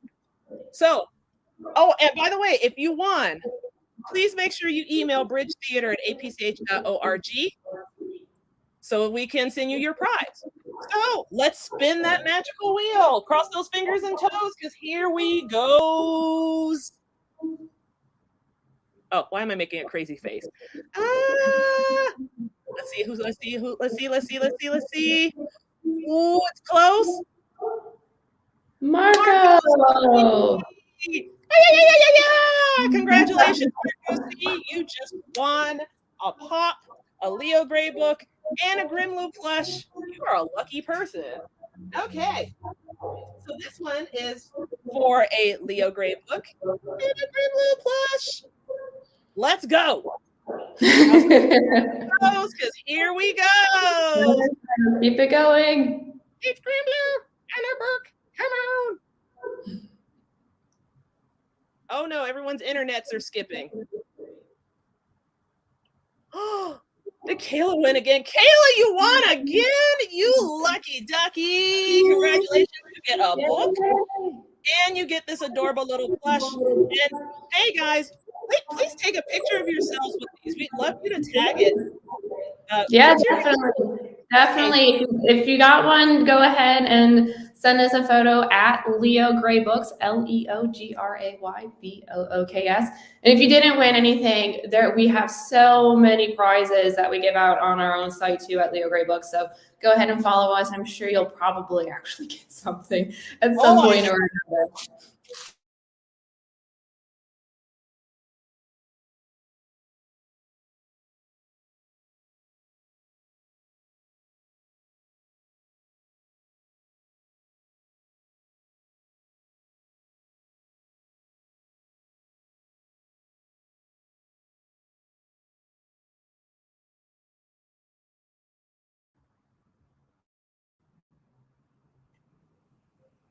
Oh, okay. I got scared for a second. I was like, what's happening? I'm out of my time zone, right? So we're almost done. We just have one more Grimblue plush and book to give away. And the internet is just trying to kick us off, you guys, because we're just so hot. We're so on fire. Sorry. So this is for the last Grimblue and Leo Gray book that we're giving today. Alyssa, if you're still there, let's spin that wheel. Cross your fingers. Sending luck magic, lots of luck. Yes. Please let the internet not kick anybody else off, please. And Arms Wife, congratulations, Arms Wife, you win. You're the winner. You're the winner. So Arms Wife, make sure you email us at bridgeththeater@apch.org. So we still have some more raffles to give away, but we wanted you to stick around, KJ, because we wanted you to see these sweet little characters and your amazing book go off to our families and friends in the community. We want to thank you so much and sharing your time with our families and our members of APCH, and we hope to see you again. Definitely. Well, thank you everybody for tuning in. I hope you enjoy, everybody who won their new Grimblue, and I hope you guys enjoyed the read. Again, follow us at Leo Gray Books. I'm at Crook, KRUK Galaxy, and I look forward to seeing you all there. Thank you, KJ. So everyone else, stick around, everyone. We got a couple more things to raffle off before the 3 p.m., the next workshop and the final workshop of the day. So I have a couple more goodies over here that I want to make sure go to good homes. Now this one I love. Now I really do love this. This is a huge prize pack. This is one of the most inclusive books that I really wanted to share with members of various ages. This is for anywhere from middle school age youth to teens. This is our Pride Pack. Our Pride Pack. So these are comics, graphic novels that feature not only a lot of female protagonists, but these are female and male protagonists from the LGBTQIA community. This is Juliet Takes a Breath. This is about a young Latinx woman who comes out to her family before she takes on her summer internship in Portland, Oregon with her favorite author. This is both a great graphic novel and novel. This is a young adult book. Awesome. I love this book. This is The Prince and the Dressmaker. Beautiful artwork. This is by Jen Wang. Jen Wang, this is a great story because it is basically about exploring gender identity and expressing yourself through fashion. And I love this book. The artwork is just so lush and gorgeous. I hope whoever wins this really loves it. It's gorgeous. This one is one of my favorites. This one's called Kim Reaper, Grim Beginnings. It's basically about a girl who finds out her secret crush has a side gig as a Grim Reaper. What? This is spooky vibes, y'all. So I'm going to be giving away this book too, called Kim Reaper. Love it. This one is called America. Like America. This is America Chavez. She is basically a Latina version or Latina or Latinx version of Captain America. She is beefy, she is tough, and she really loves her family and community. So I am giving away this book as well. And lastly, now this one is near and dear to my heart because I come from a family that really loves bingo. I'm not even exaggerating. My great aunt, my mom, my grandma, basically all the women on my mom's side of the family love bingo.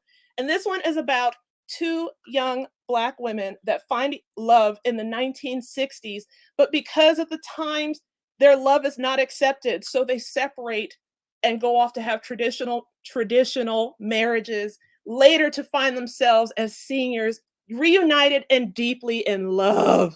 I love this story because it is a story for the ages. And when I say the ages, I mean all ages. This is for teens, I will say that. But this is a great read, and the artwork is lush and beautiful, and it just makes you want to cry because everybody loves each other so much. Ah! So we're giving away this prize pack. That means not one, not two, but all of these books. So, Alyssa, if you're there, let's start the raffle for the Pride Pack. Okay, who's going to win? Alyssa, I hope you didn't take a water break. There you go. Okay, so this is for the Pride Pack. Are we ready? Alyssa, spin that wheel. We don't have theme music. We can't afford anything, but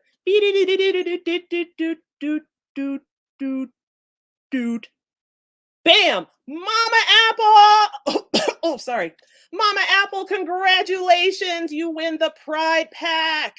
Now, so remember to email bridgetheater@apch.org to send us your information so we can send you these books. Okay? So we are going to have our last workshop and talk at 3 p.m. 3 p.m. So it is 2:53 right now. We're going to take a very short break. And when we come back, we're going to have a conversation with two of my favorite people. So hang in there, guys. We're almost there. Take a stretchy break, get a water break. I'll see you in a few. Bye.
Oh, I didn't see you there. Hello, everybody. Welcome back. Welcome back. Welcome back. I hope you all had a chance to get some water. I hope you all had a chance to get a stretch break because guess what? You made it. You made it. You made it. We are almost at the end of Kale. Yay. Well, at the same time, too, it's like, yay, you made it towards the end of Kale, but at the same time, wah, it's almost the end of Kale. But, here we go. Come say, come saw. The good thing about this event is, again, you can go back on YouTube, rewatch it again if there are some tidbits you missed.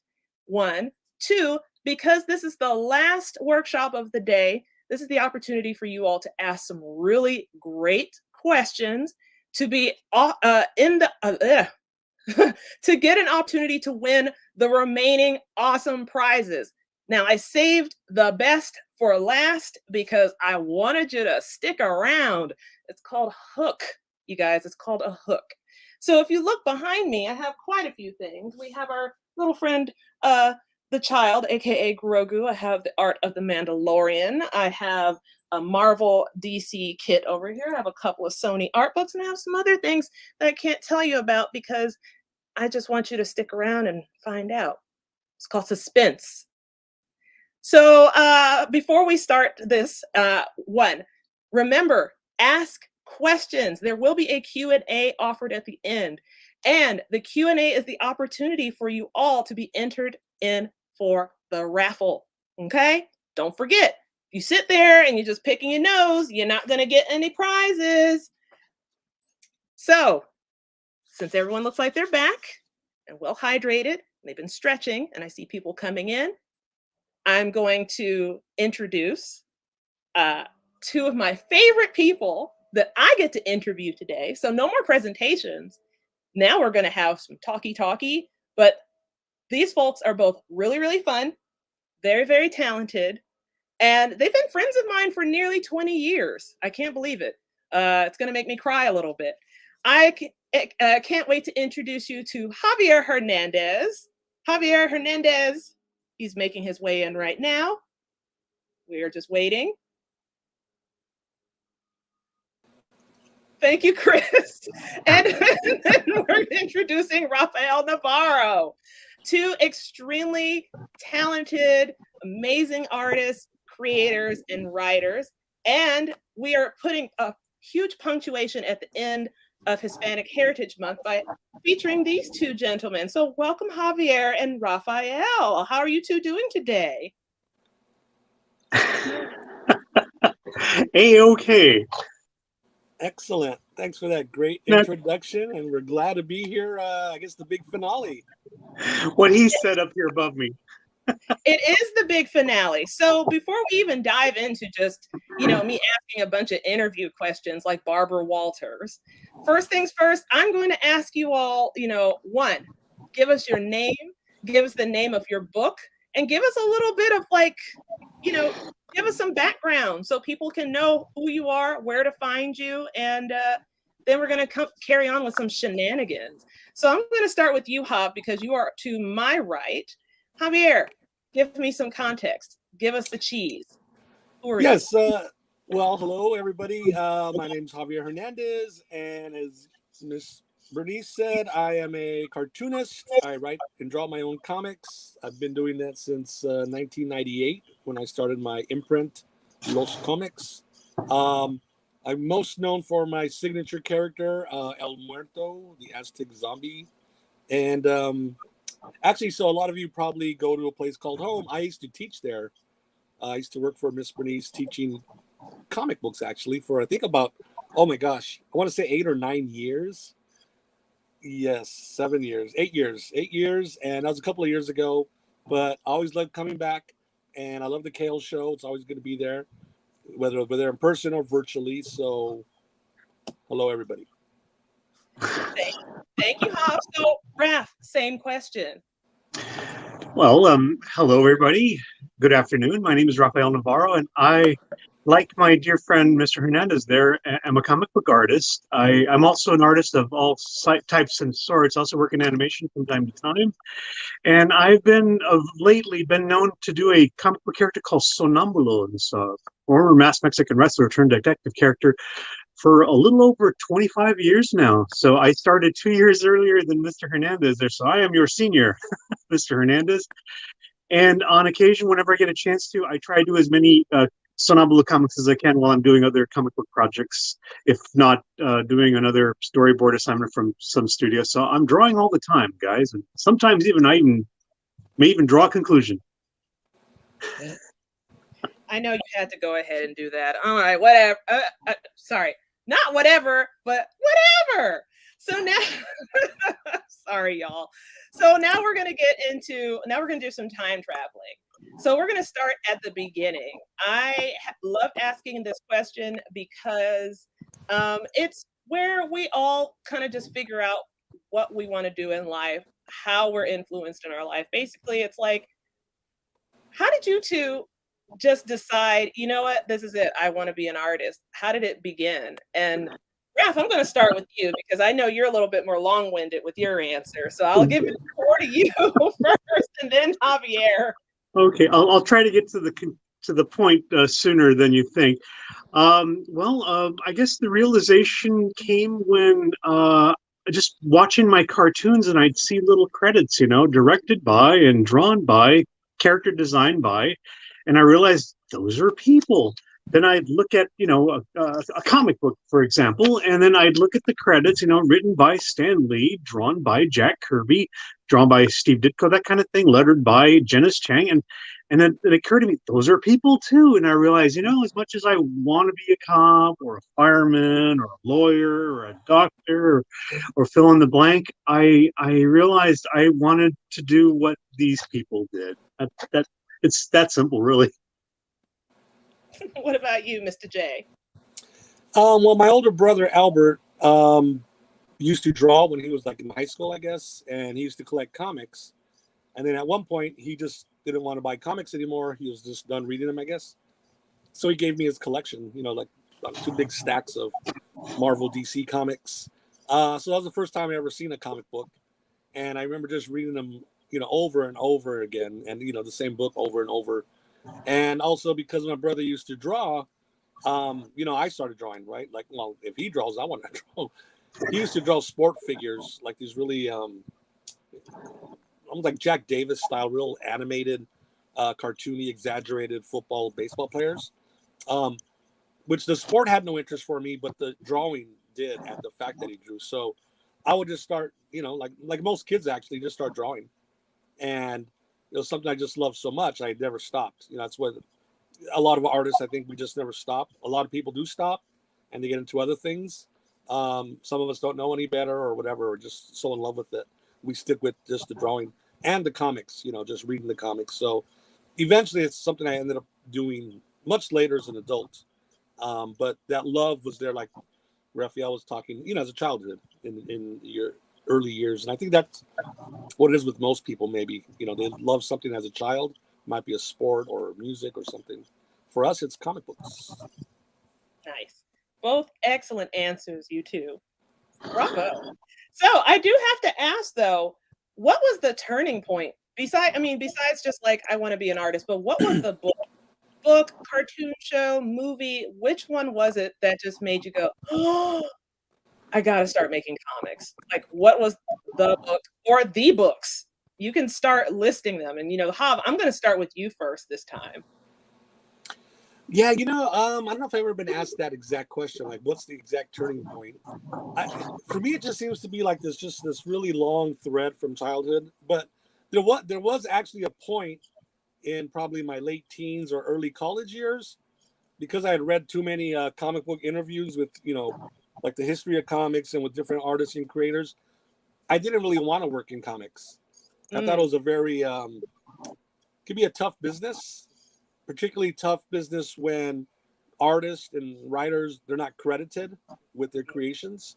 So it left like a bad taste in my mouth. It's like, I don't think I want to work, in that industry if it's that way with the creators. So I kind of put that aside and just started getting into, started working in graphic design and started working at a screen print company. It's a company that prints decals and stickers and such for industrial uses. So it wasn't really creatively fulfilling, like drawing characters, but it was art, right? I still had to design things and That's where I learned how to use a computer for graphic design, which is very important. But then that yearning to create my own stories, like wanting to create my own comics, and then learning about throughout the 80s, there was this huge movement, the creation of the self-publishing industry. I mean, everybody knows the Teenage Mutant Ninja Turtles. That started off as a little tiny black and white self-published comic book. These two guys put their money together and then printed their own book. So by the 90s, I realized, well, you know what? I could do comics. I could do my own stories. So I'll look at this self-publishing route. And that's what I ended up doing. Very nice.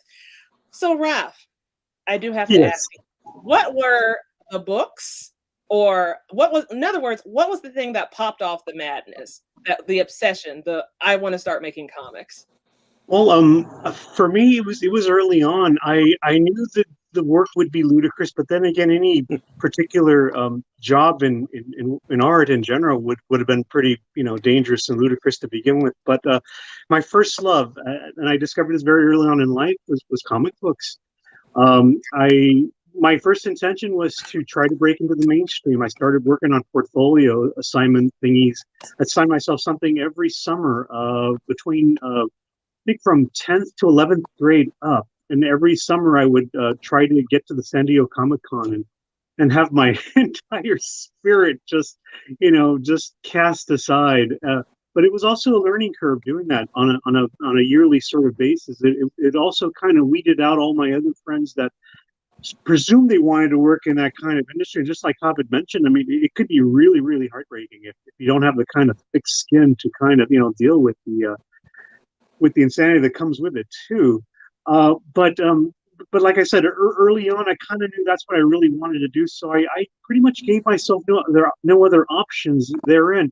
However, my high school counselor, on the other hand, thought I had to be a little bit more realistic about such things. So he suggested I should do graphic design because at the time, in the mid 80s, even animation, believe it or not, was technically dead. Television was doing things that was just unheard of, and most of the animation itself was being done overseas, save maybe some simple design and some storyboards here. And Disney was this is the pre Little Mermaid years too. So it was between the Black Cauldron and Little Mermaid that American animation itself was pretty much DOA, and there was talk about the big studios either shutting down altogether or just dwindling down to the bare minimum just to get whatever they need to get done. So yeah, at the time, graphic design seemed to be like the most logical choice to do so. And yeah, I took his advice, and I started out in college as a graphic design major. And like Hav too, I learned to design. I learned how to work with my foreground and my background and play with my negative space, which was kind of cool because later on when I do my own comic books, you'd be applying that kind of knowledge anyways. So in a way, that was a blessing that you kind of go a different route, to learn different things, and then come back to the wonderful world of comics where everybody else is doing the same thing over and over again, but you would come in with a different perspective and a fresher approach because you have other influences other than things that everybody else is reading and trying to draw at the same time too. But but to name a particular book that made a major impact on me, Hav knows my influences, so I'll keep those to a particular, a minimum. But I think the biggest change in my life happened when I read, I guess was technically the first graphic novel I got my hands on. It was when Jack Kirby returned back to Marvel, and he worked with his former co-conspirator, their co-creator, Stan Lee, and they did a Silver Surfer graphic novel. Do you remember that when that was released? I didn't buy it when it first came out, but I got it later. But I never read anything that long, and it had such a great, message behind it. Very worldly, very it's a very humanitarian story. Thank you, Javi. That's the actual original cover too. When I read that thing, I was profound. It left such an imprint on my person that such writing could come about, and of course, even more profound things began to happen in what they call the Renaissance age of comics in the mid to late 80s and everything, with Watchmen and Dark Knight and Year One et al. And then came a big surge of the indie comic books as well too, and that pretty much set the final nail there. But it all came from when I first was exposed to that Silver Surfer graphic novel, believe it or not, that you could tell very poignant stories with mere, long john superheroes and capes and boots and masks. Now, first off, I got to give the audience some context. So, for those of you that don't know who Javier Hernandez and Rafael Navarro are, two things. One, they not only are fantastic artists, but they're both really good friends. So that's kind of why there was a mind meld when an unspoken body language, if you haven't noticed, that Javier, you were able to reach over your shoulder and show the book that influenced Raph the most without. I have to say that's actually like really awesome. That's both adorable and very sweet. Oh wow! I mean, in a nice way. I mean, in a nice way. Because I mean, Raph. No, I mean, pop quiz. Can you reach over your shoulder and reach out for the book that influenced Hop? Well, most likely, but most of those books, believe it or not, are on a shelf in a glass. It's like a lawyer's bookshelf, but it's behind glass, and it is a bit of a distance from me. But almost. What we should have done, we should have had Ralph like reach his hand up, and then I would go like this, like, okay, I got it, Ralph. I'll show it while you talk. Next time. All about time. That's really cute. Okay. I'm sorry if I keep saying cute. It's just look again, audience, for context. I've known these two for almost 20 years, so I can say cute and cool and adorable. But I mean that like because they are cool and adorable. It's subjective. It's subjective about the adorable bit. So okay. So I have to start this because now we're getting to the origin story of I'm not just getting into like the nitty-gritty of your friendship, but I mean like what was the turning point? Because you both said in the 80s there was like the self-publishing like revolution. You started with Ninja Turtles and all that other stuff to kind of start things off. What was the kickoff point for you both to create your trademarked characters? Well, as Ralph was mentioning, so he was applying, he was already applying at comic places, doing little jobs here and there. And I'd met him at Cerritos College here in California for everybody out of state. And, it was something like, well, okay, he's publishing, he's going to be doing his comic. And I started learning about other creators. And then also my interest in doing my first comic, like, okay, I want to do my own comic, but I also want to do something reflective of my Mexican background, the Mexican culture. That was really important for me to start off. And so I came up with this idea for this guy. He's born on Day of the Dead, and on his 21st birthday gets killed in a car accident. And then he's later resurrected by the Aztec god of death. I had wanted to use Aztec mythology and Day of the Dead folklore. So besides Ralph, and then looking at these other artists, say like Richard Dominguez, Carlos Saldana, Laura Molina, they were all doing their own comics, right? And to me, like, wow, they're all these Mexican American creators doing their own work, which is exactly what I wanted to do. So talking to them, looking at their works, that was probably the big spark. Like, well, they did it, I can do it. And then that's my lesson to everybody else. Like, well, I did it, now you guys can do it, so everybody keep making their own comics, whatever you want to do. So that was the spark, is learning of other people like me making their own comics. And that really gave me that was like the last bit I needed to like, okay, well, I'm doing my thing. And I've been doing it for the last 23 years. So either stubborn or I hit on to something really good, or both. Same question for you, Raph. What was the kicking off point for your signature character? Well, pretty similar to what Javier had mentioned. I mean, there were Latino superheroes, but there wasn't the kind that I could really identify with, too. So what I started to just come up with was just an amalgam of things that I just loved. I loved film noir. I loved lucha libre. I loved black and white horror films. I loved suspense, and then I loved the surrealistic, qualities of dreams. So I just started a character that just pretty much and represented all that all at once, and it was a lab experiment from the very beginning, and I was kind of hoping it would make sense in the long run, because it was even more bizarre to admit that the character itself also came from a dream, believe it or not. I had dreamt of this mysterious figure who came into an office, and outside his office window, there's this neon light that would flash on and flash off, flash on, flash off. So every time the light would flash, you'd see a glimpse of this figure walking into this, office building, obviously coming from some sort of battle of some sort, because he was holding his chest, covering some sort of wound he had.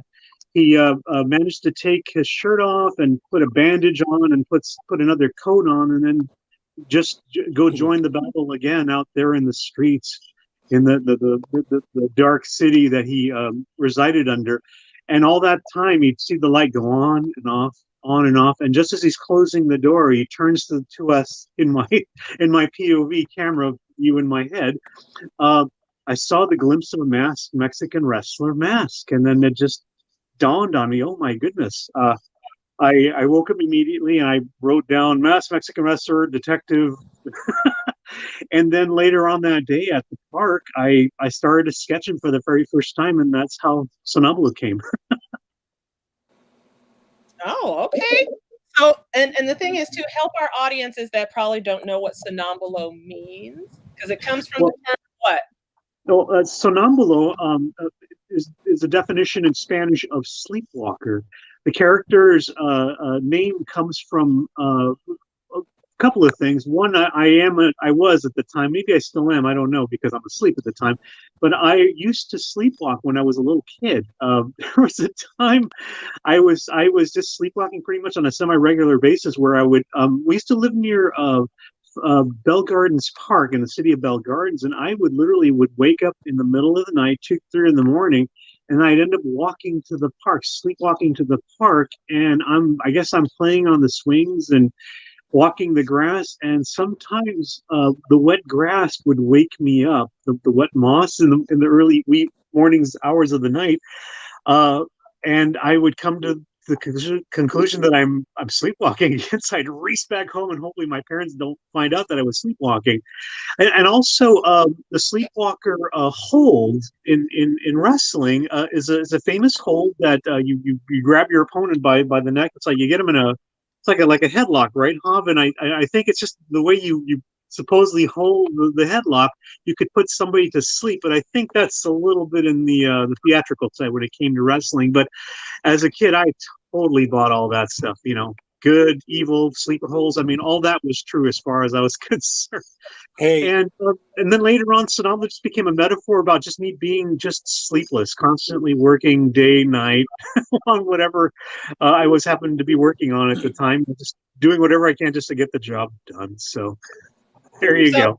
So that's okay. First off, I'm a little bit upset that you've never told me that.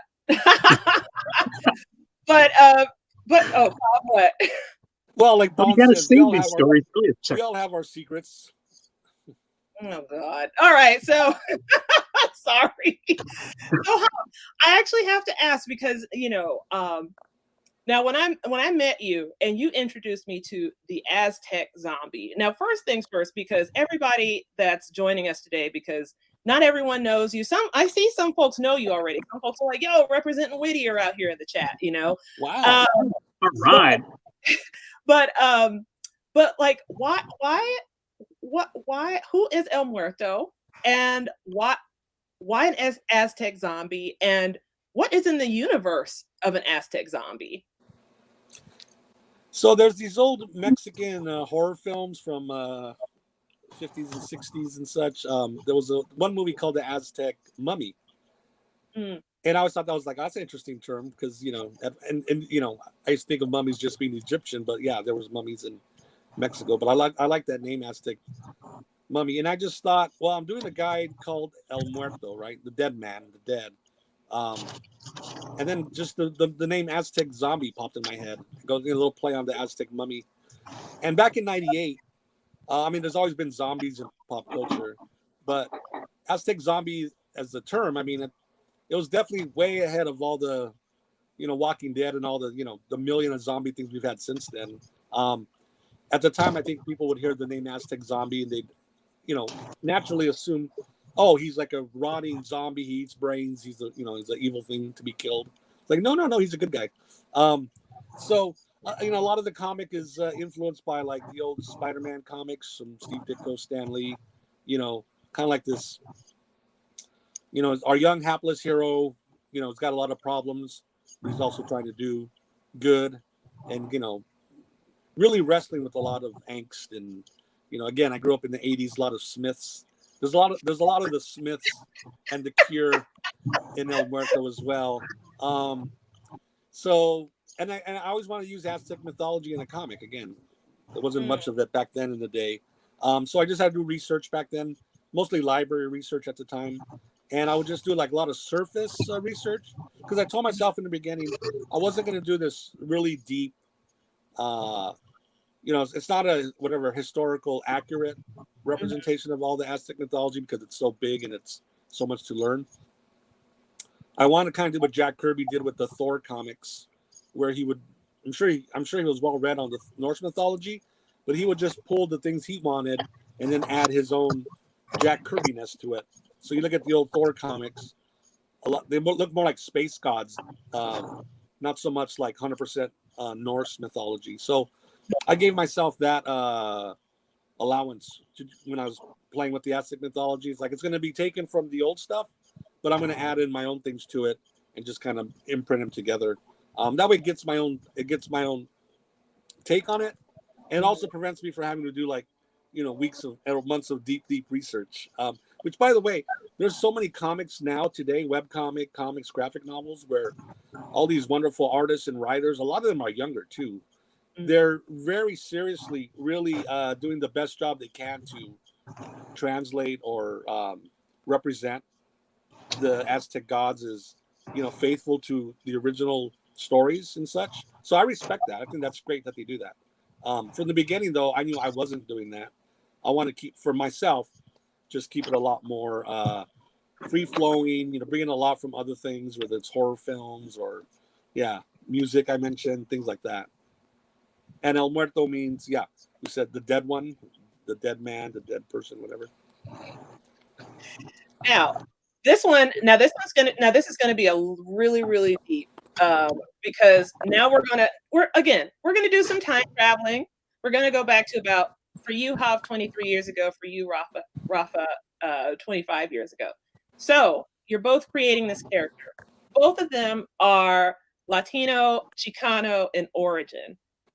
Did people say to you, you're crazy for creating these characters at the time when representation wasn't really kind of like a big deal? And either of you can answer that. Well, I'll begin. I from the very beginning, from the get-go, I was told this is nuts. It's not going to sell. No one cares about such things. And every time I would hear that argument, that point, that would just enforce me to desire it even further because nothing like that was out there. I think if there was any credit that came from us is that I think Hav and myself and many at the time were just reacting to something that just wasn't there in the universe for people to have. You know, if there's something missing, necessity is the mother of invention, as the old saying goes. But never did it discourage me to not do that. I mean, I heard tons of stuff, even from friends and family too, by the way. I mean, this is never going to fly. No one's going to care. And that's because it was untried territory at the time. Now it's very well, versed, very, very well nurtured now. It's a lot easier to sell an Aztec zombie / mass Mexican wrestler character in this day and age, but in those golden days of pre-internet, 1990, mid-90s or so, it was virtually impossible, if not even inconceivable, to be quite honest. What's your take on that era? Yeah, it's really, I mean, you really, it's like you're wading into this huge pool, it's like, you don't know where, the next step, what's going to happen. Because, self-publish, you got to put your own money up. You got to spend all your time working on the book, and then you got to put it out there, right? But so the viewers know, self-publish means, we do it ourselves. Like, we don't have a big company that prints it for us and then puts it out in all the comic shops. We do it by ourselves, self-publishing. So we need to print the books ourselves. Then we need to go find conventions or shows to sell these things at. Got to go to the store yourself. You have to do it yourself. Go to the store and talk to them. And so it's a lot of work. It's not just doing the comic and then you're done. So yeah, it's a lot of trepidation. It's like uncharted territory when you started out yourself, but you learn to adapt. You learn to what works, what doesn't work. And then you keep at it. And then, if you're lucky or you don't know any better, you start doing it 20, 25 years later. We still don't know any better. Well, then don't let me know what I'm doing wrong. Let me just keep going ahead. I'm fine. But I think my worst enemy back in the day was myself. I don't honestly remember getting too many comments like, "Oh, it's never going to sell. It's not going to,"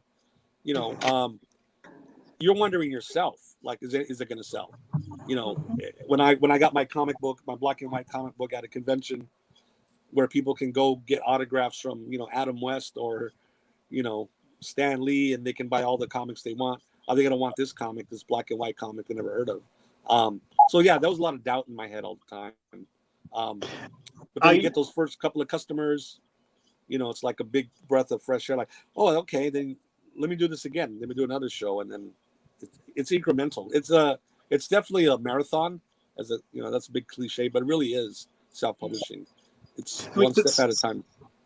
Sometimes you kind of have to do these things with the intention that you are never going to find an audience, or it's just an experiment that may fail, and you have to prepare yourself for that failure. I mean, when you do these things on a very individualistic sort of way, be prepared for, no reaction at all whatsoever. I mean, that's why you're self-publishing. That's why you do these things. You're seeking a personal vision. You're pursuing something that has never been done before. You're trailblazing, basically. And if successful, yeah, you could open more avenues for others to follow. Or sometimes, that avenue will close up altogether and it'll never be heard from again. But I would rather live with failure as opposed to just thinking 25 years ago, I could have done this idea if I had only had the courage to see it all the way through, but I was afraid of failure. And that's something I would never, ever want to live with. If you're going to do something, if you intend to die, you can do anything, to quote either. I'm not sure if that's an old Japanese saying, or I just got that from Frank Miller's Ronin, Javier, but nevertheless, it still applies today. I mean, you're either in it for the long haul or, just, enjoy your visit, but make a decision and stick to it. So look, I know we kind of started this question out as a little bit of a downer. Now we're going to bring it up a bit. It's not a downer. We're just reflecting on the 90s, you guys. So this is going to be the last question. Then we're going to open it up to the audience questions because they have some burning questions, like good questions. So the last one I'm going to ask is, what opportunities has either creating your artwork or creating your character brought to you in the last, and you can say in the last 20 years, the last 5 years, the last 15 years, like what opportunities open doors for you that you're just like, I'm happy, I'm good?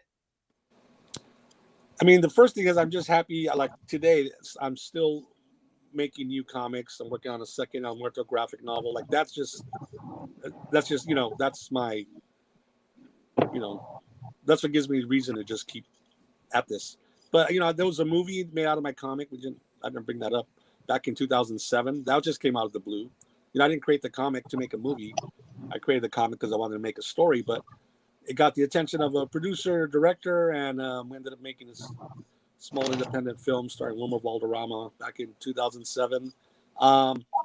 Just meeting so many people, like hundreds of people, not just fans, but friends, people who've become good friends.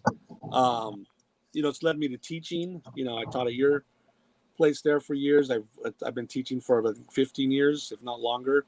When I sat and did the comic, it was just for myself, right? I just want to get my idea out there.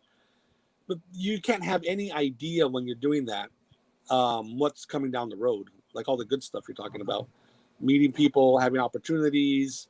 You get invited to travel to places as a guest of a convention. That's always nice. Living off somebody else's dime. That's a Beatles song, right? The two of us. Living off of somebody's dime. That's a Beatles song. Yep, the two of us.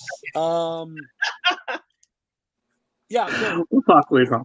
so many opportunities, but really just having your voice as an artist in a platform, for whatever platform you have, for whatever fame you achieve, and that we've achieved, it's a platform. You don't take it for granted. Like, well, that's fine, but I still got to do the next book. I got to do the next one, and you don't want to, you just want to move forward all the time. So that's been opportunities, having a platform for my art. What about you, Mr. Navarro? What was your question once again? Sorry. Oh my gosh! Pay attention. No, the question was, what opportunities has either your character or your artwork opened for you? That's what I asked. Well,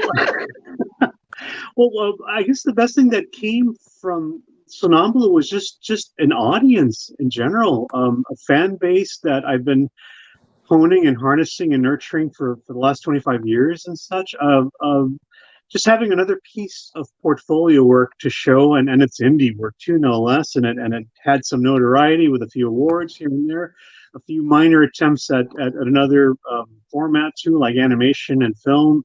None have made so far, but still, we're eagerly still trying to have that hopefully happen at one time or another. I guess and of course, meeting new people. Of course, I guess, oh man, just meeting my heroes in this industry through my character and my accomplishments in that regard has been, more than satisfying in my lifetime. It's safe to say that it's one of the greatest feelings to get when you actually not just meet one of your heroes and that you grew up with, but you can actually say that they are a friend of yours now too, and that comes a long way as well too. And not to mention lifelong friends that I've met throughout the years as well too. So I look forward to anything that comes with this and any other project I end up working with, whether I'm doing it by myself or with a collaborator. I look forward to the future as well, just like Mr. Hernandez said. Oh, that's great. Aw. Nice.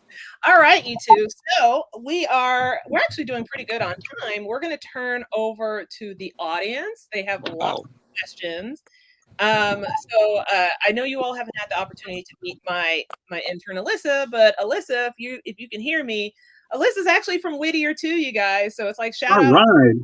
And audience, some of you are shouting out Whittier too. So, these two gentlemen are from Whittier. They're very local. So they're very accessible. You can stalk them. I'm just kidding. Don't stalk them. So let's get some questions up. Here we go. So this is from Arm's Wife. Arm's Wife asked, if you could go back to your child version of yourself, what advice would you give yourself? Ooh, that's a good one. You start, Javi. Oh my gosh. I always read this question like in other interviews with other creators. And they always say they go back and tell the kid, don't give up. So that's not bad, but I got to say something else. I got something different instead of that same old answer. I say give up. I give up. Oh, I was going to say invest in gold, but okay. She loves only gold. I would say don't take better care of those Micronauts toys and Biotron and the $6 million man action figures. That's all I can say. Look those up, kids. Oh, dearie me. Yeah, I mean, of course, if we had like financial advantages, like knowing where the stock is going to be going at an early age. By the way, you're not even allowed to buy stock until you're like 18, I think, if I recall. You need to have some ward or so. You have to be somebody's ward in order for that to happen, but the money goes to your beneficiary first. But anyways, setting that aside, what would I tell my 10-year-old self? Look forward to big and great things happening, and just don't look backwards. I mean, and enjoy the present, but at the same time plan for the future, and only gaze in the past in nostalgia, but nothing more. I don't know. Look both ways when you're crossed too. I mean, it's a cutesy kind of question, but yeah, I hate to say it, it is pretty much it all goes back to the same thing. Just don't give up.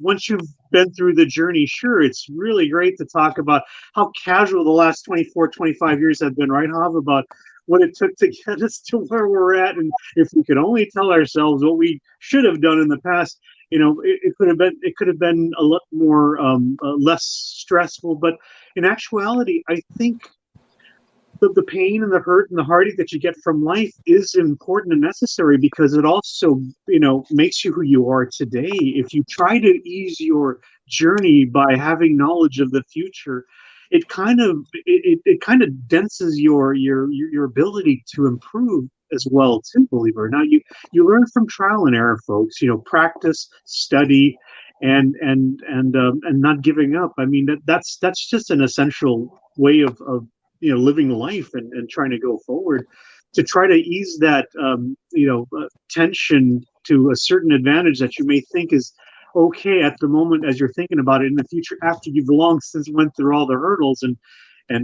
pain. Then there's no point in going through it over again if you already know it's going to happen. So Hop. Yeah, to touch on something Ralph just said, it's a good point. Like, I don't know if I'd want to actually go back. It's like those, like the movies. Like, I don't want to go back and interfere with, influencing me one way or the other. But you know what? I do have, because I do teach, I do have the chance to tell 10-year-old kids today, not me, but the kids today. I'd always have a chance to tell them when I'm teaching them about art and comics, just do your best job. Don't stress out about it right now at your age. If that's what you love doing, just do your art. So yeah, maybe I wouldn't go back in the past. I would just go to my next class and tell the 10-year-old kids, just give them encouragement in their art. And that's living in the present too, gang. I mean, if you could use your vast knowledge, it wouldn't be for your 10-year-old self. It'd be best, like Hob just mentioned, to best use it to the 10-year-old that you're, addressing at the moment. Anybody that can take the knowledge that you earned through heartache and pain and everything. If you could pass that knowledge to them, then you've done your job. It was for naught. It wasn't, for nothing that you went through it. So absolutely, pass it on. Fantastic. All right, let's get another question from the audience. Good answers, gents. Let's see. Ronnie Armstrong asks, Javier, are you involved in any upcoming events, virtual or in person, in the LA area? Oh. Ronnie Armstrong. The very next thing, I guess, is going to be in December, which I don't have the date. Chicano Con LA. It's going to be held at the Border X Brewery. If I could say that on. Is that in San Diego? So there's this brewery in San Diego. They opened up a new branch in Bell here locally. So they've had that Chicano Con over there in the San Diego. So they're going to do their first one here in December. And again, I'm sorry, I don't have the date, but people can just follow me on social network. And you'll hear about it. So that'll be my next and last live show for the year, as far as I know, because it's going to be in December. So that's my next. Is that one kid friendly? Because you just said the brewery. Well, I mean, it's a brewery, but I mean, the adults can go. And at the other ones I've been to, kids show up. So I'm sure they sell soda pop. And for the kids. So yeah, and I'm doing a virtual appearance at the Texas Latino Comic Con October 30th, I believe. So at the end of the month, I will be virtually talking about, we're talking a lot about horror and horror comics and monsters and cool stuff like that. So so on theme. Well, thank you for the question, Ronnie, and thank you for answering, Hav. Let's have another question, shall we? Let's see. What comic? Oh, I guess this one is what is your favorite? What comic was your favorite, or what is your favorite comic? Thank you, Andy. Andy just asked what comic. Oh, sorry. I'm sorry, Andy. I'm tired. Andy asked what comic that you created is your favorite. What's your favorite one that you created? Because I know the both of you have created quite the plethora of books, but what is your favorite? Plug time. Okay, well, I know this is a cop-out answer, gang, but I always like what I'm working on at the moment. Whatever. Right now, I'm kind of sketching a little drawing of Spider-Man just for my own personal amusement. I'm actually having a great time trying to draw this, and yes, Hob, it looks like Jack Kirby drew it. But I'm always excited and enthused with the thing I'm working on at the moment. Then when I'm done with it, I set it aside with all the other accomplishments, and then I just look forward to the next one. I could tell you I had fun working on the Batman cartoon. I had fun working on a Spider-Man cartoon, but I also had fun just, I'm having fun working on a friend's comic book right now. This the collector's comic that I'm doing a 5-page thing for my dear friend Eddie D'Angelini's comic strip that's coming up soon.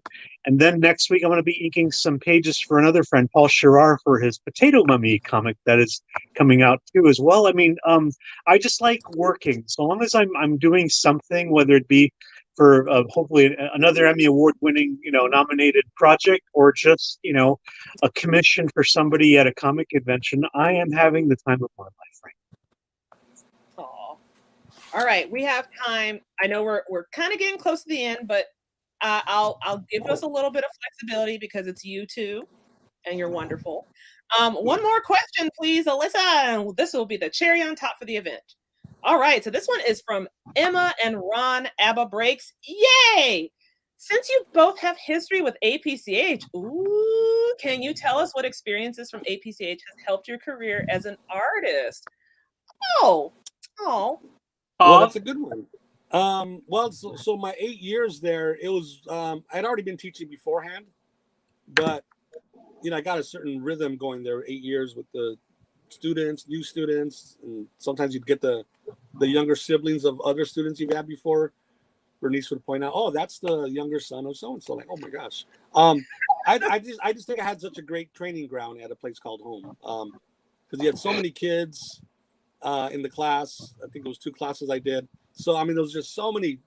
It's not just every class. It's not just that I had 2 teaching opportunities every Tuesday, Thursday, whatever it was. But if you got like 15 or 20 kids, that's 15 or 20 interactions you're having, and then another 15 or 20. So it was just a great training ground, and just a lot of experience in working with students, because they all have different art levels, right? Some are more comfortable with it. Some spend more time drawing at home, so they have, more. I'm not saying they're better, but they just have more facility with it. So you just learn every possible type of level of student teacher interaction, and of course, there's always, some are more into it, some not as much. So you got to work a little harder to reach those. So it was just a great training ground of experience there. So thank you, A Place Called Home. You're welcome. You're welcome. Raph, I know you haven't really worked for me necessarily, but I know you've come and volunteered. But has it shaped your experience a little bit? Well, I mean, my experiences in any school in general, for me, it's just the opportunity to not just teach, but to also explain our wondrous industry, to pass the knowledge on to the next generation. That's out for me. It's always a godsend. See, I've no children to pass that sort of knowledge to, so the least I could do is pass it to students and anyone who cares to listen. So that's always a blessing every time I get a chance to do so. So there. Oh, that's nice. I won't pull it out here because it's kind of buried in, but I do have a piece of artwork from an old student there at a place called Martin. Please, we will wait. Please dig it out. It is so funny. While you're digging, I'm just not exactly sure if it's in this set here, but one of the students, Martin, he had done this weird Deadpool artwork. It was Deadpool, the Marvel character, and there was all kinds of action and crazy stuff going on. And I told Miss Bernice, like, "Hey, am I allowed to like buy that from the student?" And she goes, "Well, what you do, you give him a reward for it, and like a trade or something. I forgot what it was, but it was all on the books." And I just had to have it. It was such a great piece of art because knowing the way he was in his, in the class, the way he drew anyway, I just like he just did this thing on his own, and it was in color. So that's a treasured memory. Thank you, Martin, for that really crazy Deadpool poster art. Oh, Martin, I know Martin's like probably a super tall teenager now. I haven't seen him in years. But wow. Martin, if you're watching this, Mr. Javier still remembers you. You should tag A Place Called Home and see if it gets out there. Like, hey, remember this drawing this kid did? So this is the part of the day where, one, before I say sayonara, I want to plug you guys. So if you'd like to learn more about Javier and Raphael's work, you can go to their Instagrams at Javier, because I'm holding your book, I'm going to say Javier Los Comics with the EX at the end, because I don't know, you're trying to be like cool or something. Go to Javier Los Comics on his Instagram, and it links to your online store where you can buy your books, right, Mr. J? Absolutely, yes, yes. Or if they go to Amazon, they look up Javier Hernandez El Muerto, they'll see some of my other books and maybe the DVD for the movie. Yes, and if you want to do any deep cuts, go look for El Muerto the Aztec Zombie live action film. Also, I guess they called it the Dead One for the American release. That's a good way to put it. Yeah, the American release. And for the life of me, I've got a lot of my books in storage. I'm sorry, Raph, but I have your covers to Guns A-Blazing. But if you hold up a Sonambulo, so if you all want to find Raphael's artwork, he's also on Instagram at Raphael Navarro 007. I guess it's a dead giveaway. You like James Bond. You can check it out. And where can everyone find your books, Mr. Navarro?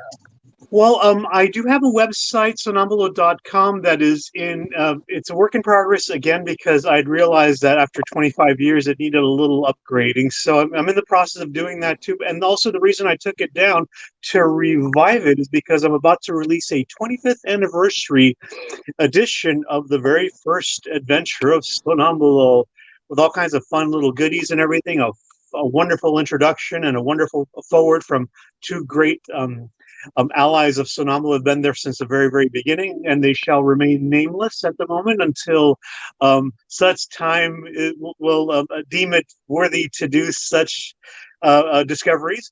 And that's I'm hope it's at press right now as we speak. I'm dealing with not just an Italian printer, but also a Czechoslovakian printer, and at some point they're going to meet in the middle, and hopefully it should all be back sometime in mid-November, if not sooner. It all just depends on how things are allowed to get back into the country. In this day and age, it's a little difficult right now, but we shall see. But as far as I'm concerned, it's coming out before the two shows that I'm about to do for December. One of them is the ChicanoCon, which I believe is the first Saturday of December, Mr. Hernandez. I don't exactly know the number of that, but the following weekend after that, I'll be at Comic Con Revolution in Ontario, and that's definitely kid-friendly, Bernice. So definitely reiterate that show. And that's my last show, my last two shows of this year. And of course, there will be an upcoming list of tours that I'm going to be doing for the new release 25th anniversary book for 2022. So I'll let everybody know as the day gets closer to.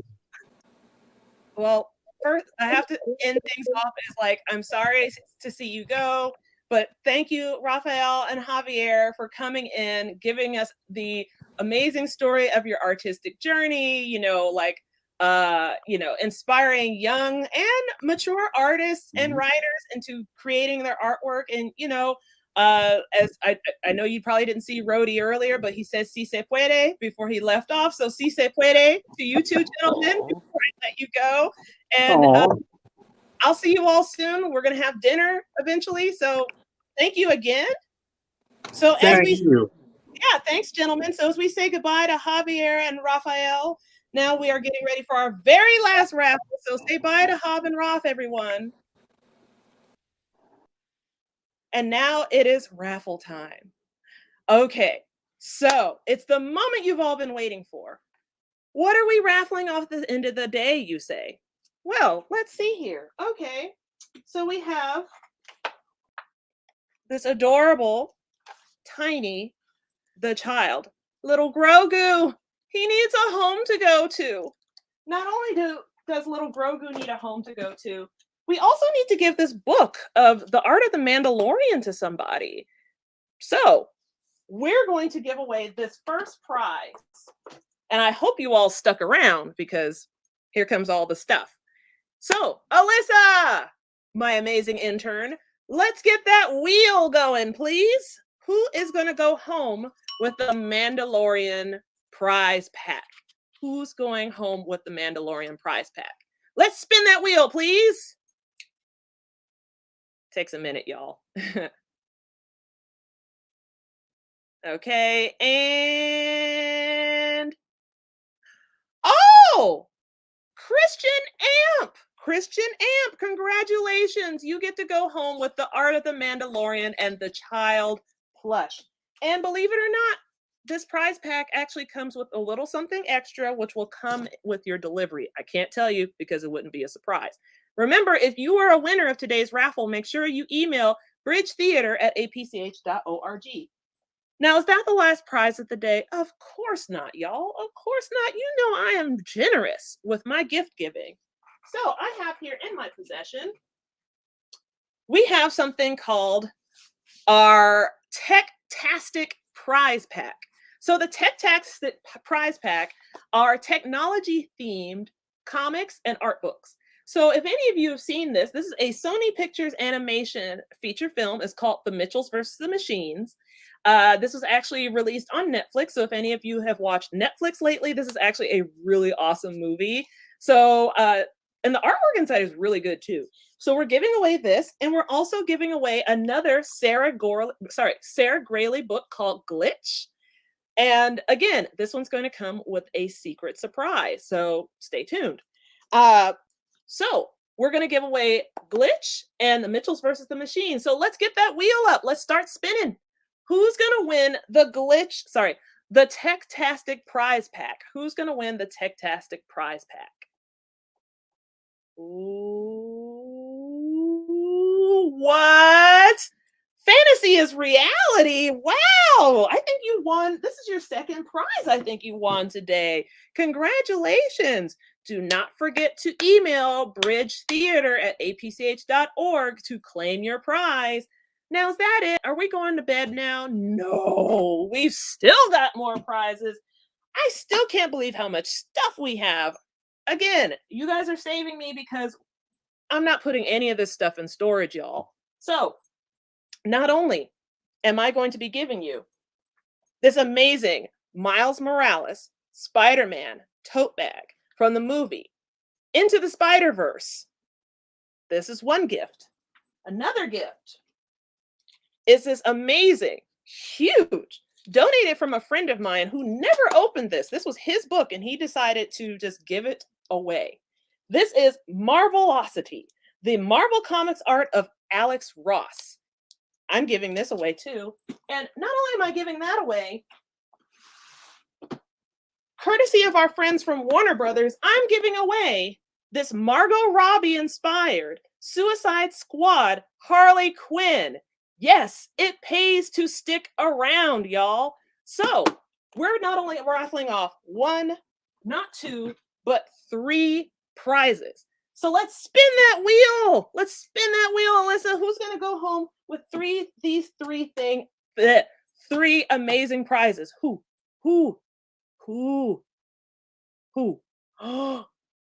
Again? Kayla, you won again? Girl, you are going to have a house full of cool stuff. So please don't forget, if you want to claim your prize, to claim your prizes, please email bridgetheater@apch.org. And Andrea, if you want to get in the raffle, so I'll just say this, just ask a question. It could be anything. You can say, what color is the sky? We'll put you in the drawing right now. Do that right now, and we'll put you in the drawing. Just say, what color is the sky? And then we'll just say, like, boom, you're in the contest. So anyone? Okay, well, I see you guys just giggling. That's great. So we're pretty much almost done. I have a few other prizes left because, again, I don't want to put anything in storage. I'd rather you all get all this cool stuff. So I actually have, because, again, A Place Called Home has amazing friends. I'm going to give away another one of these adorable little Grimloop plushes from our friend KJ Kruk from our 2 p.m. panel. And I'm going to throw in one more Leo Gray book. And it's covered in glitter. Okay? So let's turn the wheel one more time for the last prize of the day. Another Leo Gray book and a little Grimloop figure. Who's going to go home with it today? It's John. John wins. Yay! So again, please make sure you email bridgetheater@apch.org to claim your prize. And remember, Christmas is coming up, and everybody who has kids in their family, birthdays are coming up. If your raffle prize is like not age appropriate for you, pay it forward. Give it to a family friend. So, guess what, everyone? It is officially 4 o'clock, and it is the end of Kale. I can't believe it. Time went by so quickly. Before we finish out our day, 2 things I need you all to do. 1, we have a survey that we had posted at the beginning, the middle, and we'll have it again at the end of the very last video as we're all leaving. I still have some extra prizes that I did not reveal to you all. Please go fill out that survey at your earliest convenience, because if you do, you'll be entered for a drawing for, what's that? Another prize. Oh my gosh. So please make sure you do the survey. We're going to play this. We're going to have the QR code for the survey at the very end of this. We're going to roll that footage. Make sure you fill it out so you can get entered for another prize. So before I let you all go, before we say bye-bye, we do want to say Kale is one of the many amazing programs we provide at a place called home. All our community events like Kale and member programs are provided for free of charge, thanks to a mighty group of committed donors, volunteers, and staff. To learn more about our awesome programs or to become a donor today, please visit apch.org for more info. I do want to give a huge tastic thank you to Anthem for donating. Not only did they donate the bags, but they donated bags, books from for Kale. So if you are a member of a place called home and you received this blue bag full of books, this is thanks to our friends at Anthem. This is thank you to our friends from Disney for donating comics and posters. Thank you, Kiwanis Literacy Foundation, for dedicating your time and energy for getting all the young adult novels and books and everything for Kale. And lastly, we really want to thank Warner Brothers Entertainment for your generous donation of not only just awesome books, but toys and figures, etc., etc., etc., etc. And it wouldn't be an event without me saying thank you so much to all of our talent that came in to share their artistic, writing, and literacy journeys. Thank you, Anshi Shin from Illumination. Thank you, Rody Montijo, for coming in, for recording, even though you couldn't make it. Thank you for making the time to come in. Thank you, KJ Crook, for coming in and giving your presentation about Leo Gray and the lunar eclipse. And thank you, Javier Hernandez and Rafael Navarro, for sharing your 25-year artistic journey with your innovative characters, El Muerto the Aztec Zombie and Sonambulo. I'm now going to send you all off. Stay reading, keep drawing, stay inspired, take care of yourselves, wear a mask, wash your hands, and we hope to see you in person next year. Goodbye, everyone. Do not forget to do the survey on your way out. A place called home loves you. Bye. Miss Bernice loves you. Bye.